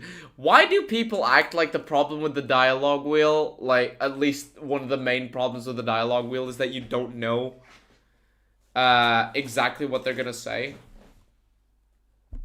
The problem with the 4-option dialogue wheel is that it limits your options. And the options aren't even respected anyway, because saying no means yes a lot of the time. Like, that's the primary problem with the 4-option dialogue wheel. It's why in Fallout 76 we now get sometimes like 2 options, other times we get like 5 or 6. As meaningless as they are. But wait a minute, this isn't a video about Deus Ex Human Revolution. We're talking about Fallout 4, and Fallout 4's dialogue system sucks. But the problem with the dialogue wheel isn't that it's a dialogue wheel. The problem is that the writing in this game often lacks substance. We can see this on full display in our dialogue with companions. Outside of specific scripted moments that trigger when we reach a certain amount of brownie points with our companions, we can't really have any meaningful conversations with these characters. Anything you want to talk about? I'm a lucky man, having you by my side. Your thoughts? I've worn out a lot of shoe leather since I joined the Minutemen. What do you think? Relationship. How do you feel about us? I'm not sure if Minutemen regulations cover our situation. The dialogue wheel didn't have to be so formulaic with its 4 dialogue options. The devs could have written more varied and interesting lines for the sole survivor, but ultimately chose not to, either through lack of care, or more likely because of a skill issue. It's because your options don't mean shit. Just an awful story in general. It's time for you to reverse death itself. What? I wouldn't have put it quite that way, but... Oh god, why did I go to the cursed dialogue thing? I wanted to do the companions and the settlement system. The Fallout games have always had companion characters that can tag along with the main protagonist, but their implementation has evolved over time. In the first 3 Fallout games, your companions were basically just hired guns with very minimal backstory or conversation options. They could also permanently die in combat, and in many cases, they weren't really They could also permanently die in combat if you had hardcore mode. Intended to survive the whole playthrough. My main memory I'm sorry, I can't believe I went back to a different fucking segment. of Ian from Fallout 1 is that he was always shooting me in combat, and he actually soft-locked my first playthrough by blocking me inside a room in a vault I was exploring. New Vegas was the first game in the series to really dive deep into our companion characters, providing full lore and backstories that we could discover. I mean, a lot of other companions have some lore, but not that much. Yeah, fair point. And Fallout 4 took all of this and threw it out the window. According to Patrician TV, Fallout 76 is worse now than it was at launch. I have to see his video on that. Is it a video or a live stream? Companions like Boone and Veronica even had their own personal quests. So basically, Obsidian followed the BioWare blueprint for companions. Fallout 4 took that formula one step further, adding a wider array of companions to recruit, and even including romance arcs for some of them as well. What do you need, babe? They also added a companion approval system similar to the Dragon Age games. Companions' approval rating for the sole survivor fluctuates based on actions taken by your character in quests or gameplay. So does it in New Vegas. Some characters will get mad at you depending on how you behave. This is not new in Fallout 4. The character's opinion of you fluctuates based on actions your character's taken in quests or gameplay. So does it in Vegas.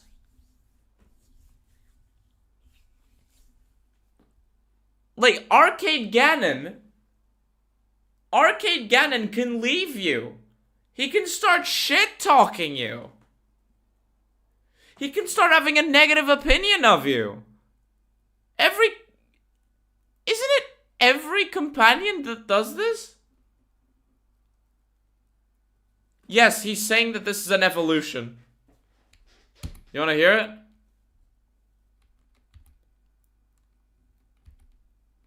Fallout 4 took that formula one step further by adding a wider array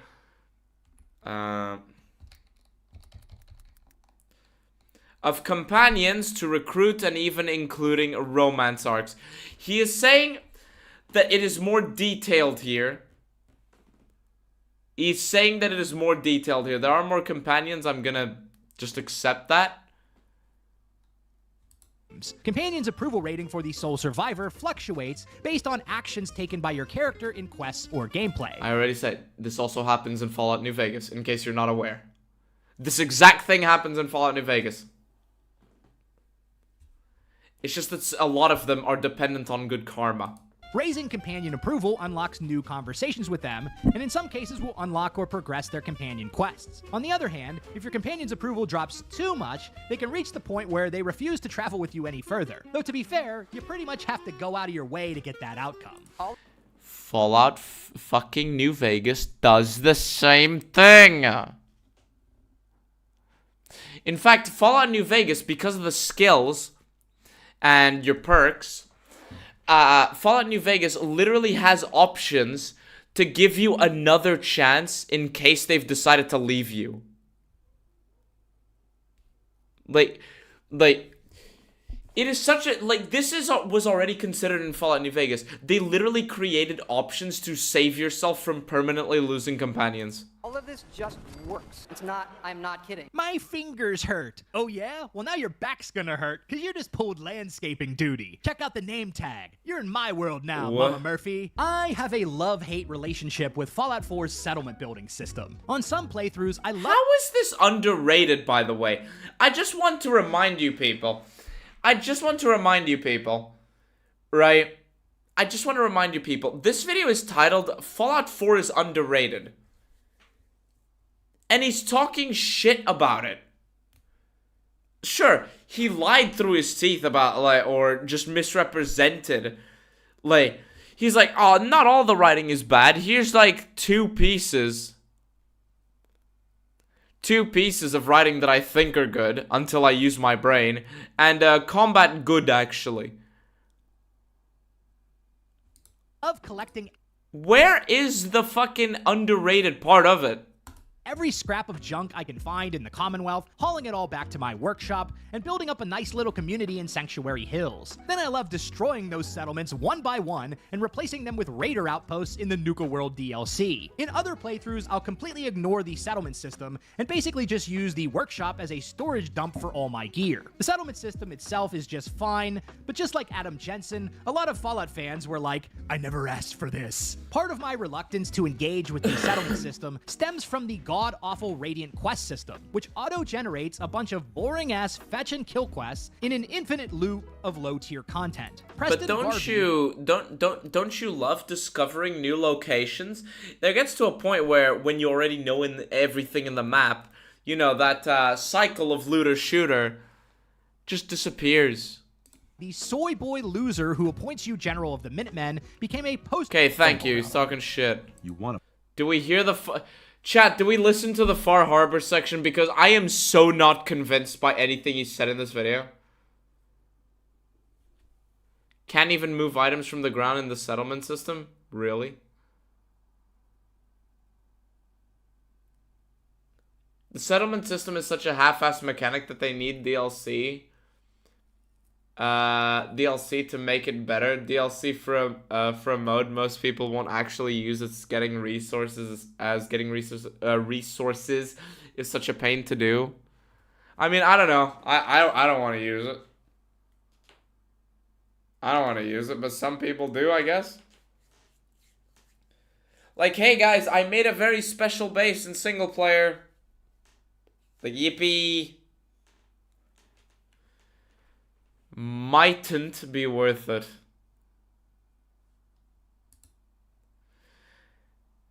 Maybe actually has a good take on Far Harbor. Alright. Gonna find your daughter, right? 500 caps. That's all we have. In addition to the... It's just 9 minutes, chat. 9 minutes. Base game, Fallout 4 also had a plethora of expansion content and additional free updates over the years. The meatiest expansions were Automatron, Nuka World, and the creme de la creme, Far Harbor. Automatron was a relatively short expansion, adding in a new robot building mechanic, as well as a new storyline involving the Mechanist, who was a returning character from Fallout 3. Overall, it's a fun little... The what?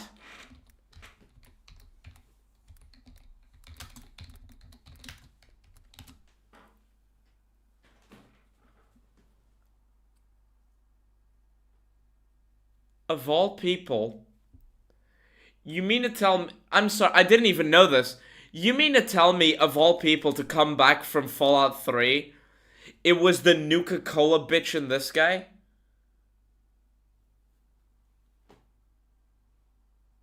Oh. Far Harbor's just point lookout too? The joke quest? All the joke quests. Distraction, and worth playing if... Automatron is the best DLC. Blob fix. I bet. Okay, what's going on in chat? Fallout 4 Fan 2007 is unironically the reason why AAA games are just graphics and nothing else now. Who wants a video game when you can have an interactive movie with graphics looking all day? I know who. The 9 people who play on PlayStation 5. If you love the base game, but far from a can't-miss experience. The main star of Fallout 4's DLC is Far Harbor, which was released in May 2016. It added a whole new regional map to explore, based loosely on coastal Maine. And more importantly... God, the UI is so bad. Fuck. It addressed some of the narrative and choice criticisms from the base game. The DLC starts as a missing persons investigation and expands into a whole conspiracy involving a synth colony and 2 other factions on the brink of war. The whole island has been covered with a radioactive fog, leading to more aggressive creatures claiming... You can definitely see the point lookout inspiration here, can't you? More territory. It's not even the same Mechanist, it's just a chick cosplaying as him. Oh, right! You're right, because the Mechanist in Fallout 3 is a male, and in Fallout 4, it's a chick. Great. I love wearing the suit of other people. Building the robots is peak. Well, if you enjoy it. The citizens of Far Harbor blame the cultists from the Children of Adam, while the synth colony leader Dima... God, I cannot get over how stupid this is. Like, this is supposed to... Like, Fallout technology is supposed to be bulky. And instead we have... whatever the hell this is. I can't get over this. Tries to manipulate the situation to maintain peace. While Dima seems like a good guy on the surface, he's actually resorted to underhanded tactics, including killing people and replacing them with synths, much like the main antagonist from the base game, the Institute. The sole survivor has a bunch of different options for how to resolve the impending catastrophe on the island, up to and including wiping out any of the various factions, which makes Far Harbor a role-playing dream. My personal favorite ending is convincing Dima to turn himself over to the citizens of Far Harbor for his role in the death of Captain Avery. Far Harbor will execute Dima for his crimes, finally bringing justice to his atrocious actions. But this death will not be enough for Alan, and he will clamor for blood, or I guess fuel, potentially leading to the complete destruction of the Acadia colony. You call murdering one of ours peace? I say we end this bastard, and then burn his whole goddamn Acadia to the ground! Alan, enough. Dima will pay for his crime, but not Acadia. This path you want leads to murder. Cold-blooded murder. We leave them be. We'll never know if they're killing and replacing us, one by one. No. We kill every last one of them, just to be sure. Who's with me? I mean, I can see his concern. I'm not seeing, like, right now I'm seeing, like, some reasonable shit, I guess. Yeah, he is 100% right. I'm not sure if this is a role-playing dream, as he describes, but... Every time you open your damn mouth, Alan, the whole town suffers. Shut up. What? You... I oughta... I've been wanting to show... Chat. Peak writing. Every time you open your damn mouth, Alan, the whole town suffers. Shut up. What? But I know you have a concern about people literally being replaced with synths, because that's literally the thing they keep doing, but shut up. I oughta... I've been wanting to say that since we first met that guy. Don't listen to the mainlander. My brother knows what we've got to do. I'm with you, Alan. Alan's never been afraid to do what needs doing. Everyone said their piece. It's clear what we have to do. Out of the way, Captain. Alan, no! Oh, really? So they actually change who they side with depending on your actions. Alright, so that's actual Wait, so hold on. That is actual influence right there. So your actions literally influence who people side with. I bet it's not that deep, but, you know. You know, that's... You know, it's Reddit-ass dialogue, but you can see the attempt at improving it, right? Because, if your actions literally influence this... Alright. You know, who do they side with? Are people divided? Are people siding with one, with the other? You know? That's something, right? You know, your actions actually have consequences. RPG ground, I know. But it's actual consequences. In an RPG, that's something, isn't it?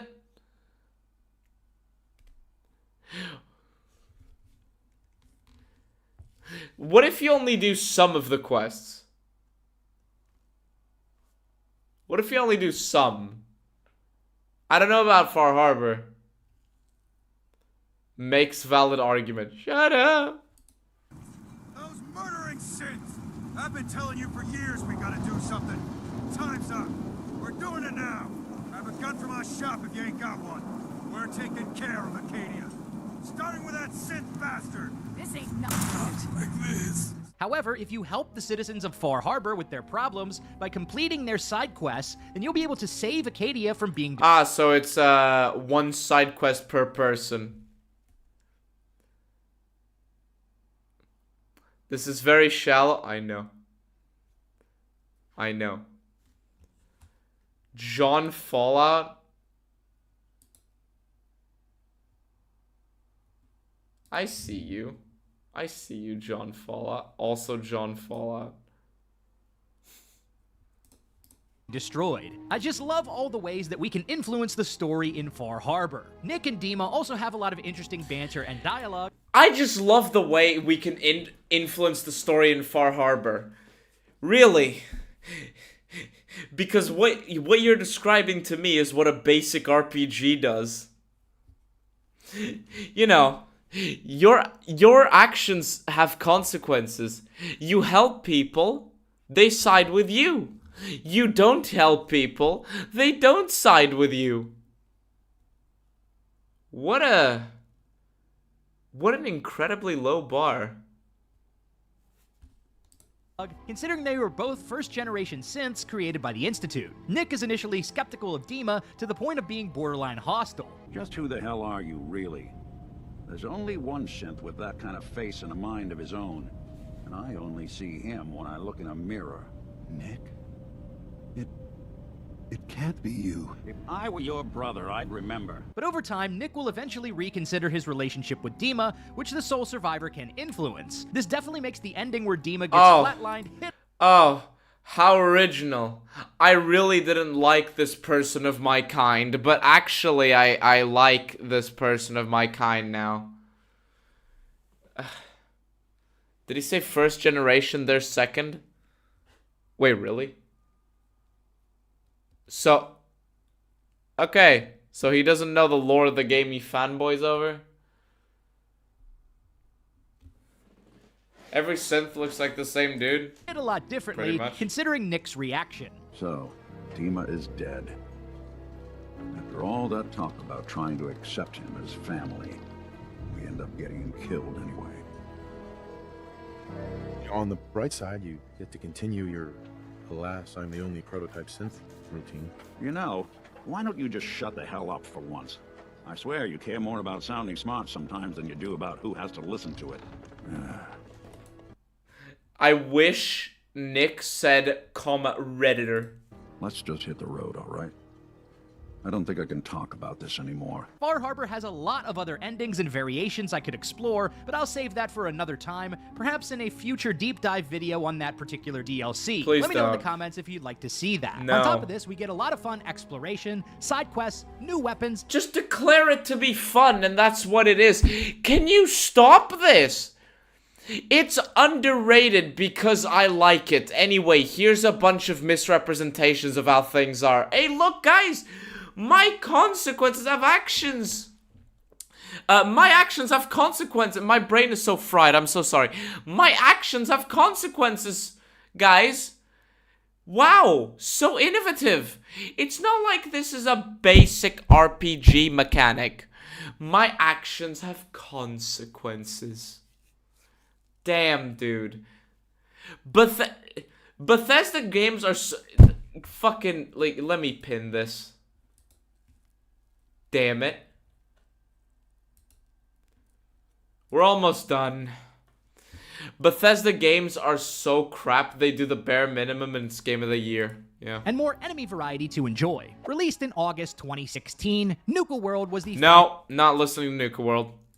Conclusion. In conclusion, Fallout 4 is much better than you think. While the game certainly has it... Much better than you think. All you've done, this video, right, is seriously misrepresent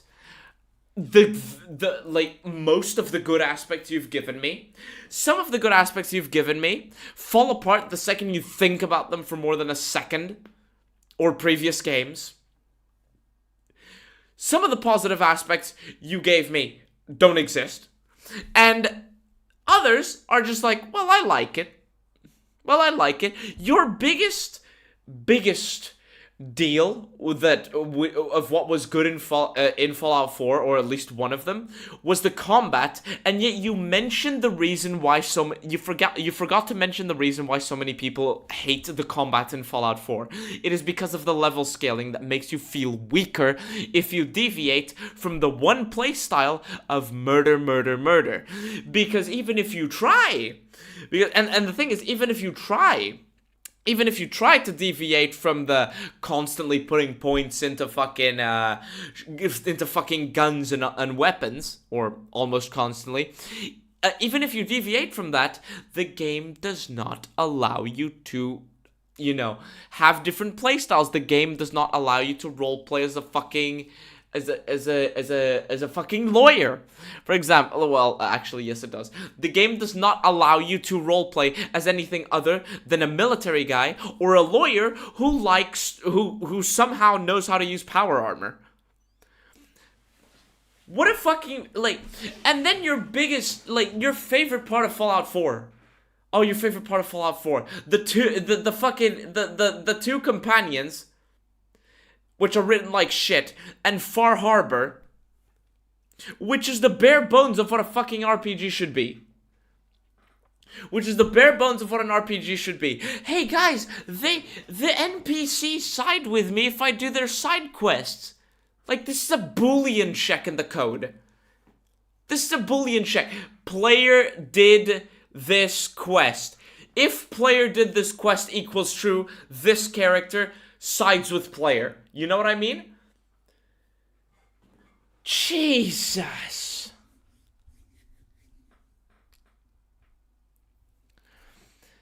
Like, even when I try to give you the benefit of the doubt, you just bring up things that are so ridiculous. And some of the things that you bring up that's actually good about the writing, you brought up something so antithetical to what Fallout is. You didn't even realize it. The best argument you gave this video was, well, I like it. And you know what? I think that's it. Fallout 4 is not underrated.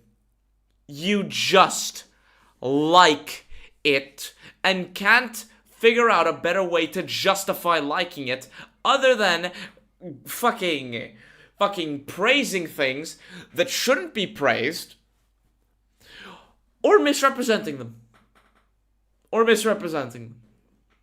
That's it. That's as deep as this fucking goes. Anyway, I'm done with this fucking video. I am so tired. Video was so good / bad that it almost broke you. Yes. I am... Jesus. I've been streaming for almost 5 hours. I think I'm done. Chat, what are your final thoughts on this video? What are your final thoughts on this video? I want to know, like, I want honest opinions, because, like, I don't care if you like Fallout 4 or not. Like, if you enjoy Fallout 4, go right ahead, right? If you find Fallout 4 fun, enjoy it to the best of your ability. Like, I legitimately want you to have fun. But I just hate when people misrepresent, lie, or lie by omission, which is still lie, and try to gaslight people they try to gaslight people into thinking that something that is bad is actually good. I don't think he had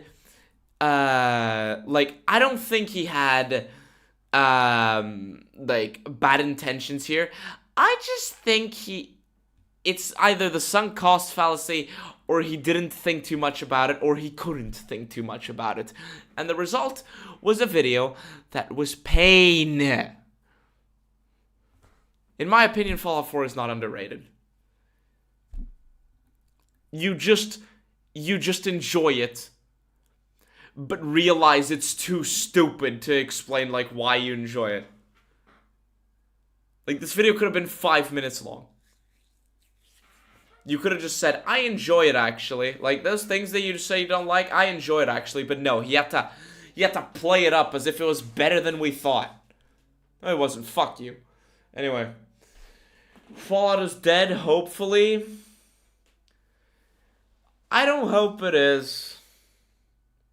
I just hope we get to see the day where it improves. Doom Eternal had better writing. I'm not the biggest Doom fan, so I don't know. Pain. Fallout 4 is underrated dog shit. Yeah.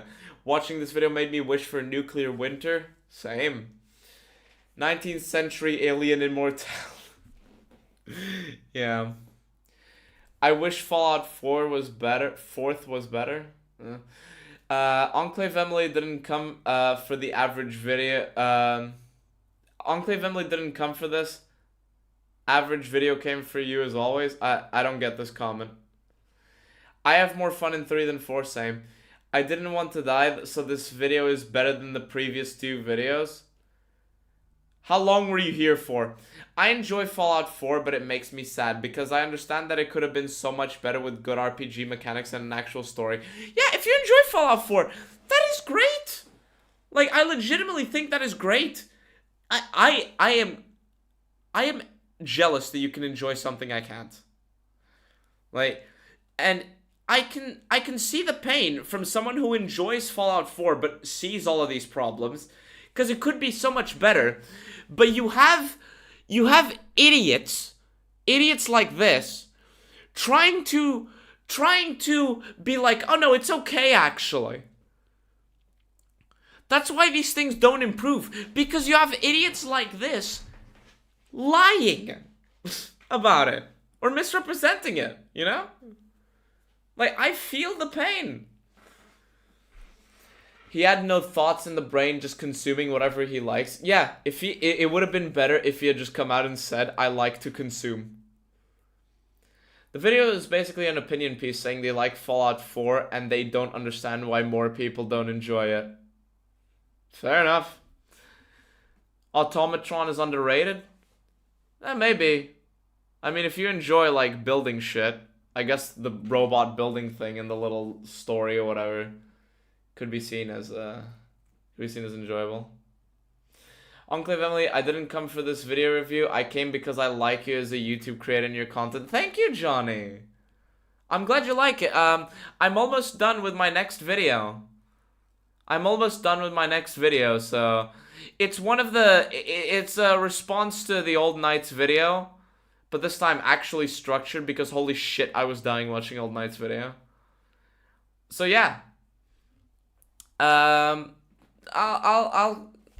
glad you like it, and I hope I keep meeting expectations or surpassing them.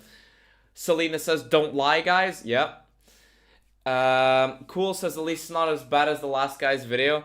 The guy did more than 10 minutes of research, so he gets a copper star. A fucking, yes, sure. No, not a copper star. He gets a participation award. This guy genuinely tried to explain his love for Fallout 4 in his version of good faith. Good thing you added in his version of good faith. Like, yes, I could tell that this was him trying to be in good faith, but I think he legitimately doesn't understand, like, why this is so stupid. He tried, but he has to know that he was misrepresenting things somewhat. Although he did cite the Paladin dance thing. So I think he may have just, you know, some of the little gray cells of the head may have just been on holiday.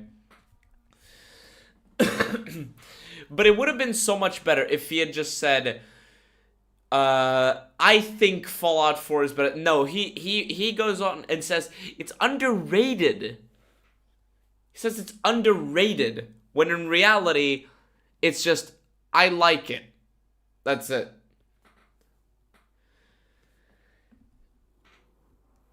He ripped off Many a True Nerd and didn't explain himself enough.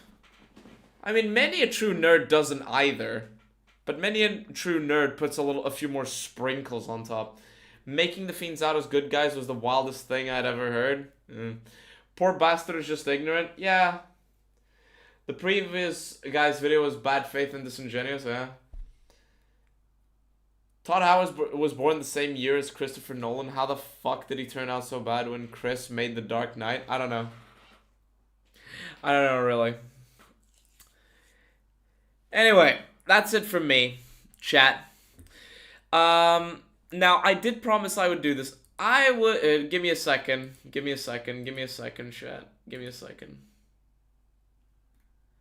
Give me just a second. Right.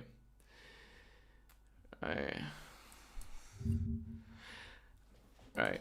I would like to thank Cameron Mitchell for being the very first Major General channel member.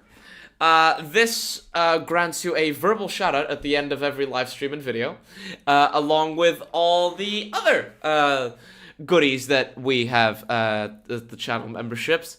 Sorry, I have to do an obligatory plug. Such as fucking emojis, special features, fucking like early access to videos. So if you're interested, go check it out. That's it. That's my shilling. Thank you guys for watching. Thank you guys for rating. I am so tired. I am so fucking tired. Thank you all for having stuck with me here. And I will see you all... Has it been 5 hours? Yes. I will see you all in the next one. You're a Jew. Bye. I'm kidding. Bye-bye. You're not a Jew. You're great. Unless you are a Jew. And if you're a Jew, that's fine. Good night. Good night. Good night, everybody. Nighty-night.